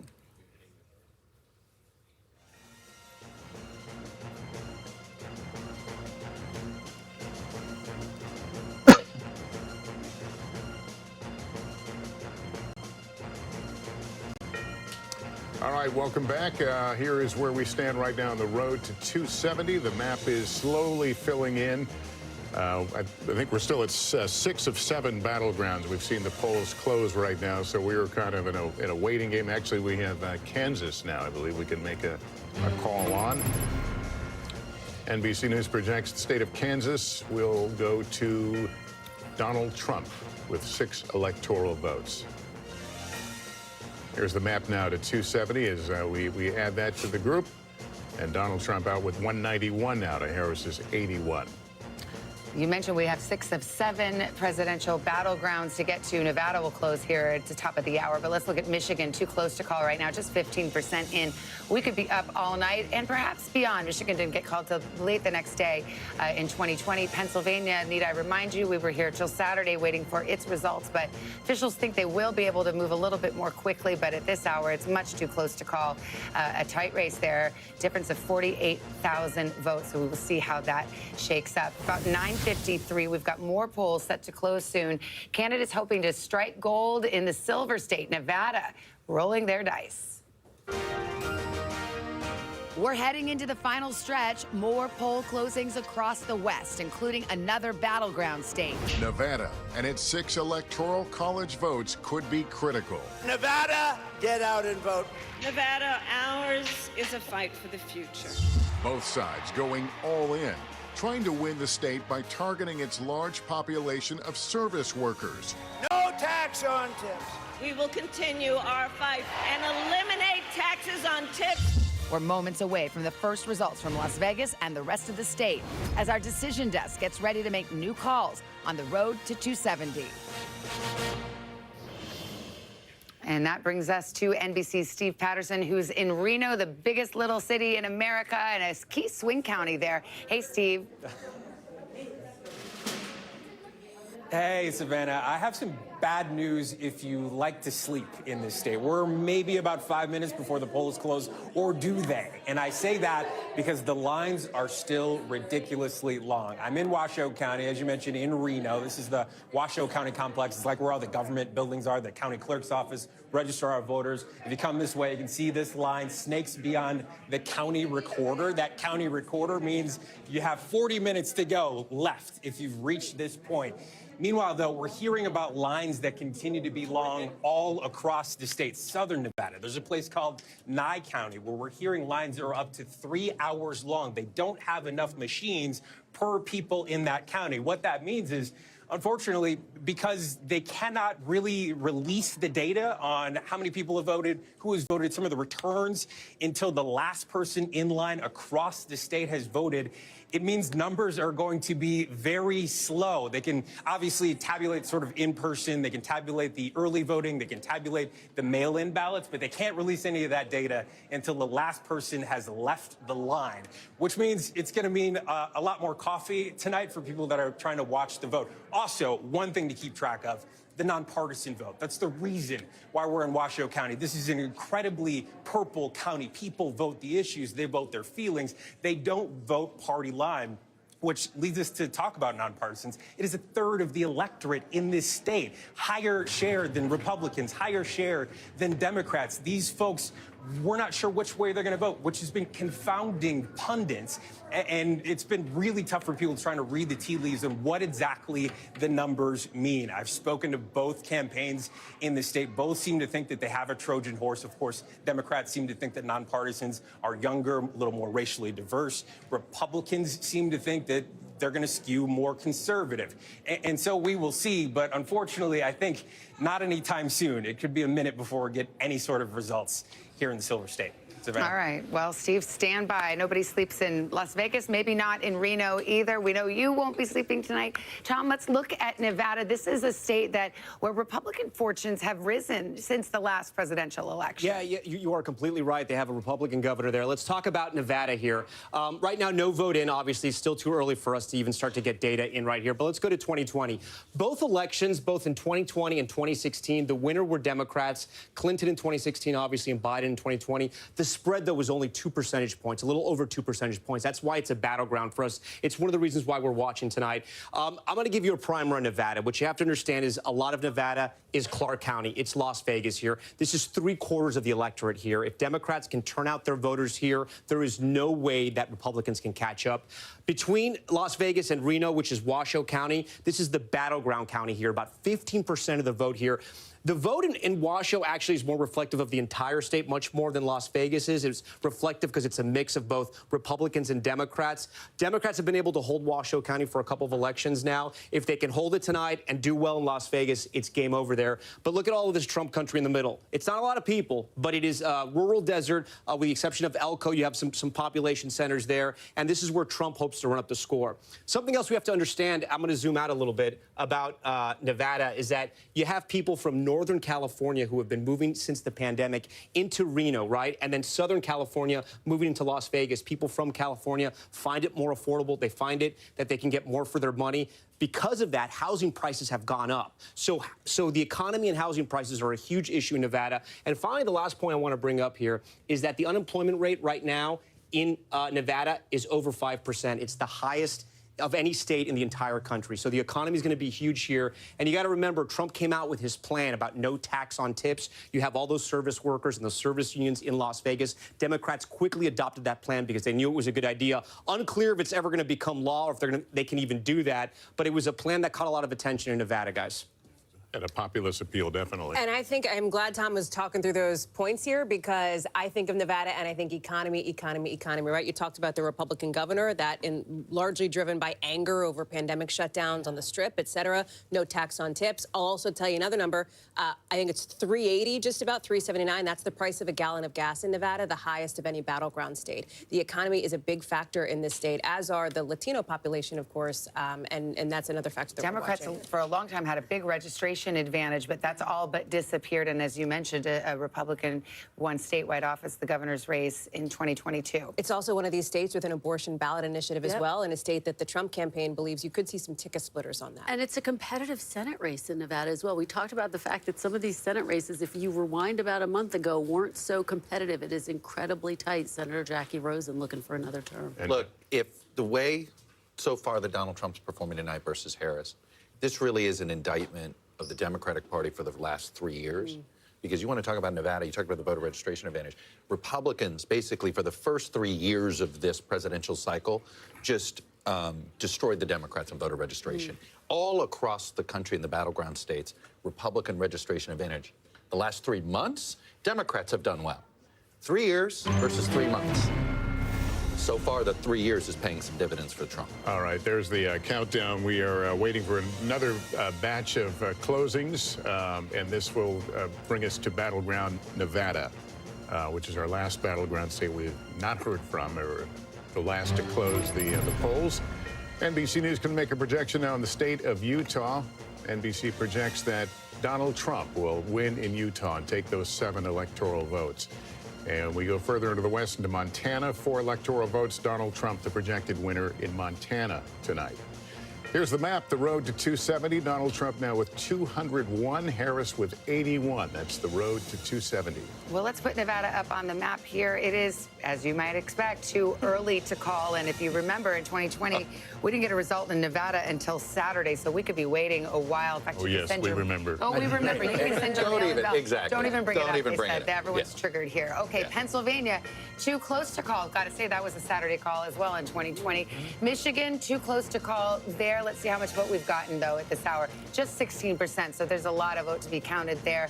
We'll move over to the state just nearby, Wisconsin, the other industrial Midwest battleground. 35% in. They are making some progress, but too close to call. Georgia, too close to call, but we are getting to a much higher number. We can get down into the counties in just a bit with Tom Yamas. He's right over there. North Carolina as well, starting to count more vote, too close to call. And finally, out west, the great battleground state of Arizona, too close to call. That's another one that may take several days before we get results. So let's go to Tom. And I mean, Pennsylvania, we cannot talk about it enough. It may all hinge on Pennsylvania, just as it did in 2020. Yeah, and earlier I was talking about Eastern PA. Guys, now I have to talk about Western PA. Go Steelers fans. Let's start in Pittsburgh and Allegheny County here. 66% of the vote, and let's compare it to 2020. Slightly overperforming. That's good news for Harris, because that's what she needs to do there if she wants to win the state of Pennsylvania. And look at this. Butler County, you'll remember, that's where that first assassination attempt took place, just miles from Pittsburgh. Look what a different place this is. Trump is on top. 71% of the vote is in. He got 65 in 2020, 65%. He's now at 64. He's essentially performing where he needs to be. I also want to see how the vote is in these Western communities, Western PA communities, because fracking was a big issue here. Vice President Harris had to change her position on that. Washington County, right here on the border, Trump with 60% of the vote. Let's see how he did compared to 2020. It's about the same. Westmoreland, right next to here, it butts up against Allegheny County. 47% of the vote is in. He's at 65. So he's kind of where his marks were in 2020. Remember, he has to do a little bit better. Erie's the one that we're going to be watching. This is the big swing county. We only have 1% in. The reason why we're watching this is because Erie almost always picks the winner of the election here. But we only have 1% in Erie County. But we'll be watching that. Let's move east now, because I know we have a lot of people from the Philadelphia area on the anchor desk tonight. See what's happening over there. Let's start in Chester County. Okay, so I'm going to give a quick whip around here. 2020, remember. So Harris has to drive up the vote in the suburbs just like Biden did and try to turn out that vote in Philadelphia County. So Chester's one of those ring counties. Let's move over to Delaware County here. She's overperforming there. Only a quarter of the votes in. Let's get to Philadelphia County here. 79%. She's going to want to increase those numbers. Again, we're still waiting on a lot of the vote. It's still very early. Remember, some of these counties are going to report late.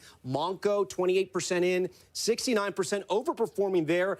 This is where Governor Shapiro is. You may remember that. She closed out her final ad sitting right next to Governor Shapiro, making sure the people of Pennsylvania saw that. And then I want to park on Bucks for a while, and then I want you guys to talk a little bit about Bucks. 24% in, but this is the county, the ring county around Philadelphia, one of those collar counties that Republicans thought they could make some inroads here. More working class than some of those neighboring suburb areas, counties. They say Southern Bucks might be a little bit more Trump country. That may have changed this election. We're going to have to wait and see. But you can see here the numbers aren't as high as they were with 24% in, 56% of the vote. Trump's going to have to try to run up the vote a little bit here if he wants to do better. I'm going to look at one more area before I send it to you guys. This is the swing here. Northampton almost always picks the winner in Pennsylvania. This is Easton. This is Bethlehem. That's that whole Lehigh Valley area there. Biden was at 49. Harris is right there. Look, guys, it's tough to draw any kind of information on who's on top or who's lower right now. Still too close to call.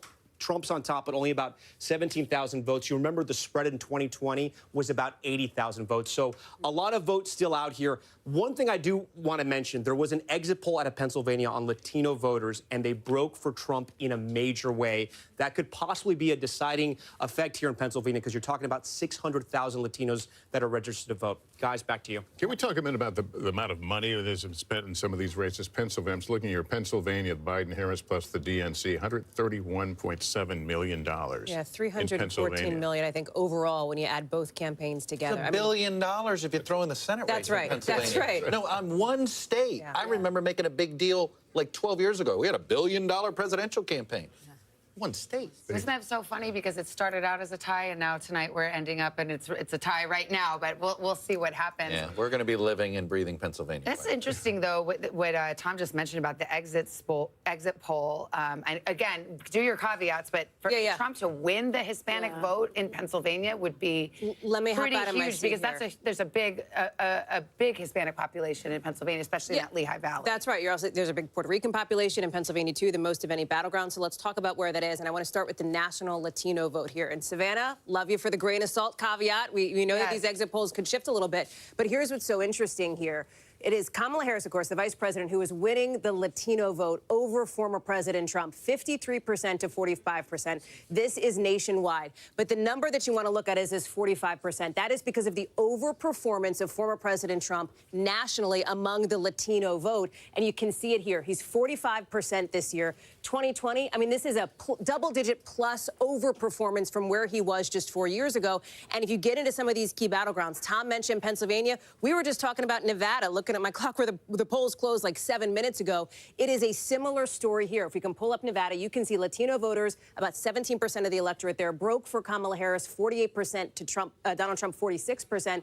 But again, it's about the overperformance. He is doing better with this group than he did 4 years ago, again, by a double-digit margin over the course of 4 years. So as I walk back to the desk, I will tell you this is something, and Chris and I know will back me up on this, as we've been talking to our sources around the Trump campaign. What did we hear again and again? That they thought they were going to overperform with Black and Latino voters. Latino men, an interesting and important story here tonight, guys. I want to bring in someone from our insider's desk right now. Jim Messina was campaign manager for President Obama's re-election in 2012. Jim, what are you seeing here right now? And what are each of the sides telling themselves based on this data? Yeah, it's a great question. So Tom just showed the most important two counties that I'm following in Pennsylvania. Early vote in Allegheny County, Pittsburgh, better for Harris than expected. Then you look at Bucks County. When I was Obama's campaign manager, I was obsessed with Bucks County. And so far, it's looking like very early numbers, but she's doing really, really well. We've talked about the Latino vote. That is a very scary number for the Harris campaign, and they're going to want to do better. But the thing around the exits that we haven't talked enough about is really the senior vote. Kamala Harris is doing better with white seniors in the exit polls and in some of the early results than expected, than a little bit better than even Joe Biden. You'd rather have those much more high propensity voters and a lot of a bigger overall number with those seniors. So those are three things that I'm seeing very early that make her campaign pretty happy. But in general, Trump is running up numbers in rural better than he did in 2020, which has to concern the Harris campaign. And we talked a lot about young men who were breaking for Trump. We saw the MAGA hats and some of the long lines at the universities. Yep. Is that unexpected to the level of the lines you're seeing?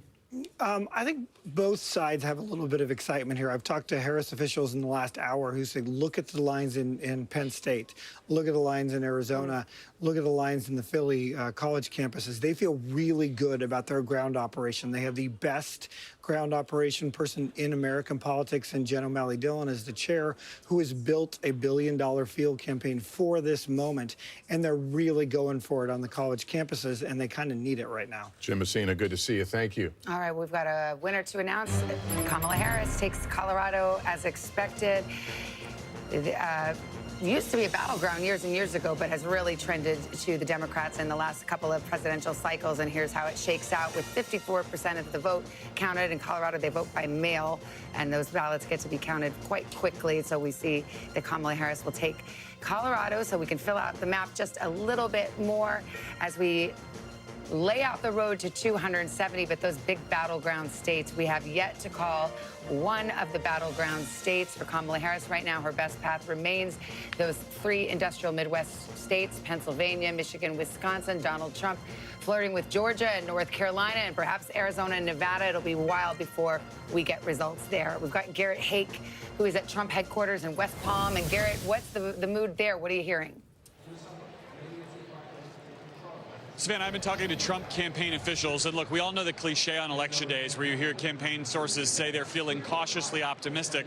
What has happened in the last half hour is my sources have stopped using the word cautious to describe their optimism. They are feeling increasingly confident as more and more votes come in, despite the fact that no battlegrounds have been called, that their theory of the case is being proven correct. And what I mean by that is the Trump campaign set out at the beginning of this race to expand the Republican Party. They knew they couldn't win with their old coalition. They had to get more younger voters, more black voters, more Latino voters, even by small amounts, to join their coalition. In the battleground states, they are seeing that happen. And if it does happen, it would be a historic realignment of the parties. Now, again, none of these battlegrounds have been called, but with all the battleground states now closed, the voting is done, except for the folks who are waiting in line. They feel like there's not much else left for them to do but watch and wait in an increasingly optimistic atmosphere, both here at West Palm Beach and at Mar-a-Lago, where Trump and his closest allies, friends, and family are watching the results come in. Savannah. All right. Thank you, Garrett. All right. Let's go with Peter Alexander now. He's with the Harris campaign in Washington, D.C. What's the optimism level there tonight?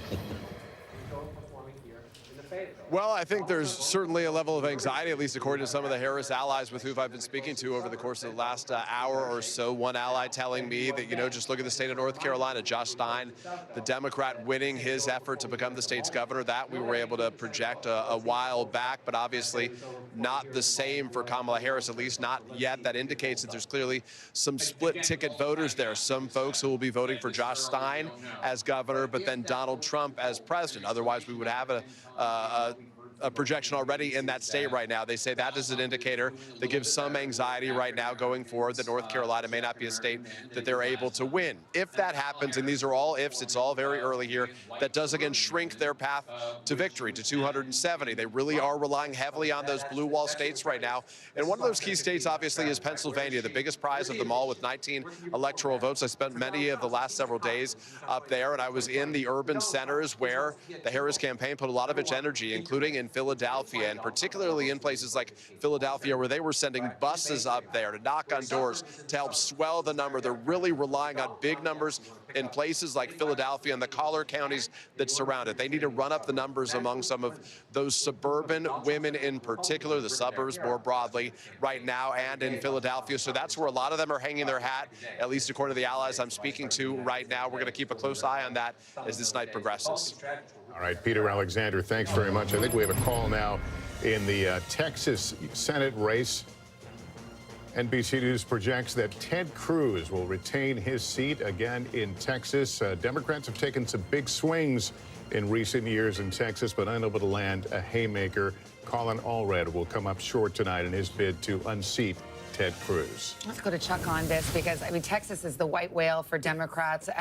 Chuck Schumer, the Democratic campaign committee threw money in Texas at late in the game, thinking maybe there was something going on there. Texas has a very restrictive abortion ban, as we know. The Democratic Party went way late into both of those two races. They sent a signal to donors for a year and a half. we're not going to bother with Texas and Florida. They're too expensive to do, and they had too many incumbents to defend in Ohio and Pennsylvania and all of that. Then Allred just kept hanging around. So they thought maybe late money, but this is, you don't just flip a, notice we haven't seen any big flips tonight in general.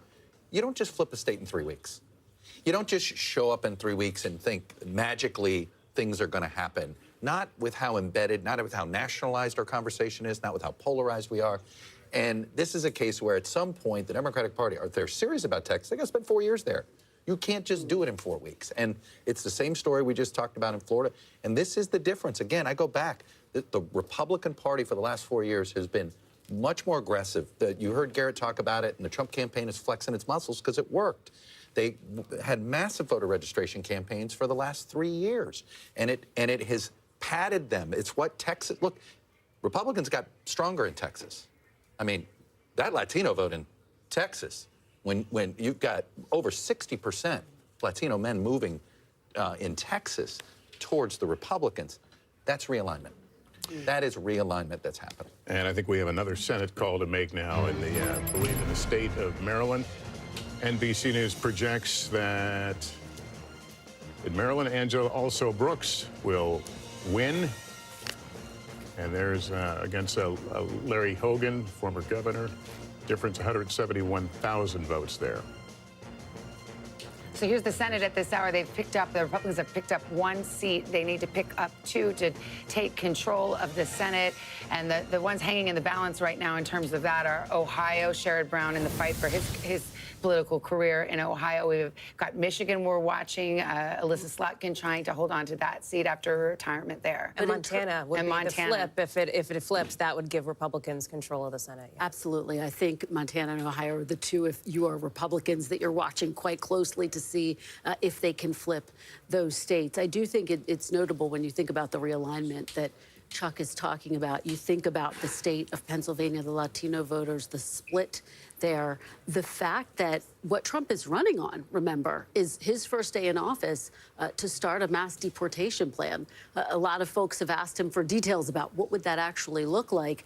He has not given them, but it is notable that he's increased his support based on what we're seeing so far amongst Latino voters, that is something that has resonated with them. Democrats making that late play to try to win them back, and so far, based on what we're seeing, didn't work. And yet the exit polling also shows that more people do not want to see immigrants deported if they are here illegally here. They want to see a pathway to legal migration, legal immigration here, which is another nugget we got from the exit poll. So interesting dynamics at play on this issue.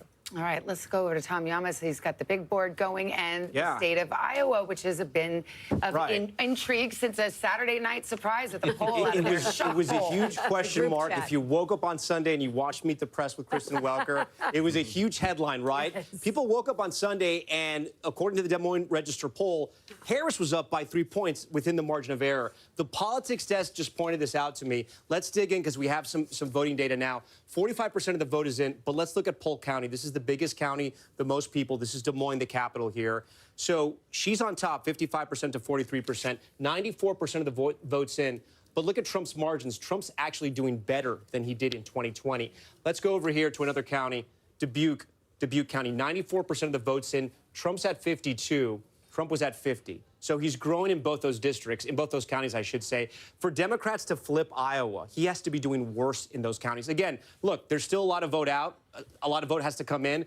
But this would be a shocker if Republicans lost Iowa. Remember, Trump won 98 of the 99 counties in the primary. And when you go back to elections past, he won by 8 points in 2020, and he won by 9 points in 2016. So my point here being that if the trend was Iowa was going to turn blue, she has to be turning out the votes in Des Moines and in other places, and right now that's not happening. We actually have a call right now. Let's play the music here. Projection, and Iowa will go red, as was widely expected until that poll. Right there, Trump wins the 6 electoral votes of Iowa. And so we can see the breakdown there with about half the vote counted there. So there was this thought that perhaps because of his restrictive abortion ban that just went into effect in July, and this highly respected pollster coming out, that perhaps there was going to be a wave of independent women who could somehow turn this red state blue. But this was not to be, Chuck. No, I mean, look, this is a miss because this looks exactly the way Iowa looks. 4 years ago. You know, we're in margin of error range there. So, look, she thought she'd found something This with is the pollster that we're talking about, yeah. independent women looking like they were choosing, and certainly we've seen some evidence of it in national polls, a point or two here or there. And look, I've seen it throughout the Midwest, but it's a point here or a point there. I don't know if it's enough to make up for the loss of voters of color that have cleared. I mean, that continues to me to be the big story of the night, is the shift among Hispanics. Look, Hispanic voters are swing voters, and I think, you know, what's interesting here is the Republican Party treated them the same way they treated white working class voters. They courted them the same way they treated white working class voters. The Democratic Party has spent a lot of time treating it as an identity group, you know, and you know, whether it's Latinx, which sort of fell flat, and so there's been a lot of hand-wringing about this inside Democratic circles, a real split, like, you know, it was a total misread sort of by the coastal strategists when it comes to how to target working class voters of color. And I think we're starting to see sort of a working class coalition start to drift to the right. You know, before, Donald Trump had working class whites. Now he's adding working class Hispanics and working class, not necessarily seeing evidence of working class African Americans, but adding working class Hispanics. That becomes a very durable majority. Well, another way of saying that is the education gap. Well, it's the same thing. College educated or non-college educated. It doesn't matter your ethnicity. It matters your education. But is it Donald Trump or is it the Republican Party? Or is it the Democratic Party? Okay, meaning, like, I don't, you know, it's the Democrat. It is, first of all, Latino voters in many ways are driven by the same issues. And there's one issue in particular, actually, that Republicans align closer with Latino voters, or Latino voters align more closely with the Conservative Party, and that's school choice. And that has been, and you can't help but wonder, both Florida and Texas have been very aggressive about expanding school choice. Where have Republicans made the greatest gains among Hispanic voters? Florida and Texas. So education, the economy, those issues, bread and butter issues, and that is how they talk to them. I'm not saying Democrats weren't, but for the sort of the cultural issues don't play as well with Hispanic voters as they may with college-educated whites or even African Americans. And we saw the Trump campaign hammer some of those issues in ads over and over again. Take a break right here. Coming up next, things are heating up. The votes are rolling in. We've got the latest on the battleground states, and we're inching closer to that 270 mark. Stay with us. Election night rolls on.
Mornings are full of possibility and energy, and how you get set for the day ahead matters. It's about getting caught up and getting ahead, because every day deserves the best start. What's the message that you're trying to get out to young people? Know what is in the drug supply. We've got important news this hour about your money. Mental health, big picture. Why is it so tough right now? News for the generation of now is NBC News Now. Listen to full episodes of Meet the Press wherever you get your podcasts.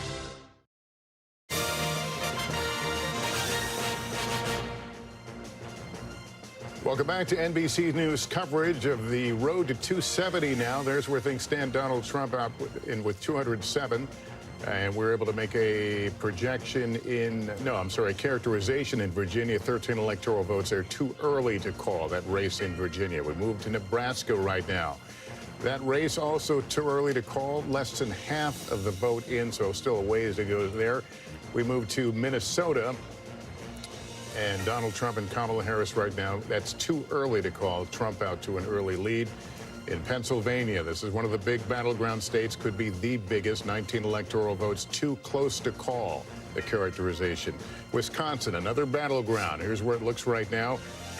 Too close to call, a difference of fewer than 8,400 votes there right now, and 47% in, so more to count there as well. Brings us over to Tom Yamas, who's looking at Wisconsin. And what are you seeing in these early numbers? So a quick reminder, when you think about Wisconsin, think of 20,000. That was the vote difference in both 2016 and 2020. That's what decided the vote. Trump won in 2016. Biden flipped it in 2020. Right now, 47% of the votes in. We want to dive a little deeper and look at some of these counties. We're going to start with the biggest one, Milwaukee. Again, we're still waiting for a lot of the vote in Milwaukee. We're expecting this a little later in the night.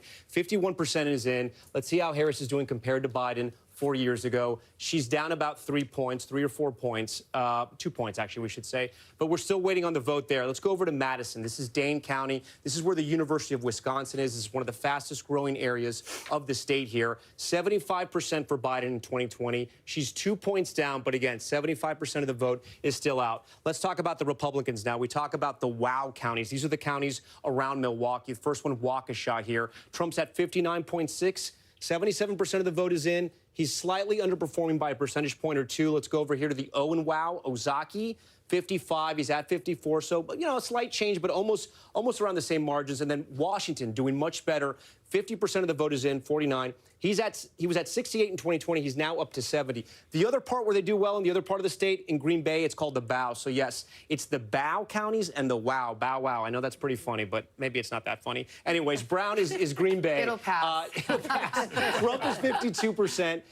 He's up big time here, but again, only 33% of the vote is in, and there are a lot of Democratic votes in Green Bay as well. We're going to come down here to the O and BOW, Outagamie, 54-57. Again, he's overperforming there, and then finally in Winnebago, 36%. I want to show 2 more counties you guys may have heard of, you may not have. Racine, these are suburbs of Milwaukee, getting closer to Chicago. These were counties that Trump flipped from Obama, and then he held them 4 years later. 15% in. Trump was at 51.68. That's a strong number for him. We go to Kenosha, which has been in the headlines, especially after the George Floyd protests. 50% in 2020, 73% in. He's overperforming there. So if you're looking at Wisconsin right now, I mean, the Republicans have some sort of positivity here that they're looking at. Sauk County is one of these counties that we watch that usually picks the winner of Wisconsin. Sauk is one, and Dorr is the other one. You've probably heard of Dorr if you've been following the political headlines lately. Our data out of Dorr is a little skewed right now, so we're going to wait till the numbers get corrected there for right now. But Sauk County we can look at. 48% is in. Biden won this in 2020. Trump won it in 2016. 47-50. You can see Trump's overperforming there. But again, still a lot of the vote is out. We're going to have to wait and see and what happens. And in case you're wondering, Sauk County, home of the International Clown Hall of Fame. So if you ever want to go down there and you're near Madison, drive over to Sauk. We're getting to the witching hour. We got the fact alert. Wow, fun fact alert from Tom. Welcome to the fun facts. Yes, exactly. Let's go to Stephanie Gosh. She's in Philadelphia and Pennsylvania. A lot of hopes riding on Pennsylvania for the Harris campaign. What do you know? Yeah, there certainly are, Savannah. We are here in Philadelphia at the tabulation center. This is where they're going through all those mail-in ballots. And, we've been noticing in recent weeks and months kind of a lessons learned category from 4 years ago. And this place is a perfect example of some of those lessons that have been learned. You may remember in 2020, the tabulation of the mail-in ballots in Philadelphia took place in downtown Philadelphia, and it was basically chaos. Now they're in this entirely new building. It is secured by a fence with barbed wire, and they are doing tabulation inside here. We're actually not allowed inside, but it's going on as we speak right now. And one of the unknowns back in 2020 at the end of the night was, well, just how many mail-in ballots are there out there? We don't know. Well, tonight, right before midnight, we're going to get a briefing here from the city commissioner, from Seth Bluestein. He's going to tell us how many of those mail-in ballots from Philadelphia have been processed and how many they have yet to process, to give an idea of how much more time it is going to take. All of that, more transparency, this more security, so things go much more smoothly. Savannah? All right. Thank you, Stephanie. Back with our panel and guests, former Missouri Democratic Senator Claire McCaskill and Mark Lauder, former Director of Strategic Communications for the Trump 2020 campaign. Good to have you both back. How's the blue wall looking right now, Senator? Well, you know what? I just got to say, with the exception of brave Ann Seltzer and her poll in Iowa, where clearly she did not get it right, it looks like the pollsters got it right in this election because I'm looking at these blue walls. If you look at Berks County, Harris is underperforming. You look at Lancaster County, she's overperforming. It's going to be razor close. I don't think there's any question. Now, what we're going to have to figure out is, do we have a country where an election can be close and people can accept the results? That's the question that I'm beginning to worry about, that if these are all really close and they go the way of Donald Trump, I don't think there'll be any problem. Well, Mark, we live in a 50-50 world. I mean, we do. I mean, we really do. And it's not going to stop after, Wednesday or beyond. No, and one of the things I'll tell you I'm looking at right now is Philadelphia itself, because while Kamala Harris has her margin, the numbers aren't there. She's about 2 points behind right now of where Joe Biden was, but there was a 471,000 vote difference to offset the rural areas. Right now, with 50% of the vote in, the last time I looked, she's on pace for maybe 390,000, maybe 400 or so thousand. That's if the current margins hold, and that's a projection. She needs to be above 450. Yeah. And if we're down there in that right, because right now it's about 190,000 vote difference with 50% in. It's early, but I mean, it seems like what we're gleaning from exit polls and other data is that the Trump campaign is overperforming, doing very well with Hispanic voters and young men. That Joe Rogan army appears to be real in a lot of these places. Is that what you're seeing, Mark? No, absolutely. I think they're very excited by that. And they also see that they're overperforming in rural areas. I think they're trying to cut their losses in the urban areas and in some of the suburbs. It's not always working, but I think in some of these key battleground states, it's panning out right now. Claire, what are you hearing from the Democratic side? Well, first of all, I think there's a lot of people on the Democratic side that are paying a lot of attention to what's happening with Sherrod Brown and Jon Tester right now. How about that? Yeah. Because the fact that it's been called for Trump in Montana and it hasn't been called for the Senate race gives you an indication. Same thing in Ohio. And I think everybody needs to remember what Lester just said is true. It's a 50-50 country. Let's assume for purposes of this conversation that, in fact, they take the Senate. And let's assume for purposes that Trump wins the presidency. They're not going to have more than 51 votes in the Senate, maybe 52. And you have a couple of Republicans that are not all on board with some of the Trump stuff, like Susan Collins and Lisa Murkowski. You could actually have a situation where the Senate is frozen in either administration. Depending on how it goes. So now's a time that I think that, regardless of how this turns out, I think the leader of this country needs to realize it's time to quit dividing and try to unite and figure out if we can't find ways to work together.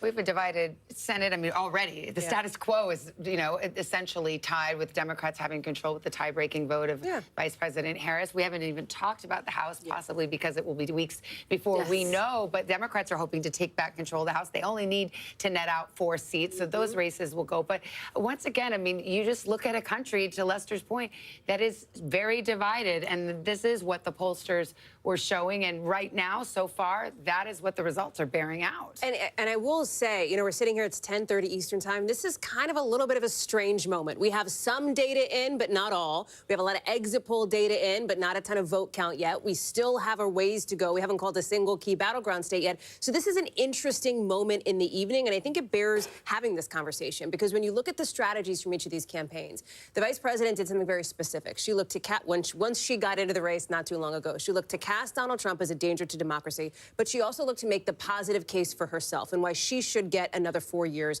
Her campaign spent so much time in places like Wisconsin. Think about that Ripon visit, the birthplace of the Republican Party, bringing out Liz Cheney, former congresswoman on the Republican side. I think everybody knows who the Cheney family is, trying to reach out to this tiny slice of people who aren't quite totally in their tribal corners. Former President Trump looked to supercharge his base. But it's so interesting because you say it's a tiny number, and it is, but these were Haley voters, a lot of them. I mean, Kamala Harris went around with Liz Cheney, and they went to these color counties. All these, yes. And in Arizona, we saw, Jimmy McCain and some of these big names, former Republicans, Jeff Flake, who are out there. She was trying to find those moms, those suburban women who just had enough with Donald Trump. Let me just pause the conversation very quickly, because we have a call now, I believe, in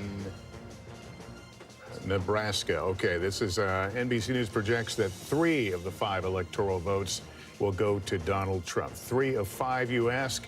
That takes me to Tom. I'll let you explain it. Yeah, no, I appreciate that. Again, so Nebraska, remember, they give out their electoral votes for the popular vote, whoever wins the state. They also give them by congressional district. From what you just reported there, projecting one of the congressional districts, it's going to be District 3. It's going to go to Trump. There are 2 other congressional districts, 1 and 2, that we're still watching. Nebraska District 2, this is the big one that we've been watching. It's the swing district. The other one, Nebraska 1, usually goes red. We're still waiting on some vote there. It hasn't been called yet. But again, Nebraska 2 is the big one, because if it came down to that 269 scenario, we would come here to Omaha. Nebraska District 2 is Omaha, which is Douglas County. It's also a neighboring conservative county, Saunders, and a little bit of Sarpy as well. I think we just can't call it. The difference is 22,000 votes. That's what the difference was in 2020 when Biden won the state. So Democrats are in good shape right now. It's unclear how much of the vote is out. Let me see if I can come back and see if we can get how much of the remaining vote is out in this state. We can't check it just yet. As soon as we have a call on Nebraska 2, we'll bring it to you. It's 1 electoral vote, but in a razor-tight election, each electoral vote is important, guys. All right, let's take a look at the battlegrounds. It's 10:35 in the east, 7:35 in the west, and we've got all battlegrounds closed right now and votes being counted. And too close to call is something you're going to hear me say a lot over these next few moments. That's the story in Pennsylvania, about 58% of the vote in there. In Michigan, also too close to call, the battleground state where both candidates spent a ton of time, alongside Wisconsin as well. Too close to call at this hour, still counting about half the vote in there. Let's go down south, the Sun Belt path. Georgia, too close to call. Biden won it by a hair in 2020. Donald Trump trying to get it back tonight, too close to call. In North Carolina, we're still calling it too early to call, so we're waiting for more vote there, even though 84% of the vote is in. In Arizona, too early to call, too. We just had the polls closed there about 90 minutes ago. They got to wait a little bit before they can even start counting votes there. And same thing in Nevada. It'll be a while there. And in fact, if you mail your vote in Nevada, I think you can mail it. It could be land there as late as Friday, actually, and still be counted. Those are the rules in that state. So here's the road to 270, and it's being filled out along the familiar lines that we've all become so familiar with over these last couple of presidential cycles, with those big question marks. Tom, let's go to Pennsylvania, because I think this is, we've often said this will be the ball game, and we're starting to get more vote, and maybe we could look at some of those bellwethers, like in Erie County, for example, or Lackawanna County. What are you seeing? Yeah, we're also seeing some outliers as well, Savannah. I want to show you what I'm talking about. Center County, it's in the center of the state. This is red right now. 68% of the vote is in. Biden won this in 2020. Hillary Clinton won this in 2016. Why am I highlighting this county? Let me move the map over again. Center County. This is Penn State. This is Happy Valley. This is a university county. The Democrats should be on top right now. Again, there's 68% of the vote in. They could still catch up, but Trump is on top right now. I want to go back to eastern PA again, which has changed because a lot of people from New York and New Jersey have moved to the eastern portion of the state. we're talking about Northampton. This is one of those bellwethers, Savannah, you were talking about. It almost always picks the winner going back to like the Kennedy years, I think. Trump won it in 2016, Biden won it in 2020. Right now, Trump's on top. 73% of the vote is in, so there's still vote out. Those things could change. Again, it's still early. We're not calling these counties as well. I want to zoom in here. This is Berks County. I'm going to zoom in. Reading, PA. This is a city where Hispanics are the majority here. 92% of the vote is in. Trump is up at 56. It's not a huge surprise, but what it shows is that he's overperforming. He won this county in 2016 and 2020, and tonight he's overperforming. Again, some of that vote is still out, but we're watching that. Finally, I want to look at Scranton right here, okay? Lackawanna County. Republicans thought they maybe had a chance in Scranton at least to peel away some of the votes there. Again, this is where Joe Biden was from. People wondered if he got the friends and family discount there with voters. She's underperforming tonight, 51% right now. Biden was at 53. In a state where it could be determined by 40,000 votes, 80,000 votes, every little bit matters. If they're looking at the map right now and you're a Republican, you're probably feeling a little bit better. But again, I just want to say it's still so early in the night, and there's still a lot of vote out. Philadelphia County, just because this was brought up on the set earlier, 62% of the vote is in. Biden was at 81. She's at 77. A lot of the vote is still out. But again, she wants to be in the same high watermarks where Biden is, guys. Yeah, Mark Lauder was just here. You know, you staffed Vice President Pence, and you're obviously a longtime Republican operative. You think there's not enough vote for her to make up that margin? Well, there's still a lot out there. I'm just saying, all of these things start to add up. It's like death by 1,000 cuts. And so if you drop 40,000 votes in this state, maybe 6,000 or county, this 6,000 in another, next thing you know, you run out of options. I'll leave it to the brilliant minds in the decision desk to figure out when that happens. I'm not nearly that good at math, but it's starting to look a little more encouraging. And when you see the Latino vote come in, when you see some of the closing of the gap with the young voters, it's starting to add up. Well, let me just jump in on that, because there are several places, and we're starting to now at this point in the night get some trends across battlegrounds when it comes to exit polling, with all the necessary caveats that you have heard by now. And there's a few places where former President Trump is making improvements from his performance 4 years ago. It is Latino voters, as you talk about, Mark. It is voters under 30, as you talk about. It is independents. He doesn't mean he's winning them, but he's doing better than he was 4 years ago. Here's where her improvement is, and this is interesting. It's with seniors. It's with voters over the age of 65. And we're starting to see that trend for her. You pointed to me when you said no, seniors. no, oh my gosh, Savannah. And I just want to let everyone know that we noticed. It deflected off your shoulder. Full disclosure, we talked about it in the commercial break like 2 hours ago. So it was more of a callback to something that I forgot we didn't say on the air because we're chit-chatting constantly. But the seniors piece of it is interesting, because think about who actually gets out and votes, right? Who is more likely to get out there and vote? It is seniors. So there's some fascinating dynamics at play, and as we're all talking about, 10:40, we're only on our first cup of coffee. I think one of the dynamics at play as we watch these results come in that's so fascinating. You think about how close, what a tough slog Pennsylvania is as we watch this come in, and you think about that decision that she made to have Walz as her running mate, as opposed to Governor Josh Shapiro. So as we watch this come in, and even on the day that she made that announcement, a lot of people questioned, what would Pennsylvania look like with Shapiro on the ticket? And Governor you have Shapiro, to think folks are thinking well, about I mean, that. if she loses Pennsylvania, you can guarantee that story is already being written. I mean, Senator McCaskill, Josh Shapiro has, even in pretty red counties, is a very popular governor. He is, but so is Tim Walz in the Midwest. And I think what her decision was, you know, one of judgment, where she looked at somebody who had a resume just like hers, and she looked at someone who was much different. He wasn't Ivy League. He wasn't all smooth. He was relatable and a coach and somebody who really kind of oozed Midwestern relatability. And I think that's, she thought, was an add plus, as opposed to just a mirror of who she was. And, you know, I don't know if it was the right call or not. I think they're both terrific people.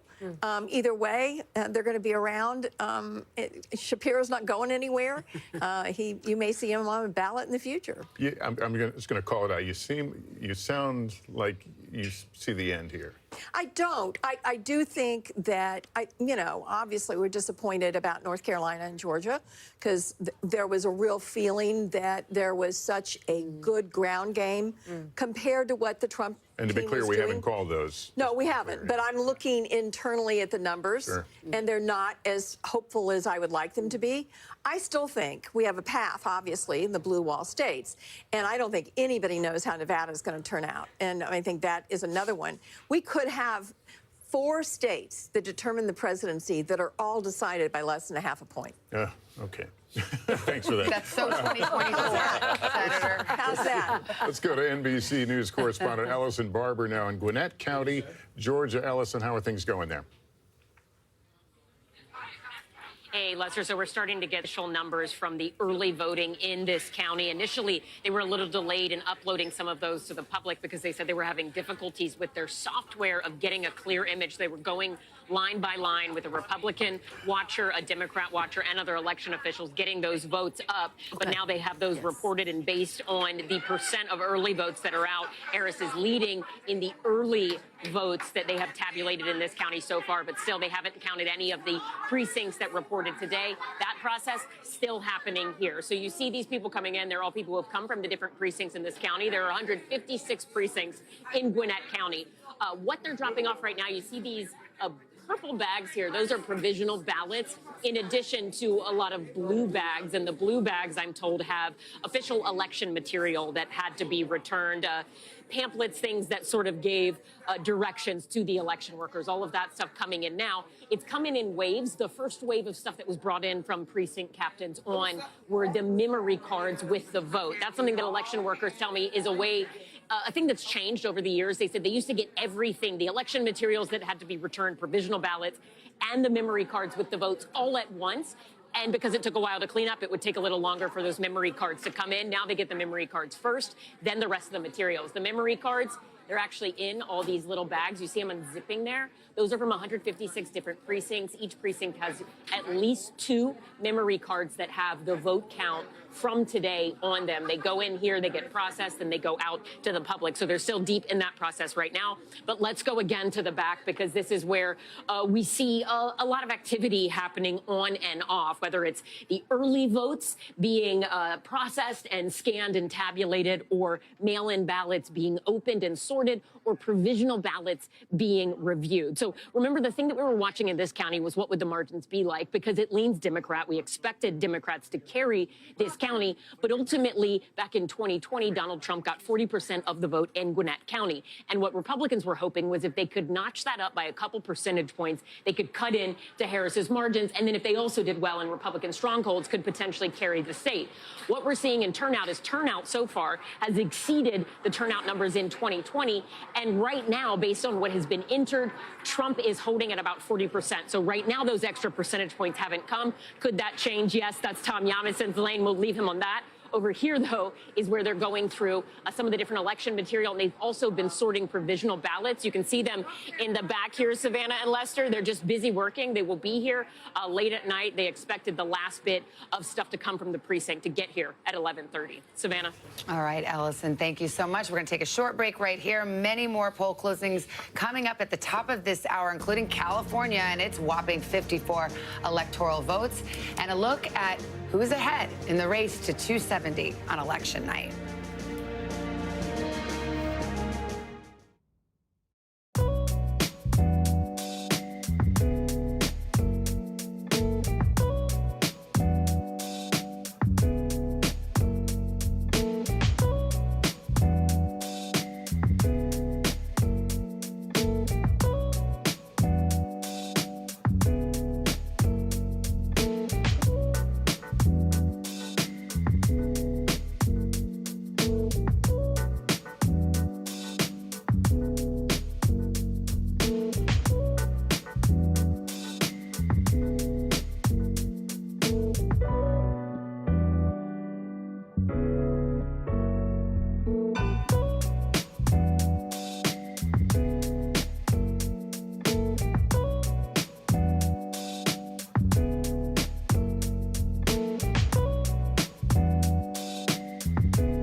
confidence and hope. Please take care of yourself and each other.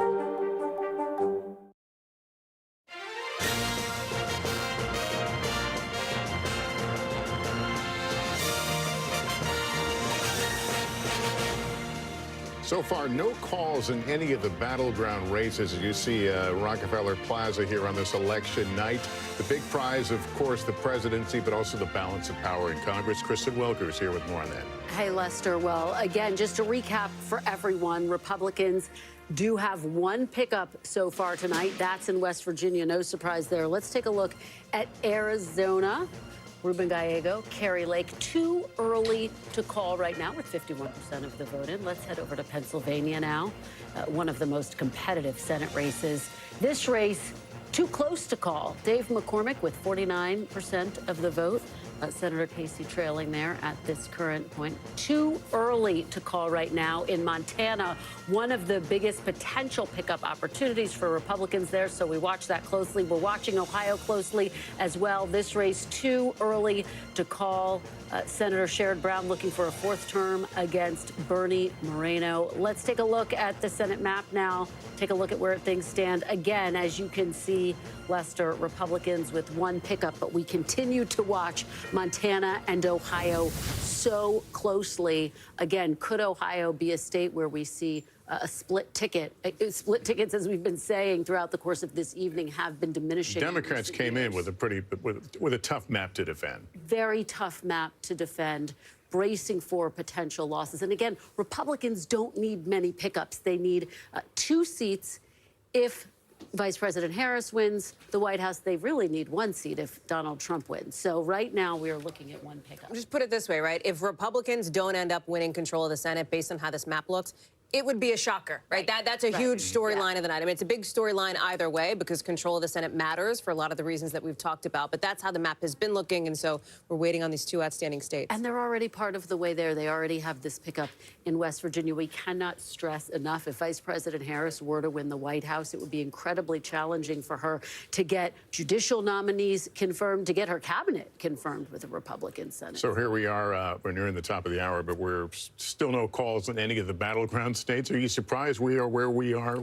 right now? No, because as Claire McCaskill has said so accurately, what we are seeing has been reflected in the polls. The polls maybe were right. Leading up to this evening, it looks like the polls were right. This is a 50-50 race, and so this is going to go down to the wire in all of these battlegrounds. Close race means a long time. We can put it that way, right? I mean, I think that's generally the vibe. We'll see how it goes. I think everybody's looking towards Pennsylvania, just in chatting with. All right, well, let's check back into the presidential race, and we'll take a look at the road to 270.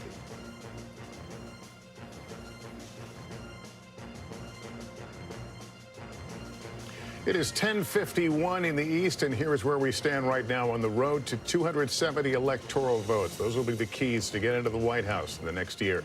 Right now, we want to go to Peter Alexander at Harris headquarters to really gauge the temperature in the room. Peter?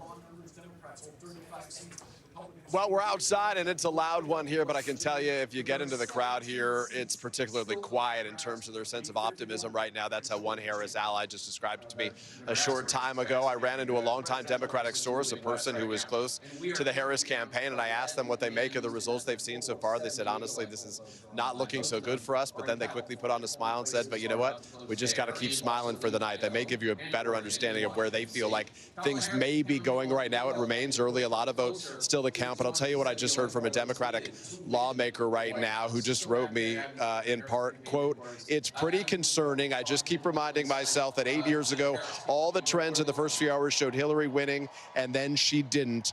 But obviously, this is not the return we were looking for. It gives you a little sense of the way that some of those people supporting Kamala Harris are feeling this evening right now. Again, a lot of numbers, a lot of data still to be counted right now, but as Claire McCaskill said a short time ago, some of the early results we're seeing in some of those places, North Carolina, Georgia, are not looking as positive as the Harris campaign had been hoping. It doesn't mean that they still don't have a path, but it does certainly increasingly mean that they'd have to succeed in holding on to that blue wall. Pennsylvania, Michigan, and Wisconsin. And frankly, speaking to some people in some of those states, states that are involved with the Harris campaign, they said that's where they are seeing some concern that that's going to be a tightrope that they have to still try to walk tonight. Buster? And Peter, we were just talking here, there's a sense that the polls were in fact right. Are they getting that sense that the polls are really reflecting what we're watching?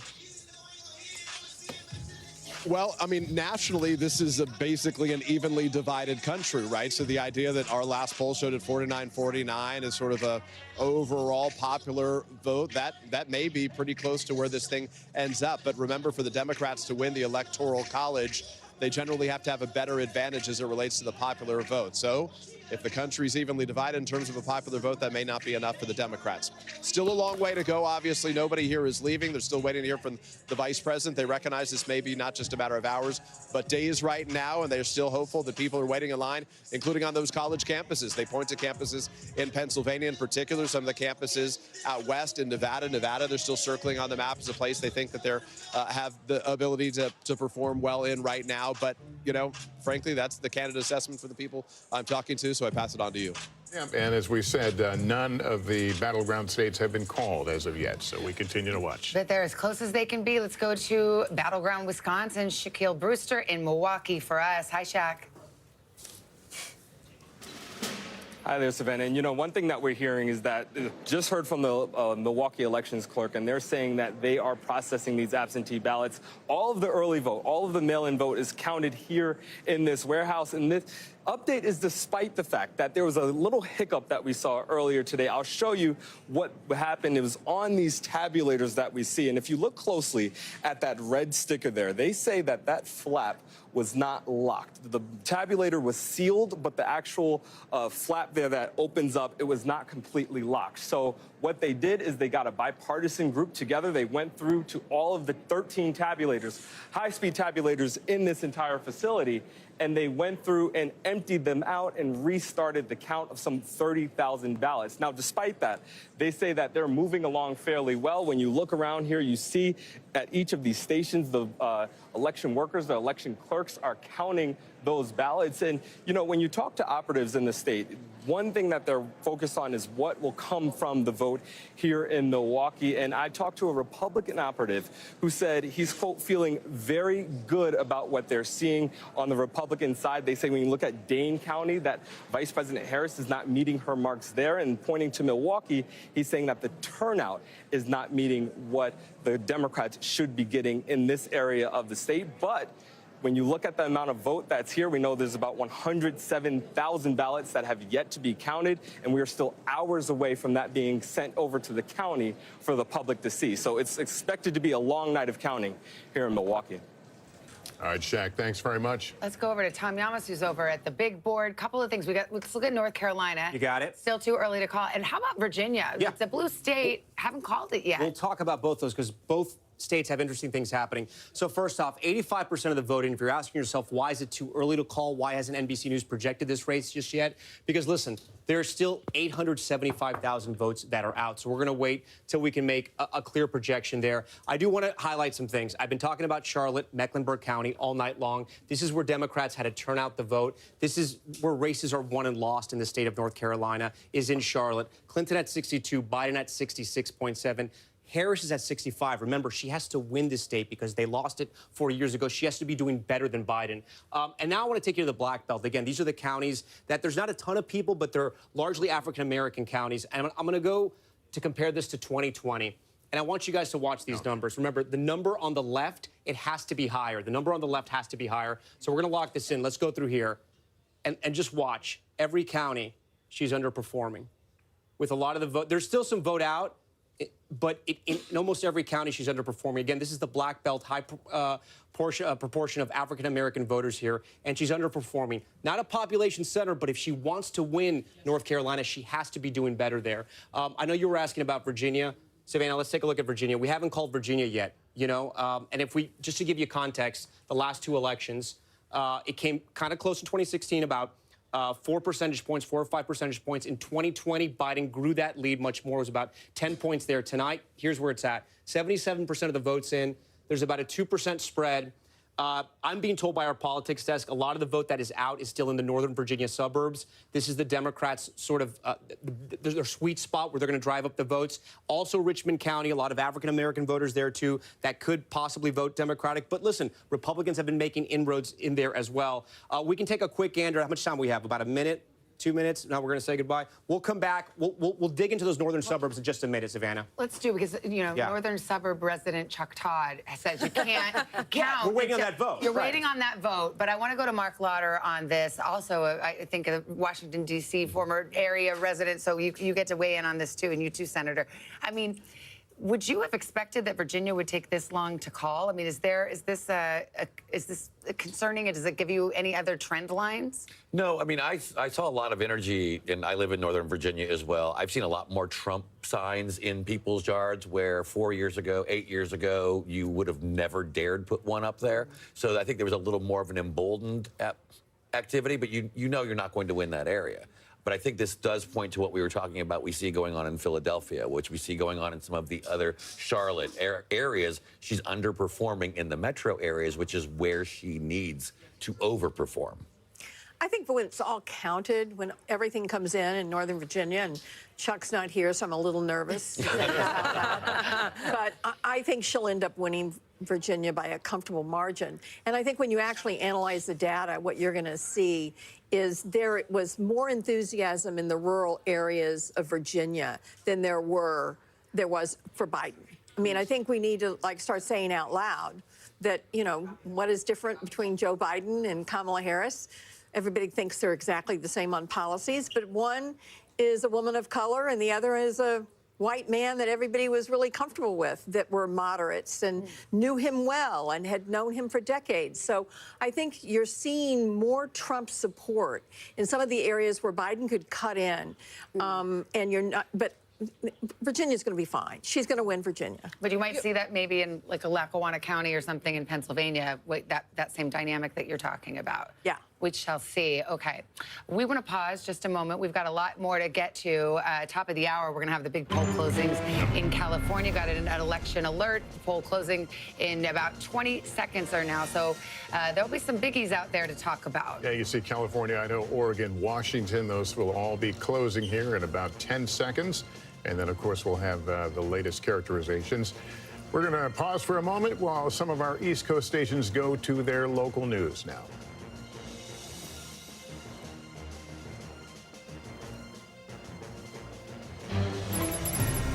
And welcome back. At the top of the hour, 11 o'clock hour here in the East, NBC News can project that Kamala Harris will win in the state of California. 54 electoral votes.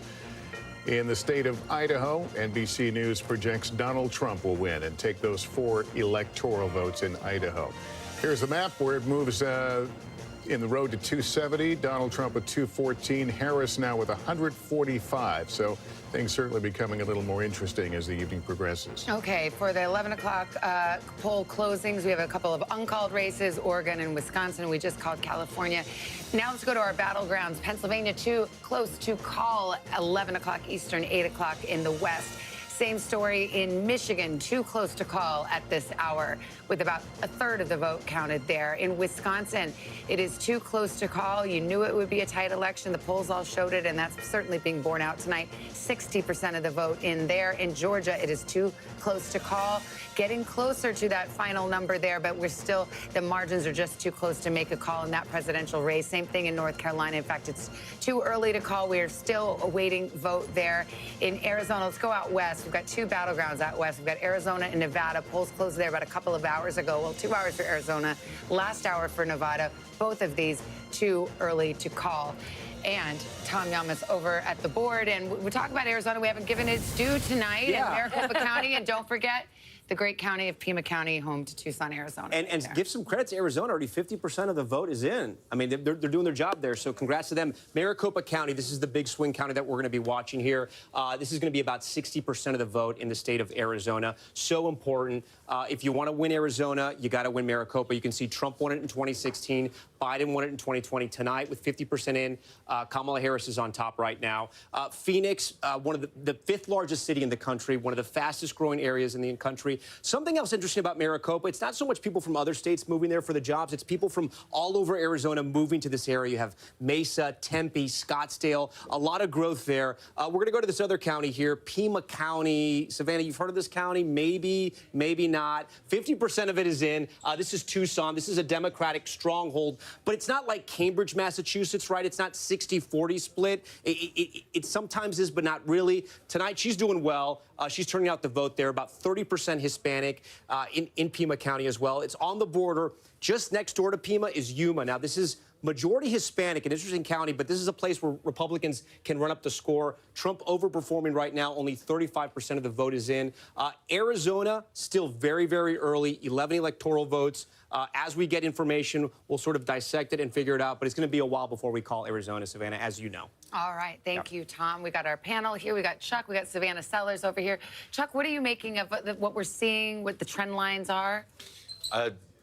There's a reason why there's anxiety in the Harris camp and growing enthusiasm and optimism. I mean, all the trend lines, this looks a lot more like 2016 to me than it does 2020. And you're seeing whether it's rural turnout surging up, but we've had to up our projection of total turnout in Georgia than what we saw.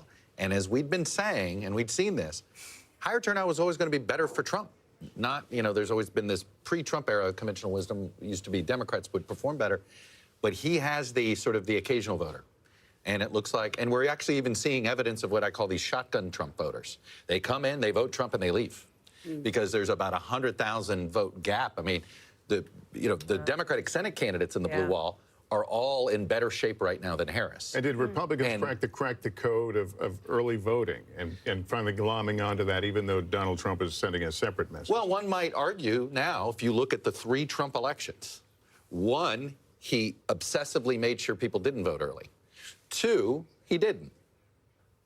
1 was at 16, and then it's this one. So you may be onto something, but I do think the bigger story is their ability to expand the electorate. He used to have a ceiling of about 47, 48. That's not the case tonight. He expanded it another point or 2. That's significant. As we know, in a razor-thin environment, even if you're just adding 50,000 to your voter rolls, well, that's the difference between winning and losing. Half the blue wall. I heard your Dallas Cowboys thing. You know, I mean, there you go, right? Want me to do it again? Yeah, I mean, it also works for Lambeau Field. The last 4, literally, the election. A better stadium to pick. You don't want to have a losing team. Yeah. Oh right? my God. Losing record. Here we go. No, just that our elections, our last election was decided by 80,000 voters in 4 states that would fill a football stadium. But can we also remember one other thing here? Because she was trying to do something as a sitting vice president that had never been done before. Succeed an unpopular president. Okay? Hubert Humphrey tried to do this, and he came 1 percentage point short. It was a very close election. The electoral vote wasn't close, but it was a very close election. But he came up short. Al Gore tried to do this. While Bill Clinton's presidency was popular, Bill Clinton, the individual, was not. We all know he came up 537 votes short, as Lester will tell you over and over again. So the last sitting vice president to win was George H.W. Bush, with an outgoing president that had a 60-plus approval rating.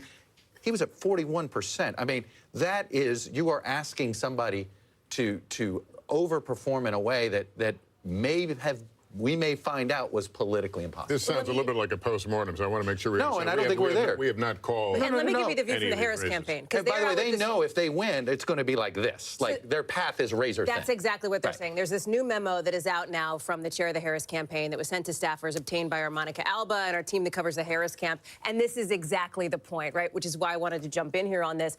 They say that the closeness of this race is what we prepared for all along. They still see data trickling in from Sunbelt, but all along they knew it was going to be blue wall. I mean, listen, to a degree, of course, this is what they're going to say, but they say they think they're still feeling good about Pennsylvania, overperforming turnout in Philadelphia and some of these areas. In Michigan, they say there's still a lot of vote to come in. In Wisconsin, there's still a lot of vote remaining. Jen O'Malley Dillon says in this memo, we've been saying for weeks this race may not be called tonight. I'm going to interrupt here because we do have Lester. an NBC News projection in the state of Oregon. NBC News projects that Kamala Harris will win in Oregon when the votes are counted. Here's where there's the breakdown right now. 220,000 vote difference, 45% of the vote in. But again, Kamala Harris, the projected winner there. In our road to 270, you see it there on the screen, 214 for Donald Trump, Harris with 153. The big prizes, still no calls. We continue to wait. Interesting that that memo is focusing on the blue wall. That's all but saying they're not expecting a North Carolina victory or a Georgia or... Those are two states. I'm just looking at this on my computer. I don't see either of those two states mentioned here. They do talk about Nevada and Arizona. It's going to be a bit, but the bottom line is they feel like this race is not going to come into focus until the early morning hours. The fascinating thing about what Hallie just read, Chuck says this feels like 2016.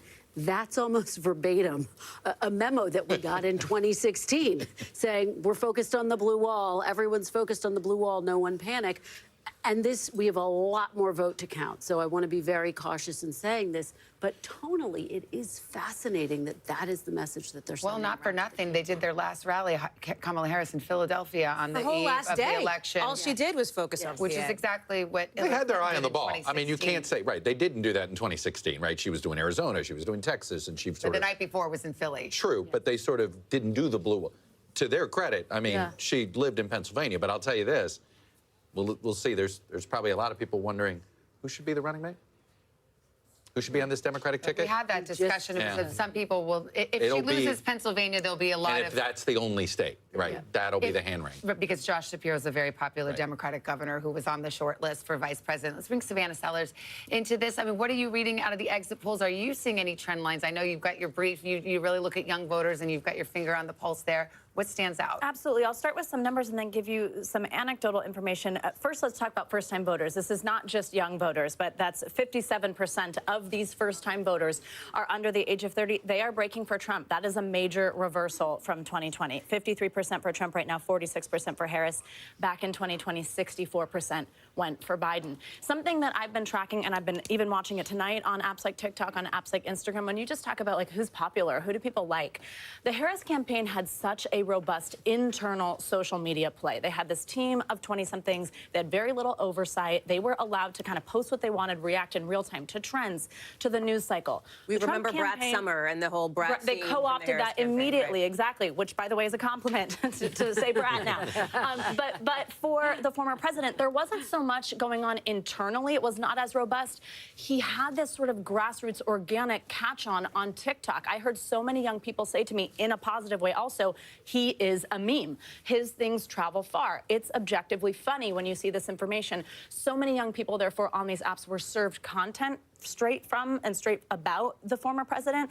And we are hearing so much right now. I'm hearing that in lines in Arizona. Gotti was mentioning that earlier. It's so much. It was because I heard him on a podcast. It was because of this thing I saw on TikTok.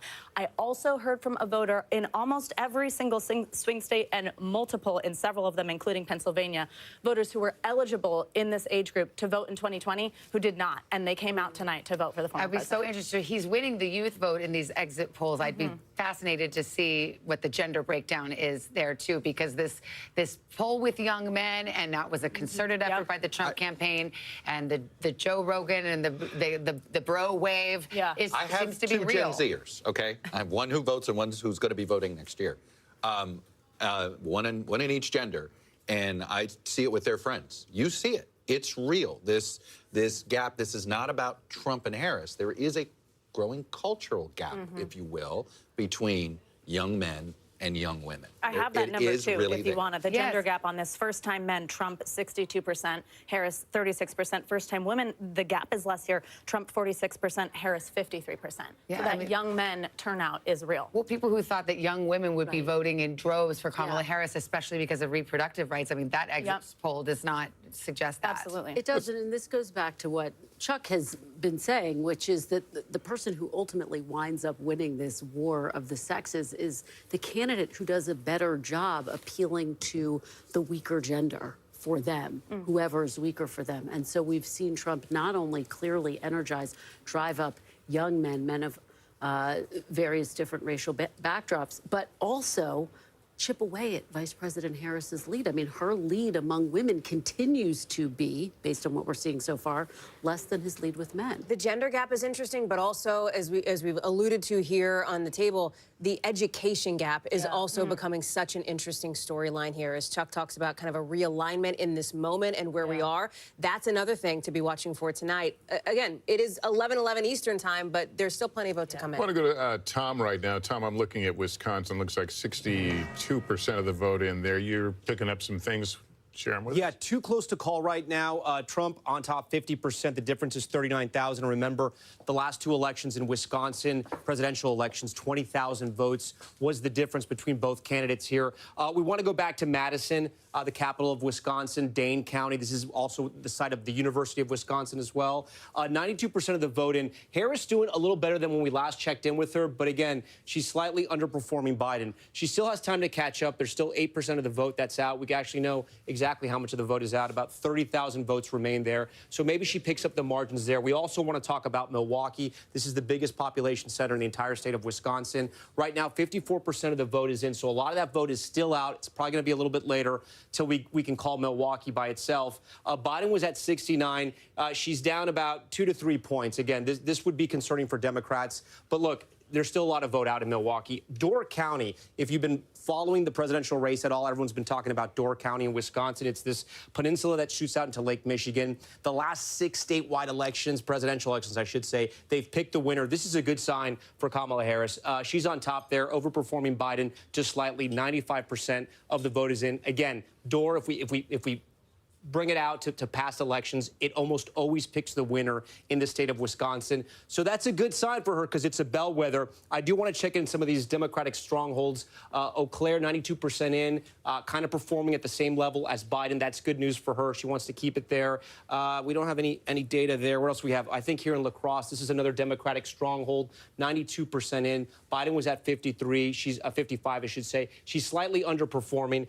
So listen, still a lot of vote. Let me see how much vote is still out. Still about 40% of the vote.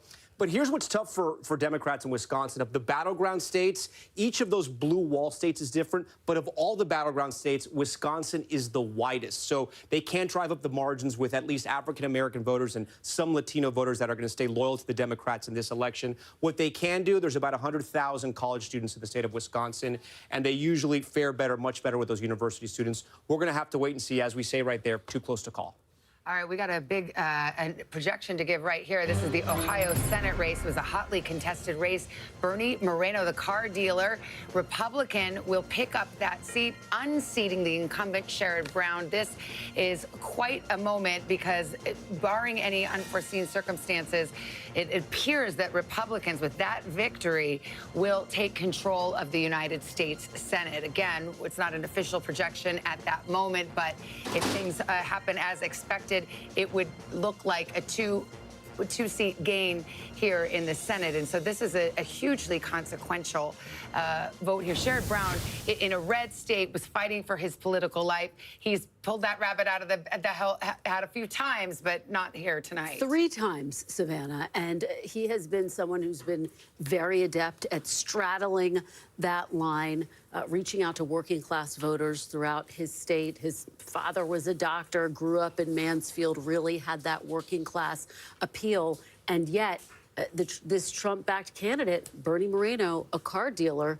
able to topple him tonight. Again, we've been looking for ticket splitters. Didn't find one here in the state of Ohio. Again, this in line with what we've seen, which is that ticket splitters have been diminishing. He only overperformed, Sherrod Brown only overperformed Harris by about 2 points. And he needed to overperform about 4 or 5. But this is no longer about, Democrats knew they probably weren't going to hold the Senate. The question was, can they limit the Republicans to 52? Because if they can limit them to 52, then you can find 2 or 3 seats to pick up in the 2026 midterms. But if it gets to 53 or 54, right, which is very possible tonight. I mean, they've got Montana, which Republicans are favored. They've already held their 2 vulnerable seats.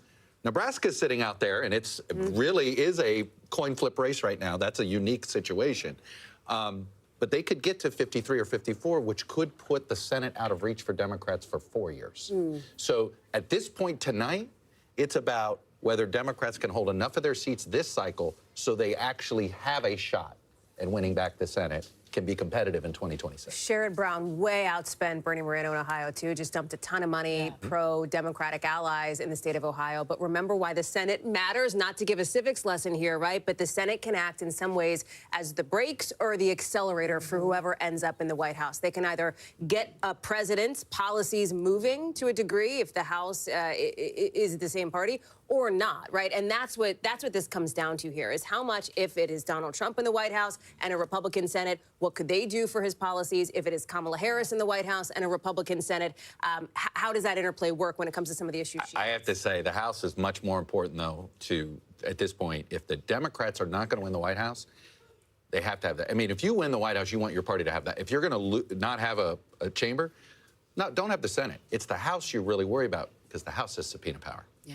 And so if the House is of the same party, you can navigate Washington a lot easier. The Senate's not easy, but you can find bipartisan coalitions in the Senate. And this is what the House looks like right now. The House, at this point, whoever wins the presidency, you want your party to have, because if you don't, then it's subpoena, and then you can be tied up. Your entire agenda can get tied up. But unlike the Senate, correct. We're not talking about the House tonight in almost. No doubt. We might not be talking about the House until we go to Savannah's for Thanksgiving. And even then, it may be the Friday after. At your own risk. I think y'all know how I cook. But, I mean, the House was not expected to track the presidential. And correct, so because Senate, of New York and California. Yes, exactly. And we'll be waiting New York and California. Some of these tight races, it could be weeks. It was weeks in 2020. But, I mean, the prospect is there. If are we going to have divided government? Right. As Americans have so often chosen divided government, they seem to like it. Chosen or stumbled into it. Yes. Well, and remember, Democrats only need 4 seats to take back control of the House. And so they like their chances there. What's so interesting is that we're covering all of these various battleground states, Pennsylvania, and all of the blue wall states. The House is really going to be won and fought in New York, in California. So it's a very different terrain, and again, could be over a week, if not longer, before we know. Let's turn to NBC's Garrett Haake. He's at Trump headquarters in West Palm Beach, Florida. Garrett, what's the former president doing now? And I'm wondering if there's been any reaction to what appears could be a change of power in the Senate. Not to that specifically, Lester, but let me set the scene for you here, just to get the lay of the land down here in South Florida, because some of this will matter later on tonight, perhaps. We are in West Palm Beach right now at the Convention Center, which is the giant party headquarters media center for the Trump campaign tonight. Donald Trump is across the Intercoastal Waterway at this hour at Mar-a-Lago, his home and private club, where for a portion of the night he was doing, I think, what many people sort of imagine candidates do on election night, meeting with advisors, watching the returns come in, checking the numbers. At some point this evening, according to multiple sources who are there and have laid eyes on him, he has transitioned into essentially party mode already, down in the ballroom at Mar-a-Lago, shaking hands, thanking supporters, participating in the celebration that has begun among his closest supporters, his family and friends, despite a race that remains uncalled. I'm also told, NBC News can also report, that he's in discussions with his aides and advisors about when he might make the trip across the bridge here to West Palm Beach to give some form of speech tonight. Now, we have been asking him about this day after day. Would he declare victory early? Would he rule out the possibility of declaring victory early? We all remember him doing exactly that in 2020 when so much of the vote remained to be counted. He has refused to take an early declaration of victory off the table, and it's our understanding now that conversations are underway for him to make some kind of address here tonight, regardless of where we are on the path to 270 votes. All right, Garrett, thank you so much. And we're joined now by podcast host John Lovett and Dan Pfeiffer, both White House veterans. I believe we have them right now. Oh, not yet. We're going to go to, that they're coming up. We're going to go to Peter Alexander. Peter Alexander, get the view from the Harris headquarters. It sounds like Donald Trump is talking about coming out and saying something. What are you hearing from the Harris campaign? 3,000 votes, less than that. Yeah, well, I always defer to the Pod Save America guys. If they want to go, you'll let me know when they're ready. But we are waiting to hear, of course, from Kamala Harris at some point over the course of this evening. No indication when that would happen. Some early indications that might happen in the course of this hour. No confirmation on that at this time. We'll keep you posted as we know. I will tell you, though, in the course of the last 15 minutes, NBC News did obtain a memo that was sent out by the chair of the Harris campaign, Jen O'Malley Dillon, the woman who orchestrated Joe Biden's victory in 2020. This was sent to staff, and it gives you a sense of where they are heading into this evening. They expect nothing will be determined until late into the night, and certainly they say they're going to be at this again tomorrow. But as she notes in this memo again, she says that they have always said that the clearest path to 270 electoral votes lies through the blue wall states. And here's what she says specifically about Pennsylvania. She says that we overperformed turnout expectations in Philadelphia and overperformed in our early vote expectations in Bucks County, one of those key collar counties, those key suburbs of Philadelphia. She says we don't have election day results from Philadelphia, but we do know that we overperformed turnout expectations there and have seen especially high turnout in places with non-white and student populations. One thing they're keeping a close eye on right now.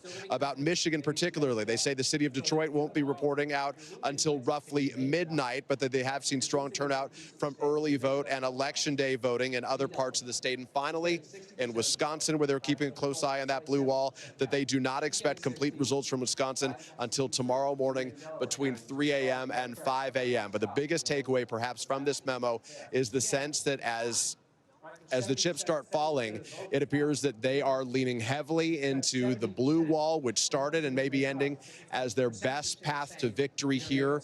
In spite of some numbers that show they still have some ground to make up, there's still a lot of data out there. And that's where, at least according to her memo, which effectively said goodbye to the staff for the night, said we'll do it again late into the night and start again strong in the morning. That's where they are as this night heads toward midnight.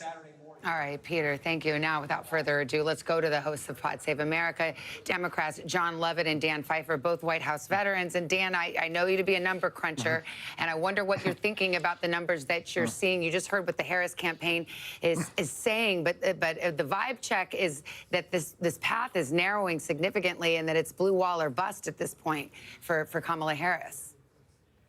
Yeah, that seems right. And you look at the numbers, it's very clear that Trump is overperforming in rural counties, and Harris is overperforming in suburban counties. And what is going to be the deciding factor here is primarily going to be what is the turnout and the vote margins coming out of Milwaukee, Philadelphia, and Detroit. And if they are what we think they are, then she has a very clear, albeit narrow, but clear path to be the next president of the United States.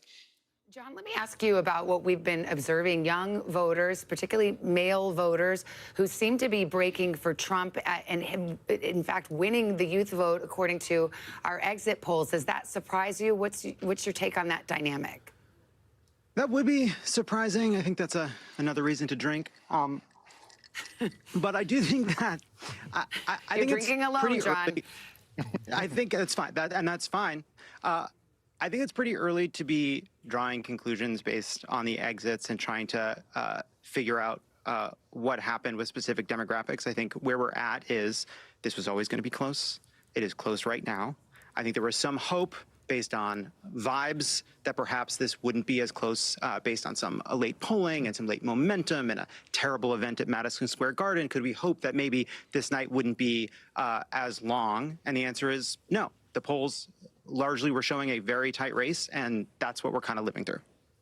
Dan, do you think it will ultimately come down to Pennsylvania? I mean, that certainly has been what's been telegraphed for all of these months. It is the essential state because if Georgia and North Carolina, she does not win, and there's still a lot of outstanding vote in Georgia. It's once again a narrow path. But if those do not end up in her column, there is no math without Pennsylvania. You can replace Wisconsin with Arizona. You can replace Michigan with Arizona and Wisconsin, but you need Pennsylvania, and so it will come down to Pennsylvania. All right, Dan Pfeiffer, John Lovett, thanks for your time. We'll talk to you soon. Thank you. And we have another call to make. I believe we're going to get a state of Washington presidential call.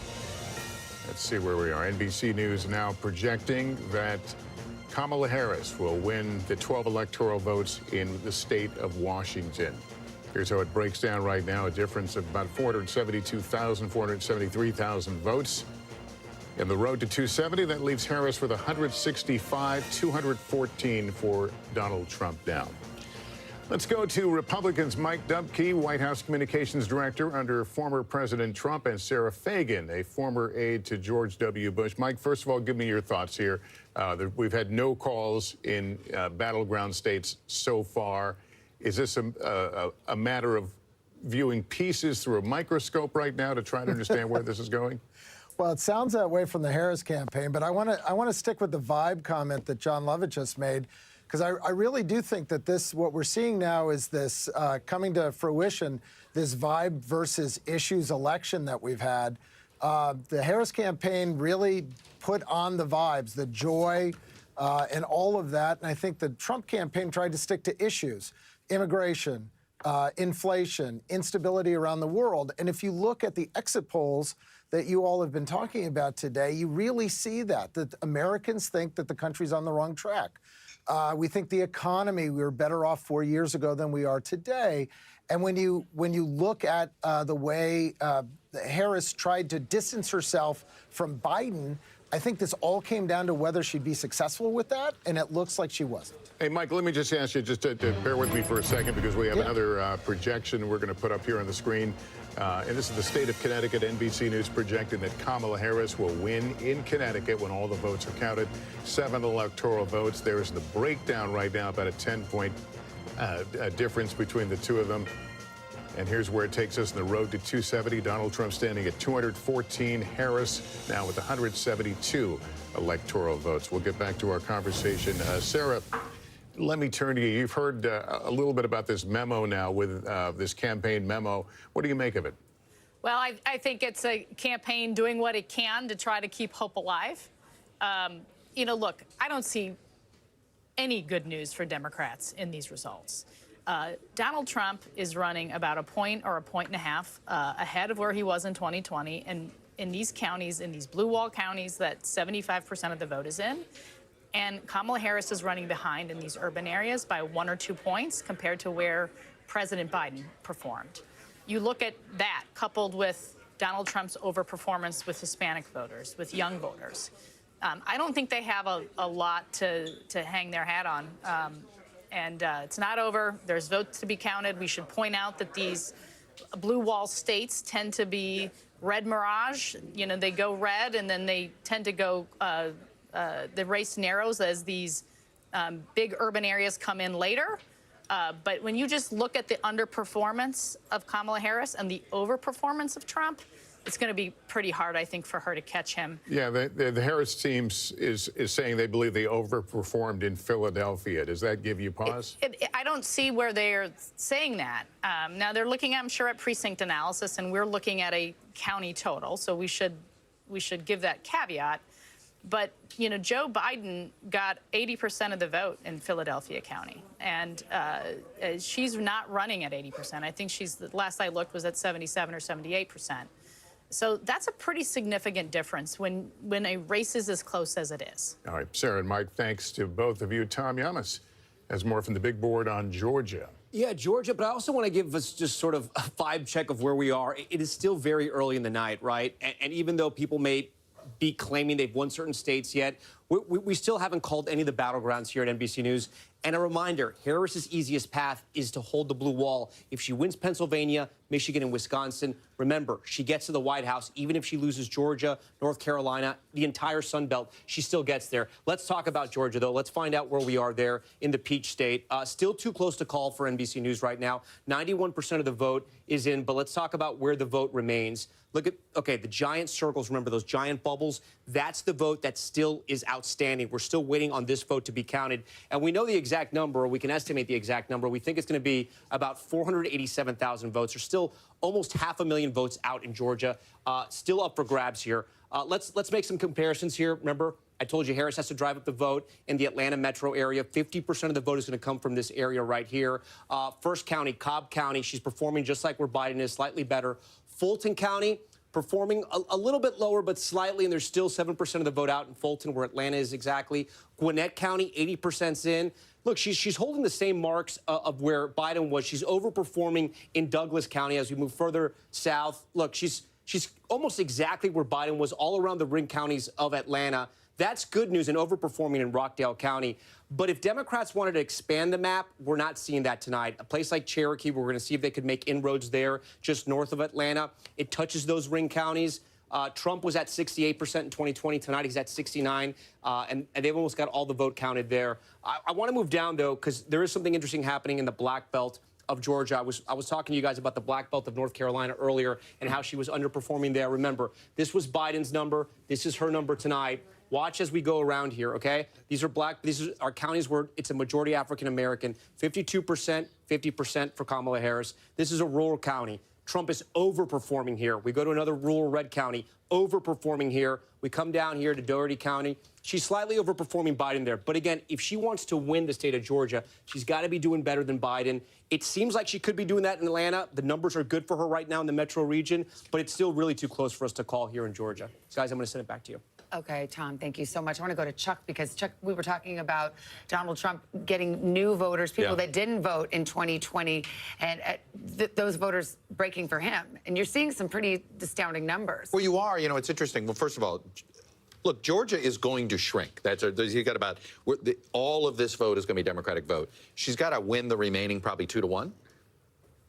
That's like a reasonable thing. I mean, Georgia's probably going to be decided by 4 or 5 digits. And where the vote is outstanding, exactly. You think there's a shot? I think we might be sticking around Georgia for a little while. Just it does. If you're them, you can't totally write it off. There's a path there. But our pollsters did some noted some comparisons to 2020. Just simply Trump margins. These are not in the battleground states, but it gives you a hint of the possibility Donald Trump could actually win the popular vote if he wins the Electoral College tonight. So, for instance, in Texas, he only won Texas by a little over 5 points in 2020. He's won it by 14 points tonight. In Iowa, it was 8 points. It's nearly 15 points tonight. In Florida, it was 3 points. It's nearly 13 points tonight for Trump. Not only gave you some blue states, Virginia, it was a 10-point Biden victory. It looks like it's going to be somewhere between 2 and 4 this time in Virginia. New Jersey, 15 points Biden. Right now, it's 5 for Harris. Illinois, another state, is little under 10. It was at 17 points for Biden. So Trump has improved his standing in a lot of blue states. We'd seen that in our own polling.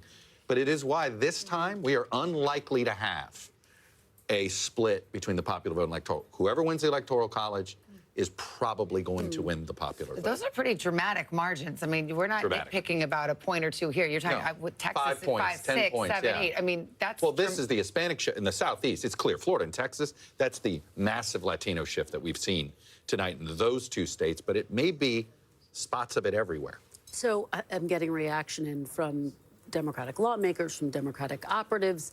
Some are still saying, look, we could still win this thing. We can hold on to the blue wall. And that's absolutely accurate because we're still tracking the vote. But one Democratic lawmaker, sort of to the point that Chuck is making, saying if this race does not go Kamala Harris's way, this is a moment of reckoning for the Democratic Party. This person saying there needs to be a hard look at what went wrong and potentially really a real passing of the baton when it comes to leadership. And of course, the attention will turn to President Biden. And when he stepped aside, 72% in our exit polls saying the country was headed in the wrong direction. That's the backdrop to all of this. President Biden and this immense dissatisfaction with the direction that the country's headed. It could be the Democratic Party allowed itself to just organize itself being an anti-Trump party. And in some ways, so focused on creating an anti-Trump coalition, they stopped being a political party, right? To come up with a basic agenda and again, right now, I get what that lawmaker is telling you because if you look at Biden wasn't a pick of the future. It was a whatever you can do for Trump. All right, we're gonna pause for a moment to welcome back some of our stations on the East Coast. It is just past 11:30 here in the East. Welcome back to those viewers rejoining us on this exciting night. I'm Lester Holt. And I'm Savannah Guthrie. Glad you're along with us. This is NBC's election night coverage, and we've started to fill in that map, but those all-important 7 battlegrounds still in gray. We have not called them yet. We've been getting minute-by-minute projections, all leading up to this road to 270, which is the magic number needed to win the White House. So let's go through some of the boards here. This is Pennsylvania at this hour. 79% of the vote in, too close to call. We've talked a lot about the different counties and whether there's enough for Kamala Harris to make up where she's lost in some of the rural areas. Here, let's go to Michigan, too close to call there as well, but a lot more vote to be counted. In Wisconsin, let's see how much we've got there. About 2/3 of the vote or so. Too close to call. In Georgia, we're getting close to a close there, but they do count their votes fast there, and it's 91% in, but we will see what happens. Too close to call. North Carolina, too early to call. We will wait and see what happens there, but again, starting to see 88% of the vote coming in there. Let's go out west. Arizona, too early to call. Polls closed about 2.5 hours ago there. What looks like we have a projected winner. This just came in right now. Okay, North Carolina, Donald Trump is the projected winner. You see the margin there, 136,000. So Donald Trump improved on his margin by back of the envelope math, 50,000 votes there in North Carolina. That's going to be a real disappointment for the Kamala Harris campaign. They had hoped that if North Carolina could be clawed back into the blue column, perhaps that would open up other paths for them out west, a Sunbelt path. It is looking like blue wall or bust. That is where it stands right now, 172 electoral votes for Kamala Harris and Donald Trump in the lead right now. Let's go to Tom right now and talk about now what this does to Kamala Harris's paths to victory. Yeah, let's show you real quick how Trump wins, right? How we project that he wins. Robinson right now, 64.9%, 30% in. You can see how Trump's overperforming here. As we go along these rural counties, you can see Trump's numbers are increasing. 63 4 years ago, 66 tonight. We'll keep moving along here. 50%, 53%. So, Lester, you asked, how does this affect him in the race for president? Let's go back out to our big board here, the road to 270. When we started out tonight, right, the paths to victory here, Trump had 10, Harris has 9. That's because we just called North Carolina. We can't even remove it anymore. This number before we called North Carolina, Harris had more paths than Trump did. But this is essentially where we started the night. This is the way it ended in 2020, right? He won North Carolina. President Biden had won the rest of the battleground states. But this gives the Republicans and former President Trump some hope. We now move to Georgia. We're going to be looking at the vote in Georgia. But as Chuck mentioned, very, very close in Georgia. And we're going to be waiting on that vote, the full vote to come out of Atlanta in those ring counties right now. But a big win for former President Trump. It's the first battleground we're calling tonight. All right, Tom, thanks very much. Remember, there was some late polling in this state that came just over the weekend that suggested that perhaps Kamala Harris was surging in North Carolina, that maybe she was making gains among some of these voters. That is clearly not turning out to be the case. That said, you've seen the reporting from her campaign that they are looking at the all-important blue wall. Of course, the question is, if Georgia goes, and you and Chuck were just talking about Georgia, but if Georgia does end up in the red column, it is Pennsylvania, Pennsylvania, Pennsylvania. Well, to that point, the Secretary of State in Georgia, Brad Raffensperger, who people are familiar with from the last election, has said on the record that Trump has an insurmountable lead in Georgia with the number of votes outstanding. So he's the Secretary of State. I think he knows what he's speaking of, but we will continue to watch. We've got another race to call, another presidential call. This is in the state of Virginia. This call coming a little later than many people might have expected, but Kamala Harris will win the 13 electoral votes in Virginia. There's the breakdown right now, 134,000 vote difference, 84% of the vote in. That, of course, goes into the Harris column. Here's where that leaves us in the road to 270. Trump with 230 now, 40 from his goal. Harris with 185 electoral votes. Okay, let's bring Jen Psaki in, former Biden White House press secretary, and Mark Lauder, who was joining us earlier. Jen, we haven't had a chance to talk to you. I mean, look, it's getting to be a narrower path for Kamala Harris, no question about it. It's the blue wall or bust at this point. It's math. Yeah, it's math. Ultimately, look, I think that Jen O'Malley-Dillon email that NBC News obtained that you've talked about a little bit tells you a lot about where the heads are of the people on the campaign. This is the chair of the campaign. The chair of the campaign. She was also the campaign manager when Biden won in 2020. And basically, they did not talk about it. I know NBC has not made a call in Georgia, but they did not mention that Georgia is not a part of that email. Neither is North Carolina. You just made a call on that. It's about the blue wall states, and she warns that Arizona and Nevada will take some time. What does become challenging, I think part of the purpose of an email like that is also to buck up the troops inside, the team who's been working so hard for months, that's part of it, and also to send that note to supporters. But yes, it becomes, as the path becomes narrower, there's no more margin for error. Or no more margin for something going a different way than you hoped it would. And right now, what the Harris team is doing, which happens on every presidential campaign, as you know as well, is sitting in what you call the boiler room, which is kind of an intense word to use, but that's what it's called. And they're looking at their vote goals in these counties and how the outcome aligns. And you look at everything from, did they get what they needed in the big cities? In Philly, there are some cities that haven't fully come in, so they're waiting for those. But also what the margins are for Trump, which are higher, as you've been reporting, and we've been talking about over on MSNBC, in some of the rural counties, meaning he's getting more votes there that they need to make up for in the cities. So it's a numbers game in each of these states. But too. even in reliably blue states, we're seeing narrowing margins. We just saw it in Virginia. We called it. Kamala Harris won it, but I believe by a smaller margin than she did, or that the Democrats did 4 years ago. I want to show Minnesota right now, which we are calling too close to call. And this is a reliably blue state. Let me show you what the numbers look like, the breakdown. Half of the vote in. It's called too close to call. Again, when you see that wide margin, you were thinking, what are you guys talking about? It's because our decision desk is crunching the numbers. They know where those votes have come from, whether they're reliably Trump districts or reliably a Kamala Harris or a Democratic area of the state. And on that basis, they're saying too close to call. Does that surprise you?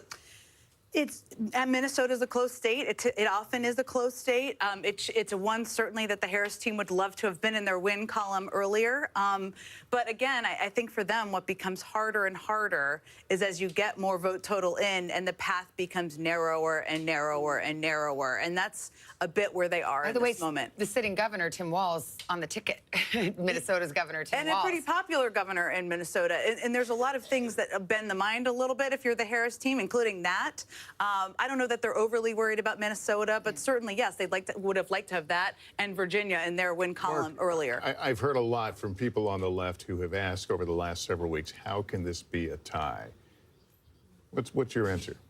I would have asked the same question. I mean, I think obviously under the same scenario. Because obviously with the economy, with the 2/3 of the American people who think the country's on the wrong track on the immigration, like all of the issues in kind of general polling would suggest that this would be a runaway for the Republican or for the non-party in power.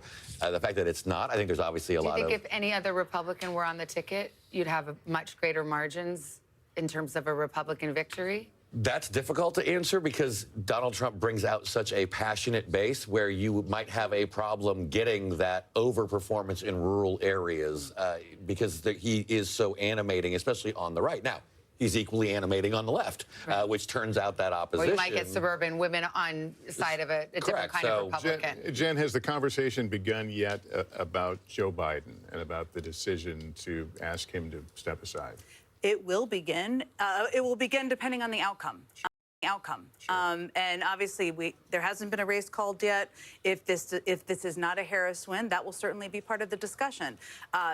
She's run a campaign over the course of 107 days. That is not something we've seen in history, and there'll be lots of questions about exactly that, the timing and the impact of that. Well, Chuck was bringing up the history. I mean, in terms of vice presidents trying to win the presidency with a unpopular president, he said it's bordering on politically impossible. And this gets back to something that we talked about. The favorability rating for President Biden is low, and you look at some of these numbers on how people feel about the country right now, and about 3 in 4 Americans in the exit polling say they feel angry or dissatisfied. And that is something that may end up being critical in this race as well. And one of the things that I think is so notable heading into tonight, I think one of the big questions, would the economy be the top issue, as Mark is talking about, or would reproductive rights, given that abortion is on the ballot in 10 different states, would that be the biggest energizing factor tonight? What we are seeing is that right now it seems like the economy and immigration continue to be the most motivating factors for people. And I'm almost interested to see, though, because we did see, especially using Florida as the example,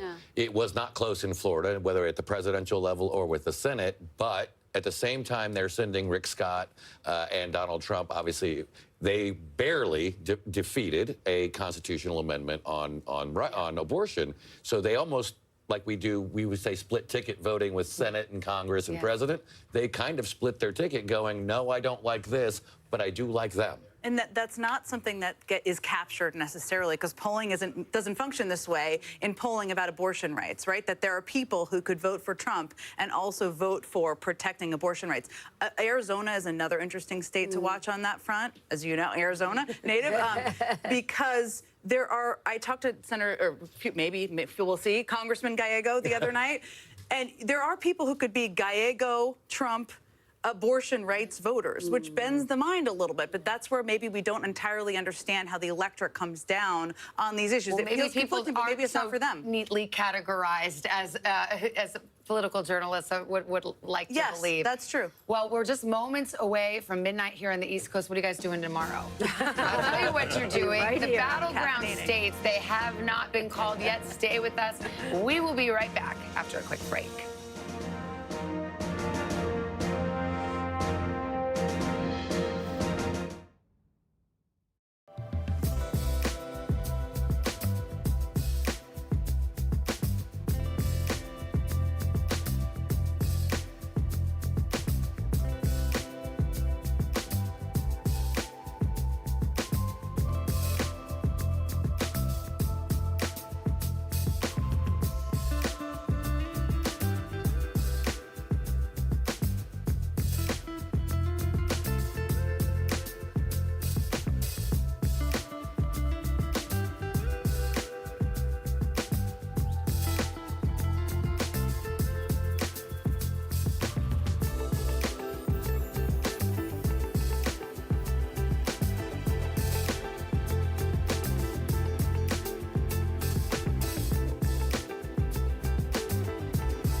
Closer to the Gaza border.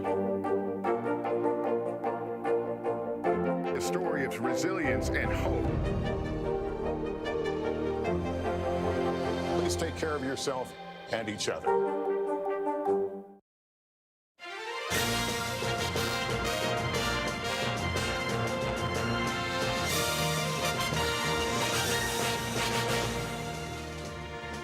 Well, election night is about to be election morning as we creep up on midnight on the East Coast. Glad you're with us. We are moments away from getting more polls, more vote, and more closings as we get new numbers minute by minute. And we're watching not just the presidential race, but of course, we're watching the balance of power. The United States Senate, the United States House of Representatives, also up for grabs tonight. We've got Kristen Walker keeping an eye on that. We just in the last hour or so made a crucial Senate call in Ohio. I know you've got some results. Absolutely. So we called Ohio for the Republican. Let's head over to Pennsylvania. Just as we await the presidential results in the great state of Pennsylvania, so too we are waiting for the results of this very close Senate race. Too close to call. Senator Bob Casey looking for re-election against Dave McCormick. 81% reporting right now.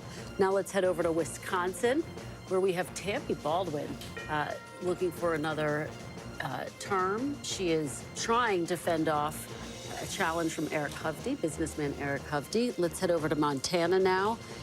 Michigan. We're going to go to Michigan first. Alyssa Slotkin trying to win a Senate seat against Mike Rogers. This race also too close to call. And now let's go to Montana.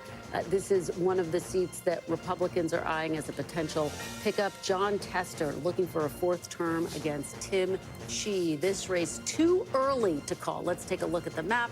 Overall, again, Republicans have now picked up 2 seats, which is a very good night for them, potentially putting them on the path to take back the Senate, Savannah. Well, if everything holds and they had a 2-seat net gain, they would take control of the Senate. There's one race out there that's an odd one because you have a Nebraska Senate race where you have the Republican incumbent Deb Fischer up against an independent Dan Osborne, who is interesting. If you read into, he has his views talking about not putting people into categories. He's got an array of views. He calls himself independent. He appears to be. He says he won't caucus with either side, and he's giving her a real run there in Nebraska. He's giving her a real run. done. The polls have tightened in recent days, and I think you hit the nail on the head with what makes this so complicated and fascinating. He's saying he's not going to caucus with the Democrats. So what exactly does that mean with independent Senator Bernie Sanders, for example? He does caucus with the Democrats, just to give people a sense of what that looks like functionally speaking. So we continue to watch that race very closely. All right, well, let's take a moment right here. We want to let some of our other stations catch up as we put the map up. Let's look at the road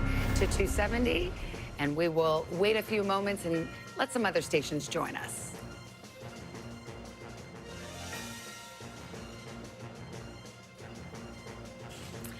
That is where the map stands at this hour, about 10 minutes till midnight here on the East Coast. And we've got a lot to get to. We want to go to Sam Brock in Asheville, North Carolina. Of course, the western part of North Carolina, hard hit by Hurricane Helene. We've got, if you're just joining us, we've made a projection in North Carolina. Donald Trump will keep North Carolina in the win column, which significantly narrows the potential paths for Kamala Harris to take the presidency. We've also had a governor's race decided there.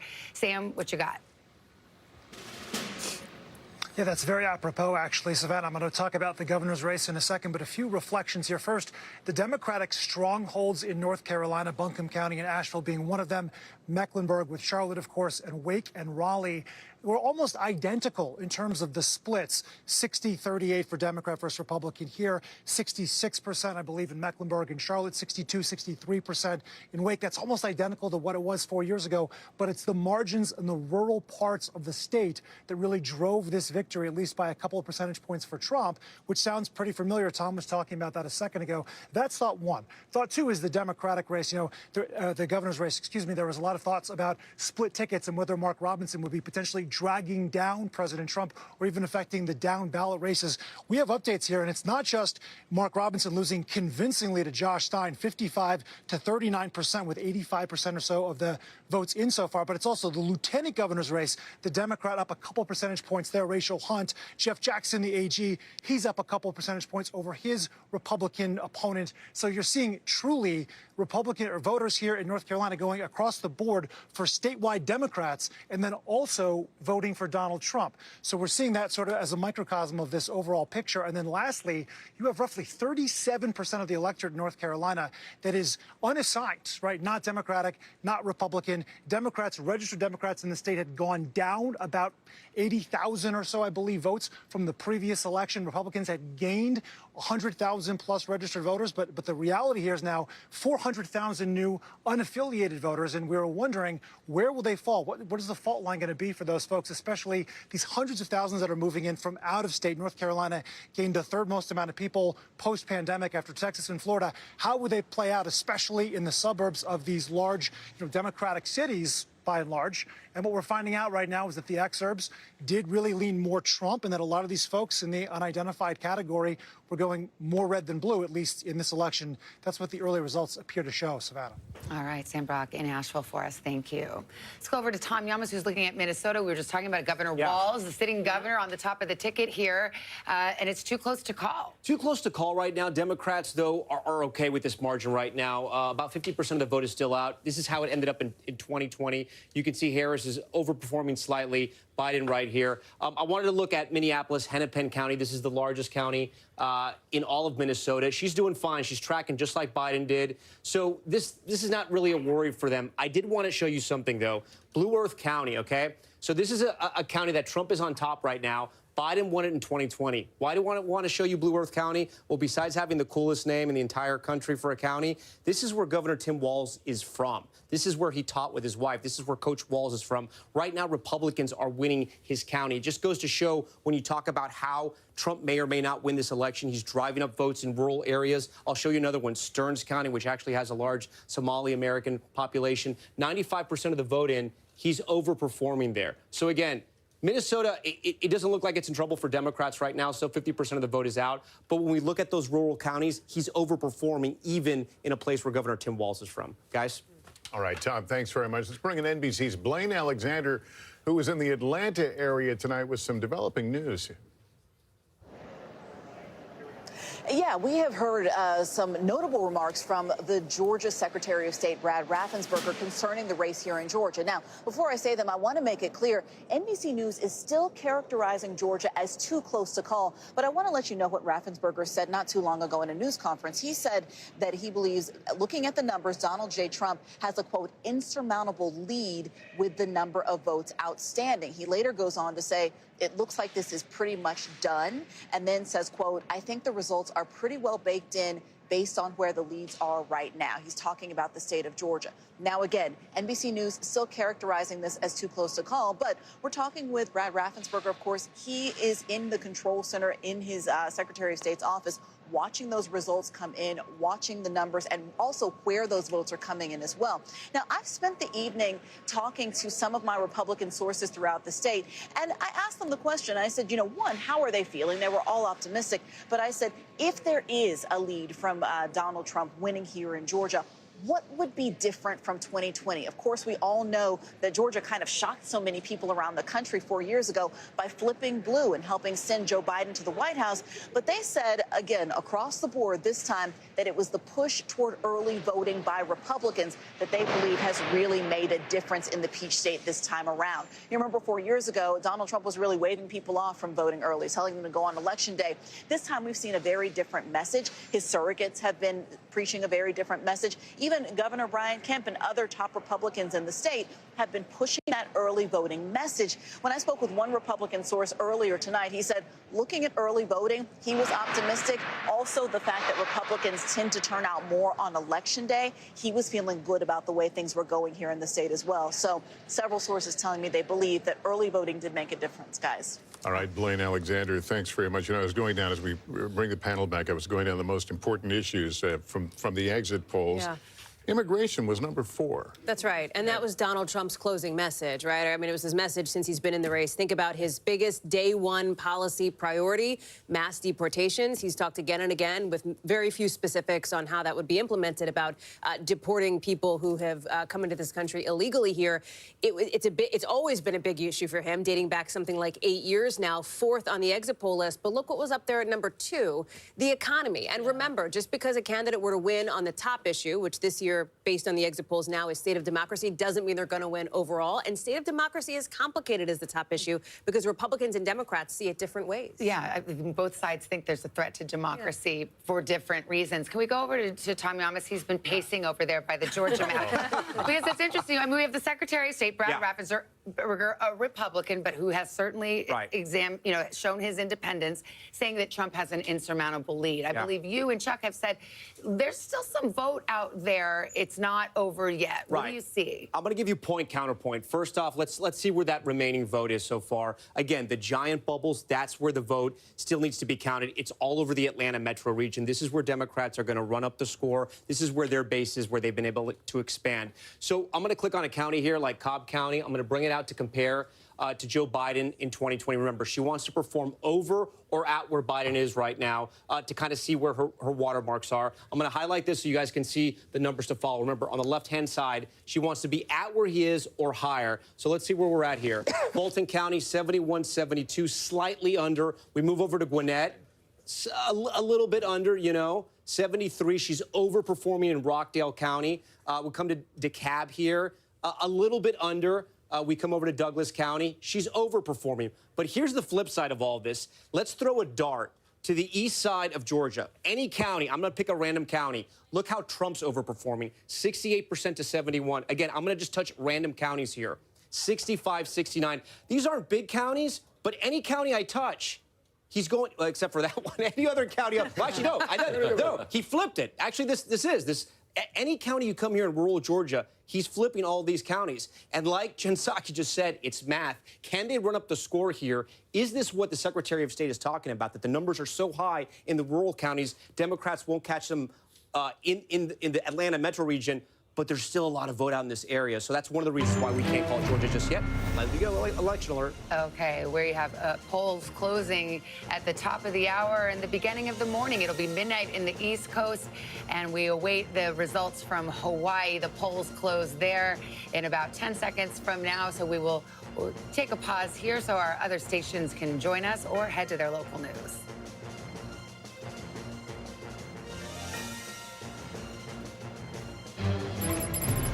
And as we hit the midnight hour here in the East, the NBC News now making a projection in the state of Hawaii that Kamala Harris will win those 4 electoral votes in Hawaii. That's the only poll closing at the midnight hour here. The road to 270, Harris now with 189, Donald Trump still leading with 230 electoral votes. All right, we've got quite a few battlegrounds still pending tonight. Pennsylvania, the biggest prize, 84% of the vote in. It is too close to call. In Wisconsin, same story. Here we go.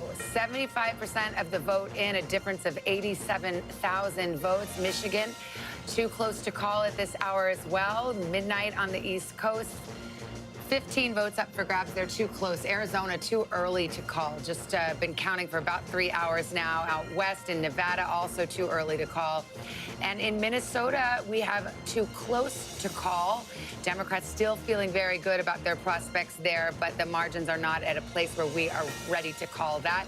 Georgia, too close to call at this hour, too. We just discussed that. So that might be a ray of light for Kamala Harris, or perhaps a narrowing of her path to victory. We should mention, Tom, we have called North Carolina. That was the first battleground to call, and it stays in the red column for Donald Trump.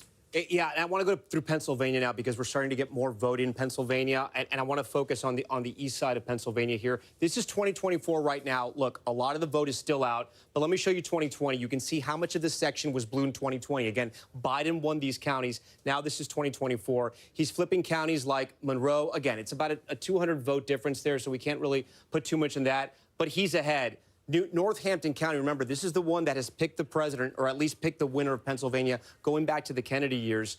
This is Easton. This is a fast-growing area, suburbs. It used to be the people that used to work at Bethlehem Steel. It's now changing. Again, fast-growing suburbs in south-central Pennsylvania. 52%, he's on top. Again, a reminder here, this is a county that Biden won in 2020. And this is new right now. This is Bucks County. 56% in. Still a lot of the vote is out. There's only about a 400 vote difference there. We're still waiting on 183,000 votes, so Republicans can't really draw too much out of this. But Democrats would rather these counties were all blue. Let's move a little further south around the collar counties of Philadelphia here. Montgomery County, this is where Governor Shapiro is from, 61%.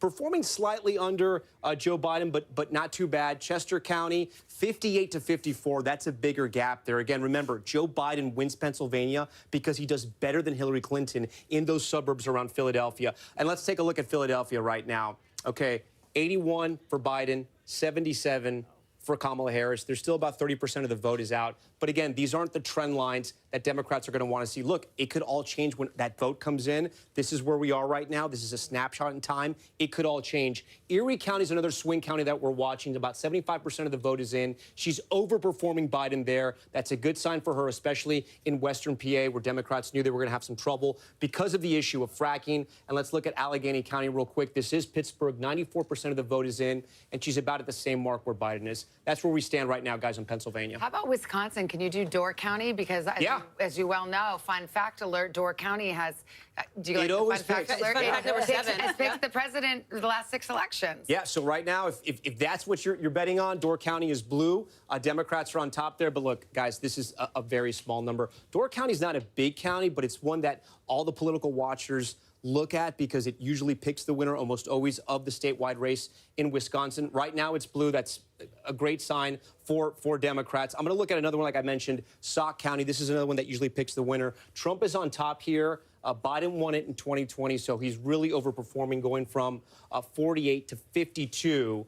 But again, there's still about 30% of the vote that's out there. So we got to wait and see. The big ones we're watching in Wisconsin, as you know, Savannah, Dane County, University of Wisconsin here, the fastest growing area of the state. 75%. She's slightly underperforming there. Again, she has to turn out in these cities because, like the other battleground states, I should say, unlike the other battleground states, there are not large minority groups in Wisconsin. It's the widest of all the battleground states. And then Milwaukee, again, we're going to wait till late to get all the vote in Milwaukee. She's at 66%. 4 years ago, Joe Biden won Milwaukee, and he won the state of Wisconsin with 69%. She's going to have to turn up that vote and hope her voters show up. Guys? Yeah. We got a lot of vote to count there, though, in Wisconsin. You could call it the Battle of the Bellwethers, if that's what you're looking at here. I also think Bucks County, I will take my Bucks County native privilege as somebody who grew up there. It's an interesting one because you've got lower Bucks, central Bucks, upper Bucks, and it looks different in some of those areas. Starbucks? You also have Sorry, plenty of it's Starbucks. after midnight. It happens. Here it comes. Yeah. I love it. I know. Get the M&Ms ready, too. Yes.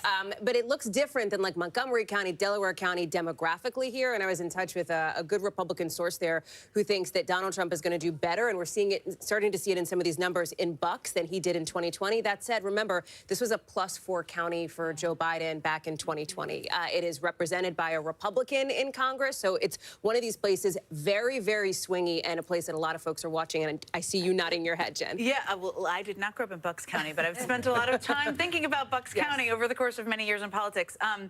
You know, looking at county, as Tom was going through it, one of the things that we're seeing over and over again is that she's underperforming where Biden was in 2020. It doesn't mean that's where Biden would have performed, where he's still the nominee, but it does, and that's not just in Pennsylvania, where you're seeing it in Wisconsin, you're seeing it in other places. One of the things as we've watched this results that I've been thinking about that Democrats will have to think about, depending on what happens here, is there's been a realignment of states Democrats focus on. And, you know, Georgia and North Carolina are in many ways like baby blue. And I mean that because they've only been blue for one cycle, right? So they've done that because of organizing on the ground, but they're not reliably blue. And the problem is Ohio and Florida are gone for Well, in the Democrats. case of North Carolina, it was baby blue in 2008 and not since. It hasn't been since. So that's, I don't know what color it is. It's lavender. So, yes, exactly. So I think one of the things that they will need to think about, regardless of the outcome, is where the states are that they're going to play. They would love to have Texas, of course. Texas didn't turn out for them to work out. Maybe it wouldn't for 8 years. But with states off the map, it's like, is it Georgia and North Carolina? Are there places they need to invest? That's one of the challenges, too, I think. To Jen's point, I'm getting an increasing number of texts from Democratic sources who are looking at these returns come in, the fact that she's not meeting her benchmarks in these various counties where she needs to, who are really starting to take that reflective tone of Democrats and thinking about the next election cycle need to think about how to better meet voters where they are. Again, we still have a lot of vote to come in. We still have to see what happens with the blue wall. But the fact that this is such a fight for them, the fact that this is a tied race, it's also taking a step back, voters saying so far, at least, they like Trump. Well, it's so interesting, too, because I remember in our earlier days in politics, after Republicans lost to Barack Obama, there was the famous autopsy commissioned by the head of the RNC that said and gave some tough love to Republicans saying, listen, this country is changing demographically. And if you don't get a piece of that pie, you're going nowhere. Well, how interesting that we actually are seeing tonight Donald Trump getting more of the Latino vote. We'll see if he, got a better share of the black vote. I don't think we've seen that in the exit polls yet, but you're starting to see that. Yeah, that is true. And I also, though, will say it wasn't a policy campaign, right? There weren't policy proposals that were dueling. To me, it seems much more cultural, what you're seeing. Well, isn't that the note for Democrats? That is a harder thing to grapple with. That's my point. It takes a lot of deep soul searching. We don't know what the outcome is going to be. But if you look again to the breakdown, college versus non-college educated, rural versus urban, those are big cultural issues that are beyond whether somebody has an 81-page economic plan or whatever their other plan is. And that's a different I disagree conversation. with you a little bit, Jen, on All that. right, it's I do okay. think We love a little disagreement. Go ahead. I do think there was policy, but it was more around the record. So, I mean, Donald Trump was running as the incumbent president without being the incumbent president. He was running on his record, primarily prior to COVID, and reminding people, whether it was on the immigration, the economy. I mean, I remember when I was on the 2020 campaign, prior to the pandemic, I think we were down for a Democrat debate in Atlanta, and an African-American gentleman came up to me and, looked around and said, I like your guy because everybody's got work and our paychecks are going up. Now, COVID scrambled everything. But I think a lot of people, especially in those communities that are moving over, they're doing it based off of, well, I remember whether it was the border was secure, the economy was better, prices were lower under Donald Trump. So it was an incumbent campaign without being the incumbent. With the benefit of 4 years, and people that's do right. right. Yeah. It's a bit of a revision. We don't have to argue about No, this now. There's other things to discuss. But it's a bit of a revisionist. It is a revisionist. So to me, that still is a messaging, cultural thing, and not actually a policy debate. Okay, That's I'll give you what I that would part of it. lightly Yeah. dispute. All right, Okay. well, Garrett Haake is at Trump Election Night headquarters in West Palm Beach, Florida. How's it going there, Garrett?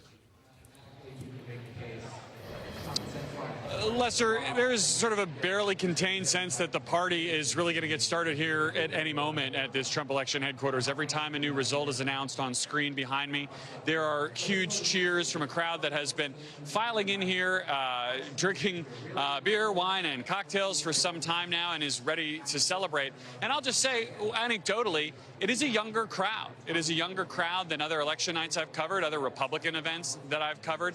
And I think it reflects something that we've seen in the exit polls, this so-called shift of the bro vote in particular towards Donald Trump, the young men who he has put so central in this campaign. You know, I think about the fact that just today when he was voting, he was asked by another reporter about what he thought one of the most important moments of this campaign was, and he mentioned Joe Rogan, the podcaster, and the fact that he did that podcast interview and then subsequently got Rogan's endorsement, which he made a big part of his closing remarks just last night. Feels like a week ago now.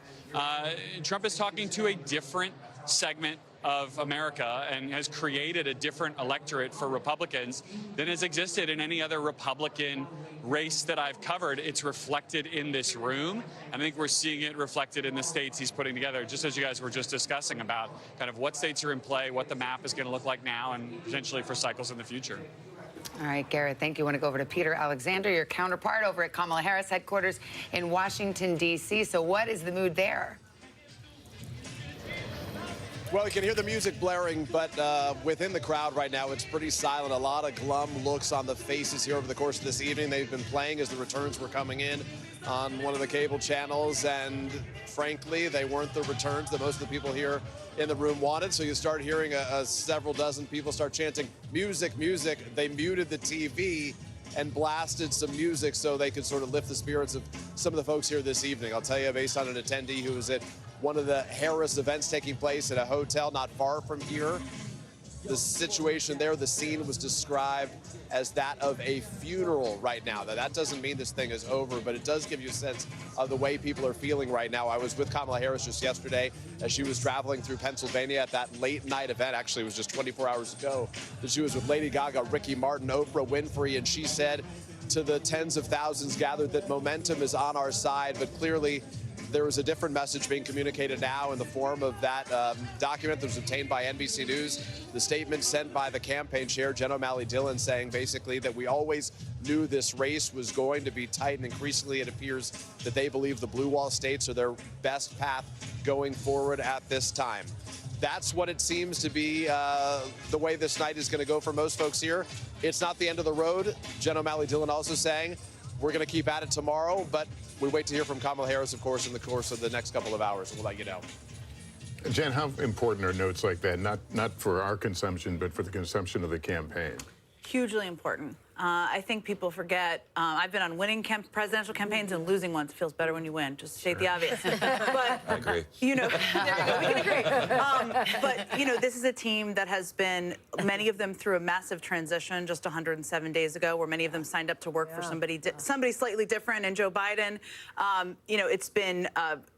They've been working 20 hours a day. They've been eating bad pizza, drinking bad beer, all of the things, and it's just to keep them rolling, but at a keep moment them like going. this, but a moment like this, now we know earlier in the evening they were trying to keep them in line and all this, but now you're at a point where you have no control. You don't, but you need to keep the campaign team's spirits up, because they're continuing to talk to voters and counsel people who may have questions, and they're still a part of this big team that's been working to elect Kamala Harris. They don't have control, but the end has not happened yet, and so they need to keep them all, their spirits up. That's the goal. Now you say the end hasn't happened yet. I mean, do you still hold out hope that there's a path? I mean, a reasonable path? Well, look, I think it becomes, as I said earlier, more and more challenging as more results come in, and you see that the blue wall looks like the primary possible path, and as you see her underperforming Biden in a number of these counties, that makes it more challenging. Now, there are still, if you talk to Democrats, which I have, they believe there are votes that are still coming in Philadelphia. There are still votes coming in cities. That's often how these nights go. So I'm a believer you got to wait until you know. That's what happens internally here as well. But yes, if you're on the campaign right now, you're feeling pretty down because there are places you wanted to have in your win column to give you more space and breathing room, and you don't have them in this moment. As we talk about this idea of the Democratic brand, Jen, and as you've been having this conversation here, I just want to throw out a data point to the table here, because there is a ballot initiative that has just passed in a state that enshrines a right to paid sick leave and a higher minimum wage, and it passed with 59% support. If I were to say that, maybe you'd say blue state probably, right? California, right? Missouri, right? A state that we called almost right away for former President Trump here, which I think speaks to what you're getting at here, this idea of a realignment in this moment. You've talked about it. Chuck's talked about it. We've had that conversation here at the table. I also think Hallie had the opportunity to interview Vice President Kamala Harris, and you asked her a fascinating question. Do you think the country is ready for a black woman president? And she said yes. And depending on how this night goes, I think that will be one of the questions that gets asked as well. This is the piece that, and again, we don't know what the outcome is yet, but I think when Hillary Clinton lost, a lot of people felt like, a lot of women, a lot of Democrats felt like there's never going to be a woman in my lifetime, right? And I think one of the things that is going to be a challenge if Harris loses is that there will be Democrats who will not want to take a risk on a woman, on someone who's diverse, because they'll think, I like that person, but the country's not ready. Here's the thing. The country's not ready until the country is ready with Barack Obama. Yeah. There's a range of factors that lead to the win or loss of anyone, and we don't know what's happened yet, that will all have to be delved into, but I do worry about that if she loses. We do know it is something that she leaned out of in her campaign, unlike Hillary Clinton in 2016. It was not something that she didn't open her stump speeches with that idea. I mean, she talks about it, and she talked about it with me. She's talked about it with all of you here, too, that it would be the president for all Americans, and that she is sort of putting her head down and grinding it out. But if she loses, it won't be because women didn't turn out. It won't be because of women, right? It won't be because she pulled back a lot of the Democratic base that had gone away and were, double haters, as we called them for a long time, before there was a switch at the top of the ticket. And that is actually how Barack Obama also ran and won, which he didn't lead with the historic nature of his candidacy on his sleeve. There will be a lot of people who second guess that if she loses. But if she loses, it may also be because there are tremendous headwinds in terms of an unpopular incumbent and people feeling terrible about the economy. And even if inflation is down to 2%, sometimes the stuff you feel, your gas prices, your groceries, it doesn't feel that way. So that may also be the rationale. That's exactly my point. I was trying to make earlier, and you just did it in a more articulate way, which is that there will be there are always leaps to conclusion in both parties when your candidate loses, or if they lose. And again, we don't know yet, but and people will leap to different ones, right? The country isn't ready for a woman. The country isn't ready for a black woman, all of these things. But there are a lot of factors that play into the win or loss. And I think if she loses, I'm hopeful people will look at the broad scope of where the country is, the cultural divides, the rural-urban divides. The education divides. The education divides. There are just a lot of factors at play in presidential races. I'll give you something that may be positive for you going forward. Should this all end the way we were talking, that's a possibility. You still have a very young, good bench in Governor Shapiro, the governor of North Carolina, the Gretchen Whitmer, who could possibly bridge that gap, and as opposed to saddling them with the L, if they would have joined the ticket with the vice president, or if they had replaced the vice president and become the nominee with 100 and some days out in a very difficult situation, I think you would have been weaker as a party for it. Well, yeah. I mean, look, I think that if she loses and Donald Trump wins, there will be millions of people in this country who voted for her who will feel like we're in the state of an emergency. And I think that is how people will respond and feel. And they will be looking for hope, a resistance, an opposition. And there are a lot of people in the Democratic bench. You mentioned some of them were in the Veep stakes we all lived through this summer. Some of them were not, who I would expect would all be out there on everybody's shows in the coming days. Well, and that's what makes the timing, I think, of President Biden's decision to step down after the debate something that, if she does in fact lose, will be under a microscope, because, of course, there was so much discussion, even over the summer, about potentially having an open primary and having that fight play out within the Democratic Party. So I think it's one of the big questions moving forward. And you mentioned debate. We haven't really talked about that. There was no second debate. And you have to wonder how that affected the trajectory of this race, because by most accounts, he didn't perform well in his first debate with Harris. True. And I also think that it throws into question a lot of things. I mean, I think anybody who watched that debate objectively felt she outperformed him in that debate. If she doesn't win, yes, there should have been a second debate, but do debates matter? They should matter. They're the public being able to see the candidates.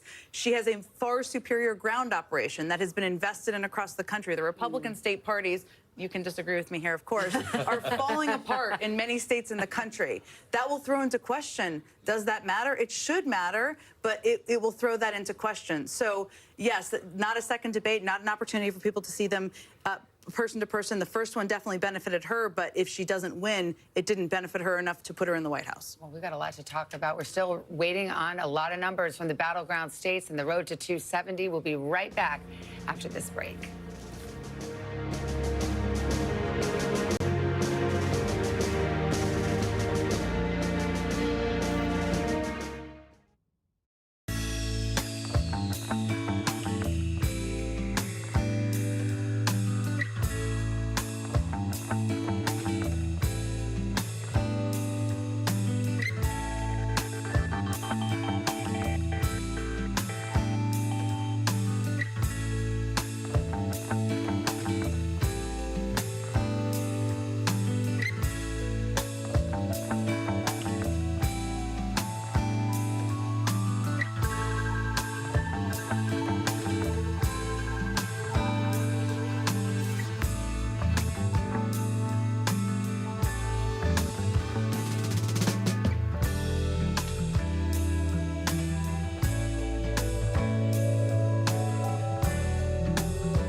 News lives in the now. It's coming at us every second. News is more now than ever. This monster and historic storm is set to make landfall. Now is raw. What was your initial reaction? Devastating. Now is real. Voters are voting. It's here. It's happening. Now is constant. You gotta see this. Future is now. News for the generation of now is NBC News Now.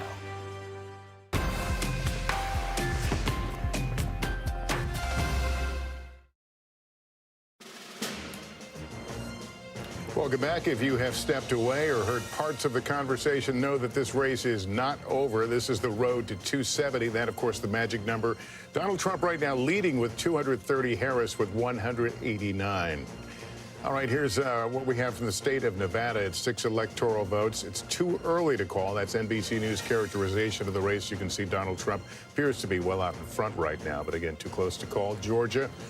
That is also too close to call, a 118,000 vote difference.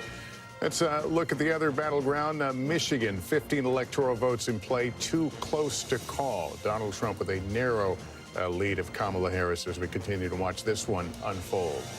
Let's zoom in on Michigan with Tom Yamas. What you got? Hey, guys. Okay, so we have now more than 50% of the vote is in Michigan, as you mentioned, Lester. 15 electoral votes. This was Biden's largest margin of victory in 2020 when it came to the battleground states.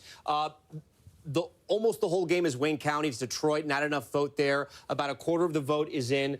We can't really make any projections or calls here because so much of that vote is out. But just to give you an idea of where Biden was in 2020, again, a lot of this vote is out, so I don't want to spend too much time on this. But 68% tonight, right now, Harris at this point in time is at 58%. Not a great number for her. It is a tale of two suburbs in Michigan, right? You have Oakland County. This is where Kamala Harris did that rally, or I should say that town hall with Oprah Winfrey. This is one of the wealthiest counties in all of Michigan. Pontiac, Michigan is here, the suburbs of Detroit. This is where Biden was in 2020, 56%. This is where Harris is tonight, 53%. There's still about 20% of the vote. just over Macomb County. Now, this is a little more middle class, a little more working class. It is a suburb of Detroit as well. Republicans do very well here. Trump was at 53%. There's, only about a third of the vote in. He's at 57, so he's overperforming there. Some of the other areas we want to watch, Grand Rapids, Kent County. This is the last place where Trump held a rally last night. And, or I should say, on Monday. Sorry, getting my days confused here. Biden was at 52. She's overperforming there. That's good news for the Democrats. I also want to talk about Washtenaw. This is the University of Michigan. Go Big Blue if you're a fan out there. 71% of the vote is in. Remember, this is a college county. Democrats have to do very well here. Biden, 72%. Tonight, Harris is underperforming right now with almost three quarters of the vote in. Ingham County, again, another college county. This is where Michigan State is. Half the vote is in. Biden was at 65. Harris is at 56.9. I want to see some Trump barometers right now. Cass County, Trump's at 66%. 4 years ago, he was at 63. So again, the story of Trump overperforming in those rural counties, we're seeing it as well in Michigan. Still, a lot of the vote is out, though. Look, we still need half the vote to come in. A lot of that's going to be Detroit, as we know. I'm going to look at Saginaw. This is a battleground county. This is where she toured that semiconductor plant. We don't see much there. There's only 1% of the vote in. I don't want to draw anything from there. We're going to check Kalamazoo. She appeared here with Michelle Obama. It was the Harris and Michelle Obama appearance. Only 13% of the vote in, and she's slightly underperforming. Guys, a lot of the vote is still out in Michigan, but the trend lines we've been seeing in the other states, we're sort of seeing in Michigan as well. But again, I don't want to draw too much from that because there's a lot of that vote that's out. So interesting to see you do those university towns because it's shocking. Well, because there was a lot of turnout and Democrats early in the day were kind of giddy about that. But I think this might be a function of what we've been seeing, which is young men turning out for Donald Trump and maybe skewing what you normally would expect from a university town. And something we haven't mentioned just yet because so much of the vote is out in Wayne County. You have Detroit and you have Dearborn. That makes up Wayne County, that Arab-American Muslim vote. We're talking about more than 200,000 voters there. Again, it's probably not going to be monolithic, but they're uncommitted votes as well. The question is what happens? Do they not show up? Do they vote third party? Do they vote for Trump? Or do they stick with Harris? We still don't know. Okay, Tom, hang tight there. We want to go right to Detroit, actually. NBC's Jesse Kirsch on duty there. Hey, Jesse. Hey, Savannah, I know we're wondering when we're going to have those votes from Wayne County, specifically Detroit, where I am right now, as Tom was just mentioning. Here's what we know from officials.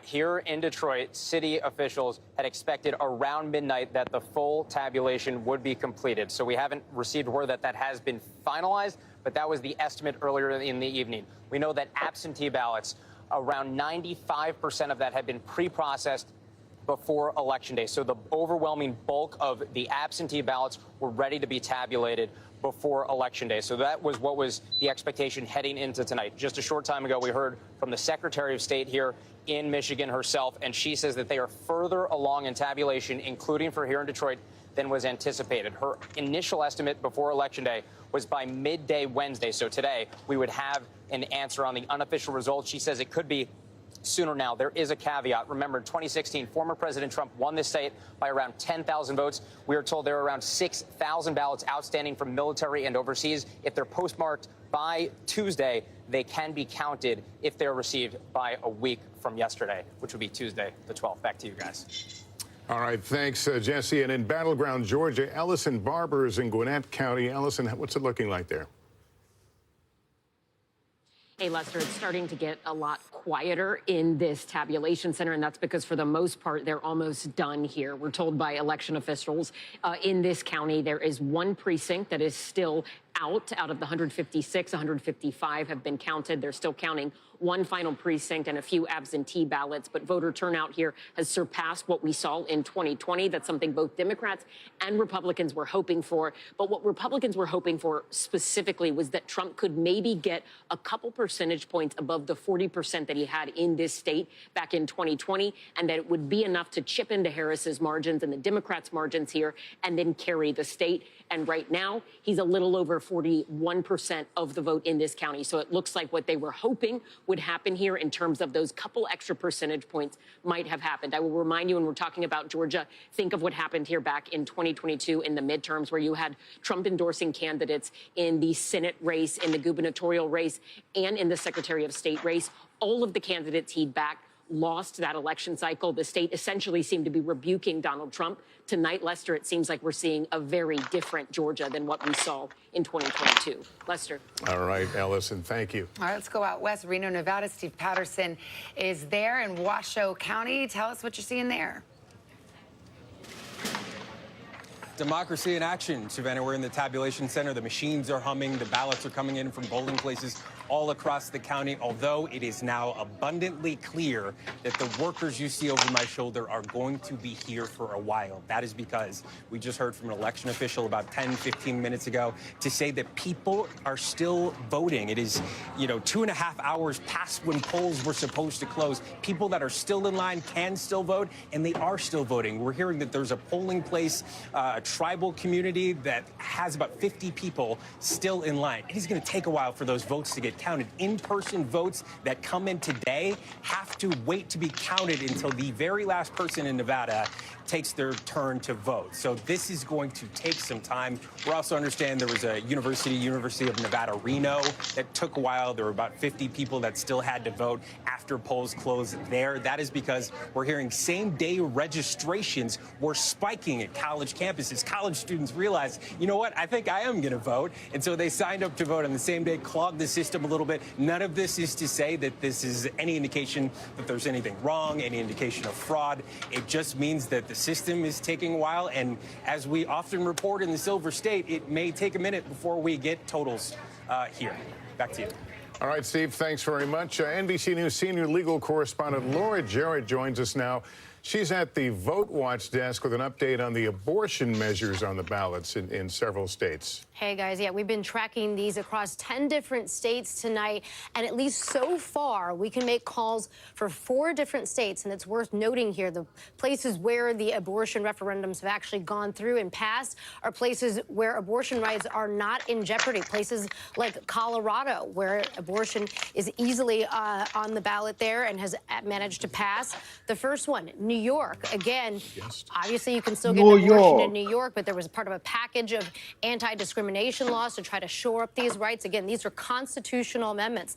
The next one, in Maryland, you can get an abortion up to the point of viability, around 24 weeks of pregnancy now, and it, again, will be enshrined in the Constitution. The big exception here, guys, Florida. That one was different because it required a supermajority to pass, 60% of voters, and it did not meet that threshold, falling just above it, just short of it, around 58%. So that one, the abortion referendum failed. It will not enshrine constitutional rights to abortion in the state of Florida, and the 6-week ban will stand there. Guys, we're going to keep watching other states like South Dakota, also Missouri, Nebraska. The referendums are still on the ballot there, and they're not yet at a point where we can project those. Send it back to you guys. All right, Laura, thanks very much. We've got a new guest on our panel. We've got former Housing and Urban Development Secretary, Democrat Julian Castro, and Republican Mark Lauder remains with us. He was the communications director for Trump's 2020 campaign. Nice to have you both with us. Congressman, I have to ask you about the Latino vote, because we're looking at an exit poll that shows Latino men broke for Trump by 10 points.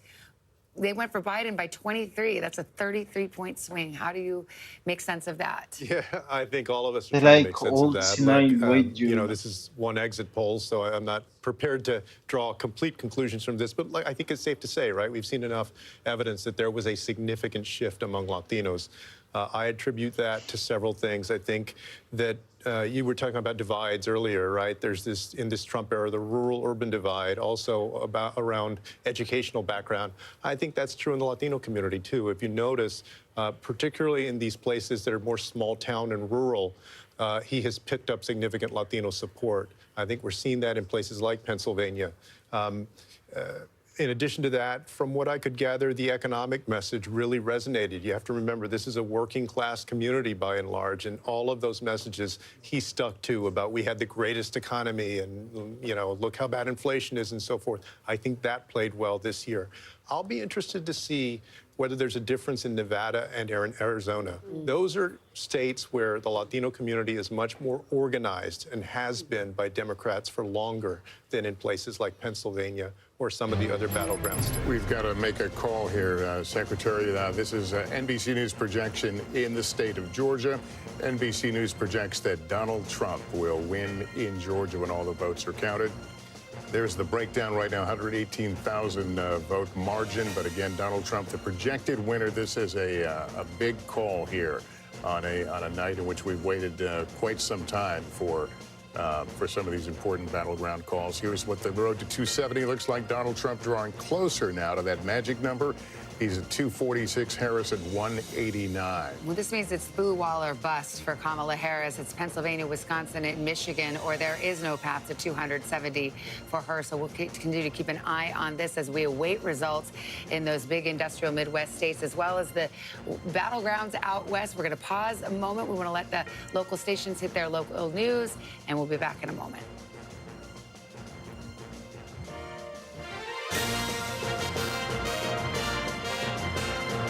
And another Cristiano. And welcome back. That news is sinking in that Georgia will go into the Donald Trump column here tonight. Certainly a major piece on and putting Donald Trump even closer to that magic 270. I was just looking over at Tom, who's doing the back of the envelope math here. So I'm gaming show up us the our scenario math. here. Yeah. I just want to make this very simple for us here and also our viewers at home. So we've projected Georgia and North Carolina for former President Trump to go back to the White House. Look at his number right here, 252. If he wins Pennsylvania, he's going back to the White House, 271. It's coming down to Pennsylvania right now for Republicans. What the math changes now for Kamala Harris, right? Because now she no longer has a Sun Belt strategy. She's lost Georgia. She's lost North Carolina. If she wins Nevada and Arizona, she's still going to have to pick off 2 states in the blue wall. She no longer has that path. Listen, if she wins the entire blue wall, yes, she'll go back to the White House. That is still an option for her. Listen, Wisconsin, Michigan, and Pennsylvania. She has to win all 3. But it looks like this is the entire game for her right now, guys. By losing North Carolina, losing Georgia, things have just gotten much easier for former President Trump. We're going to be watching Pennsylvania more than ever before right now because those 19 electoral votes will put him over the top if we project that state for him. Guys? All right, Tom, thanks very much. So we'll turn to Secretary Castro here. Your thoughts on, at this point, where we are and where this is going to go? It feels like 2016. Honestly, it feels like 2016. And just the path becoming smaller and smaller. There are still votes to be counted, and we saw a lot of enthusiasm today. And so it's possible that you have significant election day voting that could change this. But what I've noticed is just in county after county in Pennsylvania that he's been overperforming and that she's been underperforming what Biden and Trump did in 2020. And that's, for Democrats has to be worrisome. What do you attribute that to? I mean, it's early. I mean, but when you look at that, you can't say they didn't park in Pennsylvania. They did, and they have this superior organization, most analysts think. What do you think was the difference maker? I think she was put in a very difficult position by President Biden. I hate to interrupt you, I'm sorry, but we have a call in the U.S. Senate that will change the balance of power in the U.S. Senate. NBC News now calling GOP control of the Senate. That's with the victory of Deb Fischer, the incumbent in Nebraska, who was given quite the run for her money from an independent there, Dan Osborne, who said he wouldn't caucus with either side. But it went down to the wire. But in the end, the Nebraska Senate goes back to the Republicans, and that gives a leg up to Republicans and the gains they need to take control of the Senate. They should have won it based on how the map looks, and obviously we are now projecting that they have it here. You've got that Nebraska pickup. Montana is still hanging out there. I'm also looking at some of these other races that are very, very close where there are Democratic incumbents in the Senate. So this is significant, obviously, for the balance of power in Congress and for whoever ends up in the White House, especially if it is former President Trump. A lot of eyes are going to be on what the House does, where the House goes here, with that landscape looking very different, of course, those critical races. Why don't we ask Ryan Nobles, our colleague who is here somewhere? He covers it. The He covers Capitol Hill. There you are. Ryan, what we know now is the Republicans have control of the Senate. What we don't know is the margin, and you still have a very vulnerable Democratic seat out west in Montana. We wait for Michigan. We wait for Wisconsin. What are you hearing? Yeah, Savannah, I think of all the outcomes that happened here tonight, this is probably the least surprising. Republicans felt very confident about their chances of winning back the Senate, just given the map. There were 10 competitive Senate races across the country. 8 of them were held by incumbent Democrats. And the places where they were battling out these races were in places where the elections were expected to be very competitive. And we see that playing out here in a big way tonight.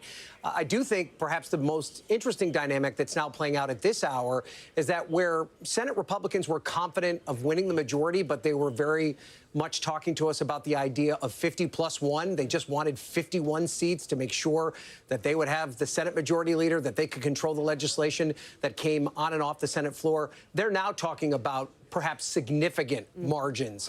They are now looking at that blue wall the same way that we are looking at the blue wall in terms of the race for president and seeing real opportunities for pickups in places like Wisconsin, in places like Michigan, in places like Pennsylvania. These were areas where Democrats were hopeful because they had strong incumbents there or they had strong challengers, people running in open seats like in Michigan, who they thought they'd be able to run ahead of Kamala Harris even if the race was close at the presidential level. Donald Trump's margins seem to be bringing those Republican candidates along with him in states along that blue wall. And then don't forget, there's 2 other Senate seats that are still on the balance as well. I know you already talked about Montana, which Republicans feel very confident about, but we also have Nevada and Arizona. Arizona Republicans were not that bullish on. They did not have high hopes for Kari Lake, the candidate there. The scenario in which they thought Kari Lake could win is the scenario that we see playing out right now. And that was a big Donald Trump victory that would bring her across the finish line. So there's no doubt that there are a lot of very happy people in the Senate Republican caucus. And this is going to be a very different looking Senate Republican caucus, one that might look a lot more like the House Republican caucus that we've covered over the past couple of election cycles. So there's no doubt that there's going to be a lot of change in Washington as a result of what we see playing out here. Yeah, different leadership, too. Senator McConnell stepping aside there. Let's go to Kelly O'Donnell, who's also there, certainly is a veteran of the Hill. We await who will control the House of Representatives, and we may be waiting for weeks for that one. But, Kelly, what's your takeaway here? Well, certainly if the Senate Republicans have this way of reshaping themselves, and it is without Mitch McConnell, who's decided he's not going to be in leadership. And so it will be more in the form of Donald Trump. And if Donald Trump becomes president again, then you have that kind of partnership where he will have more of an opportunity to drive the agenda. Now, if the House goes to the Democrats, then they have the counterweight and they have the power of subpoena and the power to be an agitation to a Donald Trump if he returns to the White House. For Republicans, as Ryan mentioned and as we've talked about tonight, the expectation was that this was likely because there's a third of the Senate that is up every 2 years, 34 seats this time, and it was favorable territory for Republicans. But for the partnership between a White House and at least one chamber of the Senate, of the Congress, it makes such a difference. Now, Donald Trump has not always courted those Republicans. He has such a grasp over his party, not always wanting to work with them in terms of governing and getting things done. But he has infused his brand, his personality into this Republican caucus, and that will mean sort of a Trump-style reflection in the Senate, perhaps more than we saw in his first term, because you won't have Mitch McConnell in a leadership position. All right, we want to go to Harris headquarters. Cedric Richmond, who is, of course, the head of the DNC, about to address the crowd there. Let's listen in.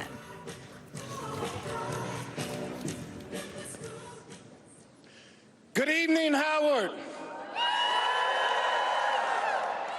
Good evening, HU. I want to say good evening to all of the Harris campaign, the campaign family. Thank you for all that you have done. Thank you for being here. Thank you for believing in the promise of America. We still have votes to count. We still have states that have not been called yet. We will continue overnight to fight to make sure that every vote is counted, that every voice has spoken. So you won't hear from the Vice President tonight, but you will hear from her tomorrow. She will be back here tomorrow to address not only the HU family, not only to address her supporters, but to address the nation. So thank you. We believe in you. May God bless you. May God keep you. And go HU and go Harris. Thank you all. Richmond, who is, of course, the co-chair of the Harris campaign, and misspoke earlier, apologies for that, saying that we will not hear from Kamala Harris tonight, but we will hear from her tomorrow. We've got Julian Castro here. What do you make of that? What are your tea leaves showing you? I mean, it reminds me of John Podesta coming out at the Jacob Javits Center around the same time. Maybe that was a little bit later in 2016. If I recall, the race hadn't been called. Had not been. When he first came but out. It was called probably an hour and a half later, if I remember correctly. Look, I think it's important to note that this is a different year. There are still votes to be counted.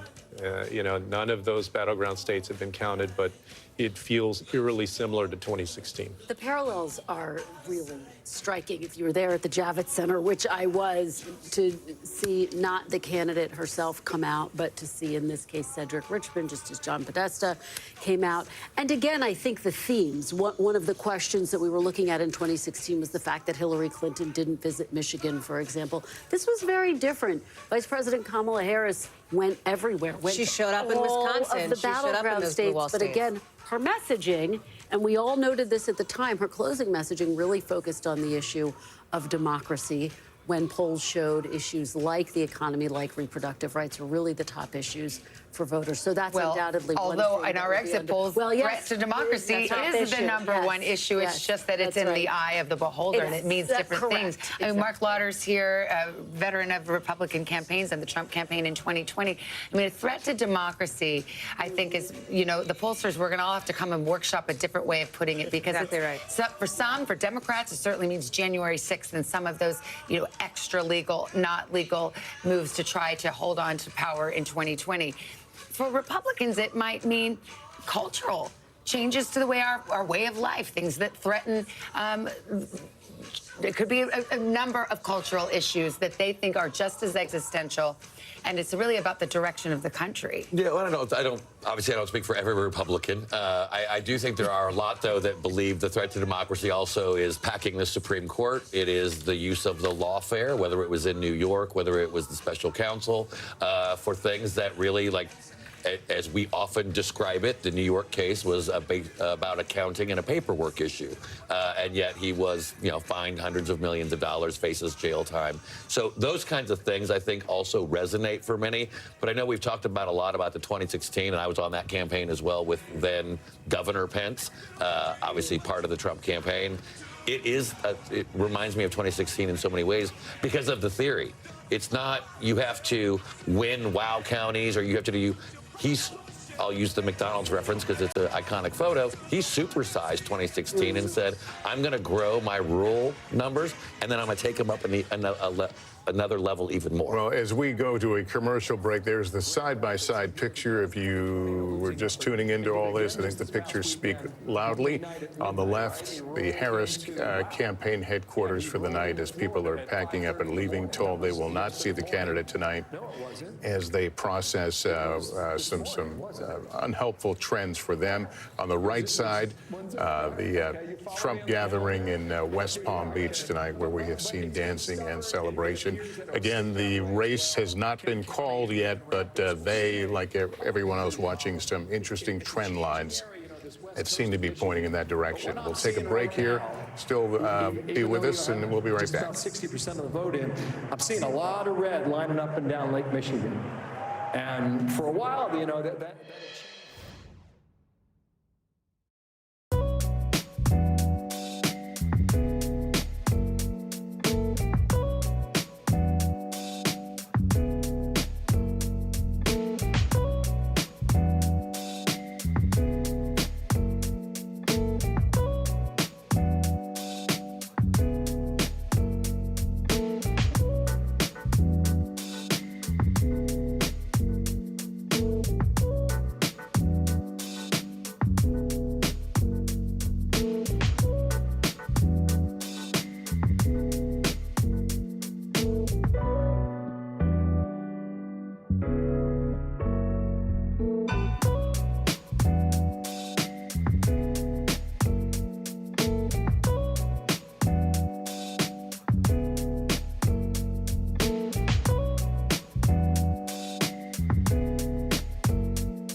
Damn.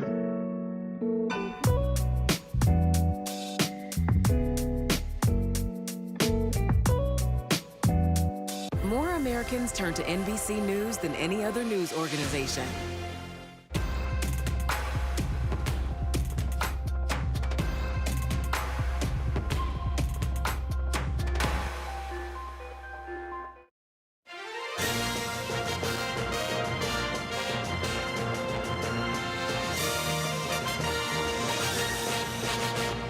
Welcome back to NBC's election night coverage. It is almost 1 a.m. here in the East with another poll about to close as we wait on numbers from some of the critical battleground states in the race for president. We're covering not just the presidential race, though, but also both houses of Congress just made a big call in the Senate. Kristen Welker on the balance of power there, and Republicans have officially regained control of the United States Senate. They've regained control of the United States Senate, which is a significant development, one that was expected. And now the question that we are asking is just how big will their margins be in the Senate? So right now it's 51 to 41. We're still waiting for a number of results. But among the top states that we're looking for, now that they have these pickups, which have given them control, Arizona, Ruben Gallego, and Kari Lake, we still haven't called that race. The Montana race is such a fascinating one. Senator Jon Tester trying to win re-election against Tim Sheehy.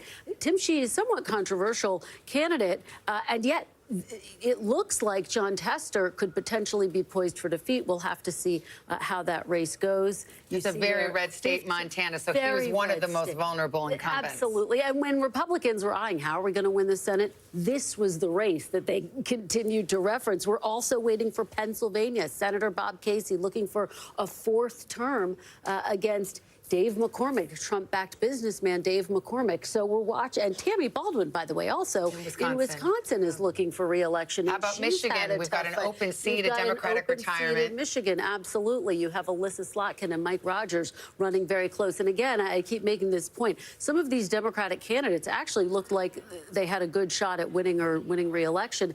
And then the polls have just completely narrowed, which is what we've seen at the top of the ticket as well. And we continue to ask this question, will we see any ticket splitters in this ticket splitter, which just brings me right to Hallie. I think we were wondering if you might see, a Trump Slotkin in Michigan or right. Trump Baldwin in Wisconsin. We don't see a lot of ticket splitting in the modern political era. That's exactly right, because people now. are divided. Let's see how this goes, though, because we haven't called some of these races, right, where these Democrats are vulnerable in some of these. I mean, listen, we're talking about the blue wall in some of these blue wall states. And remember why the margin matters in the Senate. Not just for funsies. It's because there's a couple of Republicans in the Senate who would be potentially likely to buck Donald Trump if he were to win the White House on some issues. I'm thinking Susan Collins, Lisa Murkowski. If Republicans can build up that margin, that won't matter quite as much. Yeah. All right, well, we're still waiting to see how this all plays out tonight. We've got more ahead. Let's check back right now with the presidential race and the road to 270.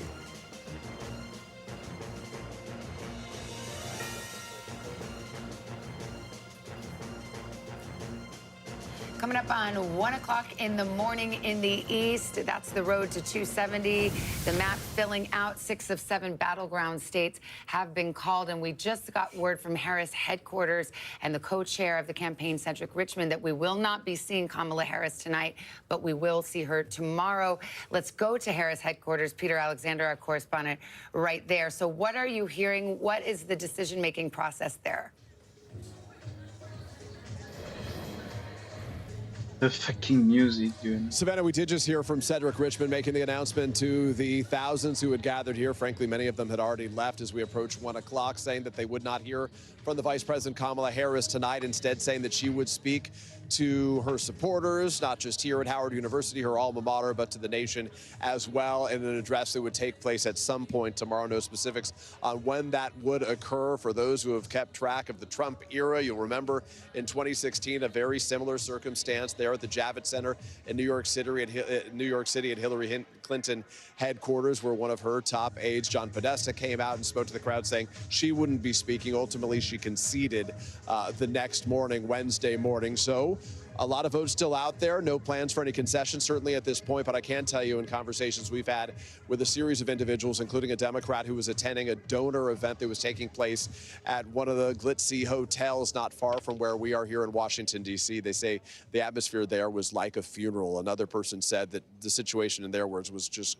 quote, not good right now. We did hear earlier from Jen O'Malley-Dillon. She is the campaign chair. She had what was in effect a sort of pep talk for the forces, the campaign staff, telling them all to get some sleep and that they would come back and finish this off strong tomorrow. So that's effectively where things are at the end of the evening. But I got to tell you, Savannah, on a day when so many those close to Kamala Harris really felt like they had the momentum, they felt like the vibes were on their side, it quickly appeared clear that, you know, despite her effort to say that we're not going back, that they may be returning to the figures that haunted Democrats back in 2016, where they just didn't have enough to defeat Donald Trump that go around. So many blank stares, glum faces, people not so much holding back tears, but certainly unable to crack a smile here. They had been handing out American flags early on. As some of the early numbers were out, they were cheering and waving those flags. But as the night progressed and they watched the returns come in, no more waving flags. In fact, they asked for the television to be muted here with the returns, with the exception of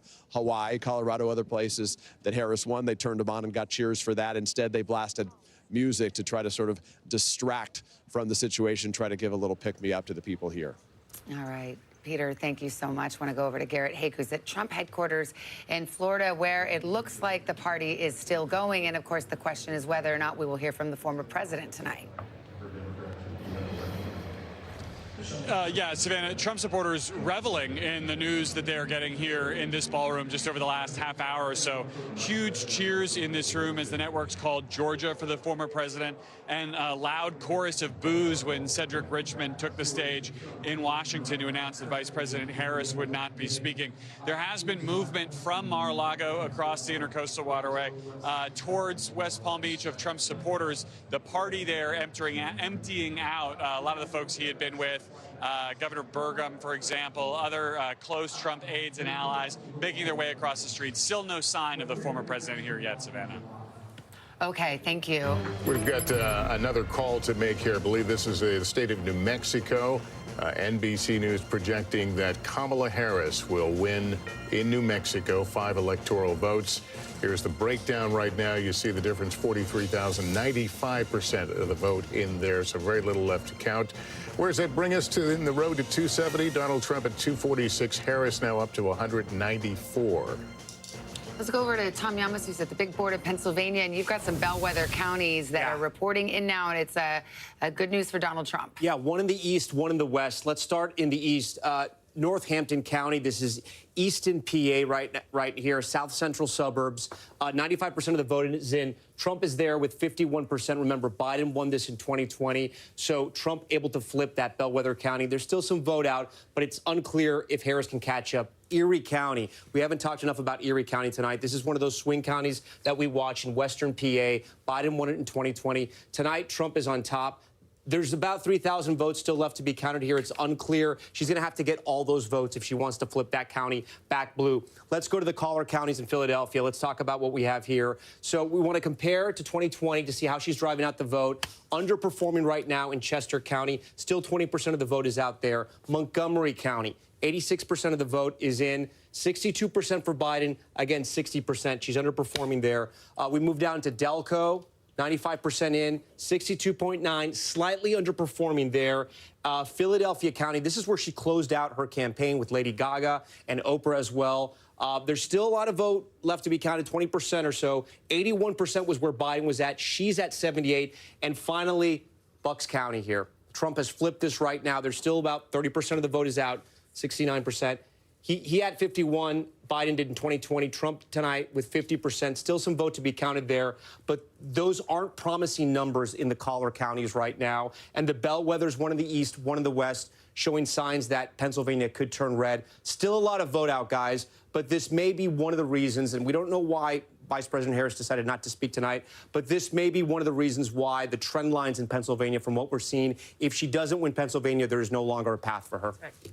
And you're seeing some of these same patterns in other states as well. Wisconsin and Michigan as well. We're starting to look at the counties there. We walked you through Michigan and Wisconsin. Still a lot of vote out in those two battleground states. But again, those trend lines that we're following, we're searching these maps to see if there's any positive signs for the Democrats. And I got to be honest with you, the more I go through these counties, through all the battleground states, more and more what you see in the rural counties, Trump is overperforming, Harris is underperforming in the counties she needs to win, guys. Remember, if she doesn't win Pennsylvania, the other states don't matter. If he wins Pennsylvania, he goes to the White House. Right. Whether it's a call or not, it functionally is. I don't know. The minute if we call Pennsylvania tonight, does he get to 270? I think so. Yeah. That's right. That's it. That's right. So That's right. It's ball game. I mean, that's it. So. And they're counting fast in Pennsylvania tonight as well. We're coming up on the top of the hour. I think we're going to have some projections to make. Yes. Don't forget. We are going to hear there's from one more state to go here. Alaska right now. Yes.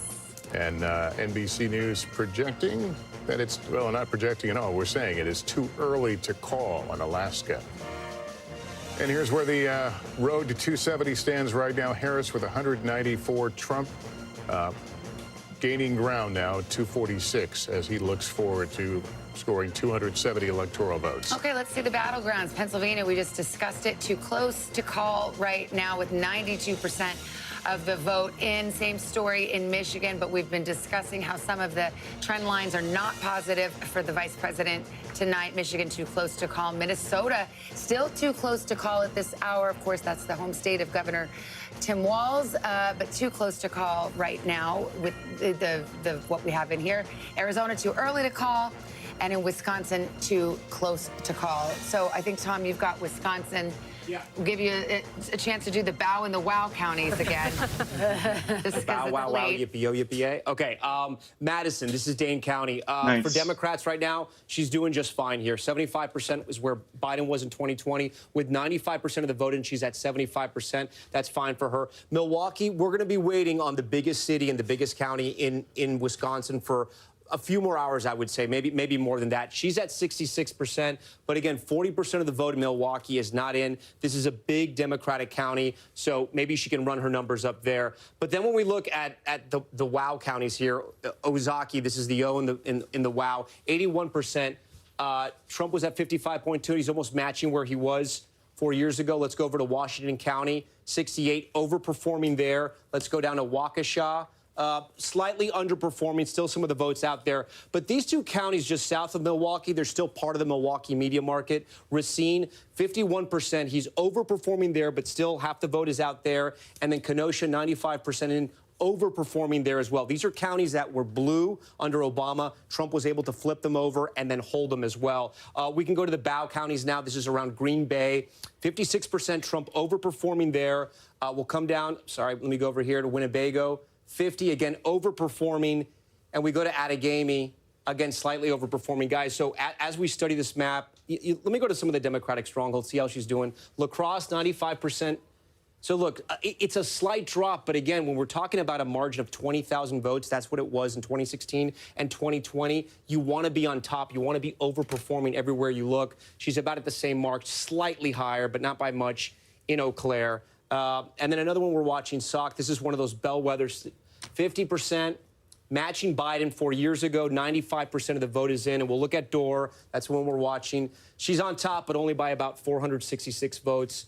It's unclear if he'll catch her. She may take Dorr County. It's still unclear in Wisconsin what's going to happen, guys. All right, well, back with our panel now, including our guest, Jim Messina, former White House Deputy Chief of Staff under President Obama. Mark Lauder remains with us. He was part of the 2020 campaign for Donald Trump. Great to have you both here. Jim, when you see those trends that Tom has been walking through, and there's a consistent of underperformance, what does that tell you about the Harris campaign? Well, the county that Tom just walked through that really scared me the most, I ran President Obama's campaign, and I was obsessed with Bucks County in Pennsylvania. Where Bucks County goes, we go. And we spent more time and resources there, and the Harris campaign did too. They had huge operations on the ground. The fact that they're not going to win Bucks County is really difficult and starts to say to folks, hey, you know, we have a problem here. The other thing is there just may not be enough turnout in Philly to get there. And I've spent my entire adult life waiting for Philly to come in. I just have anger. I hate the Eagles. All right, because relax. Wrong table. Exactly. But, you know, every 4 years we're having this discussion. Usually it's enough. 6 out of the last 7 elections, Democrats have won Pennsylvania. Tonight, we're not sure there's enough out there. But we were having the discussion several times this evening about, you know, has there been a failure to recognize that the electorate is changing, that everything you think you may have known doesn't represent what we see today? Well, what those numbers show me tonight is Democrats have a rural problem. We are absolutely bleeding votes in historic numbers. Barack Obama did very well in rural America.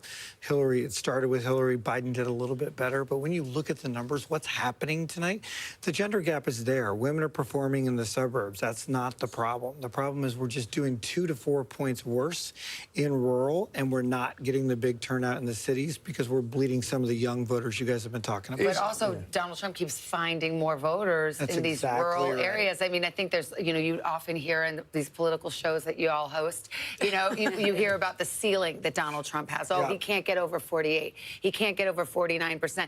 He's found more voters, and we're seeing it tonight when he's overperforming in some of these ruby red rural districts. Which, by the way, for the 3rd time you run for president, that just never happens.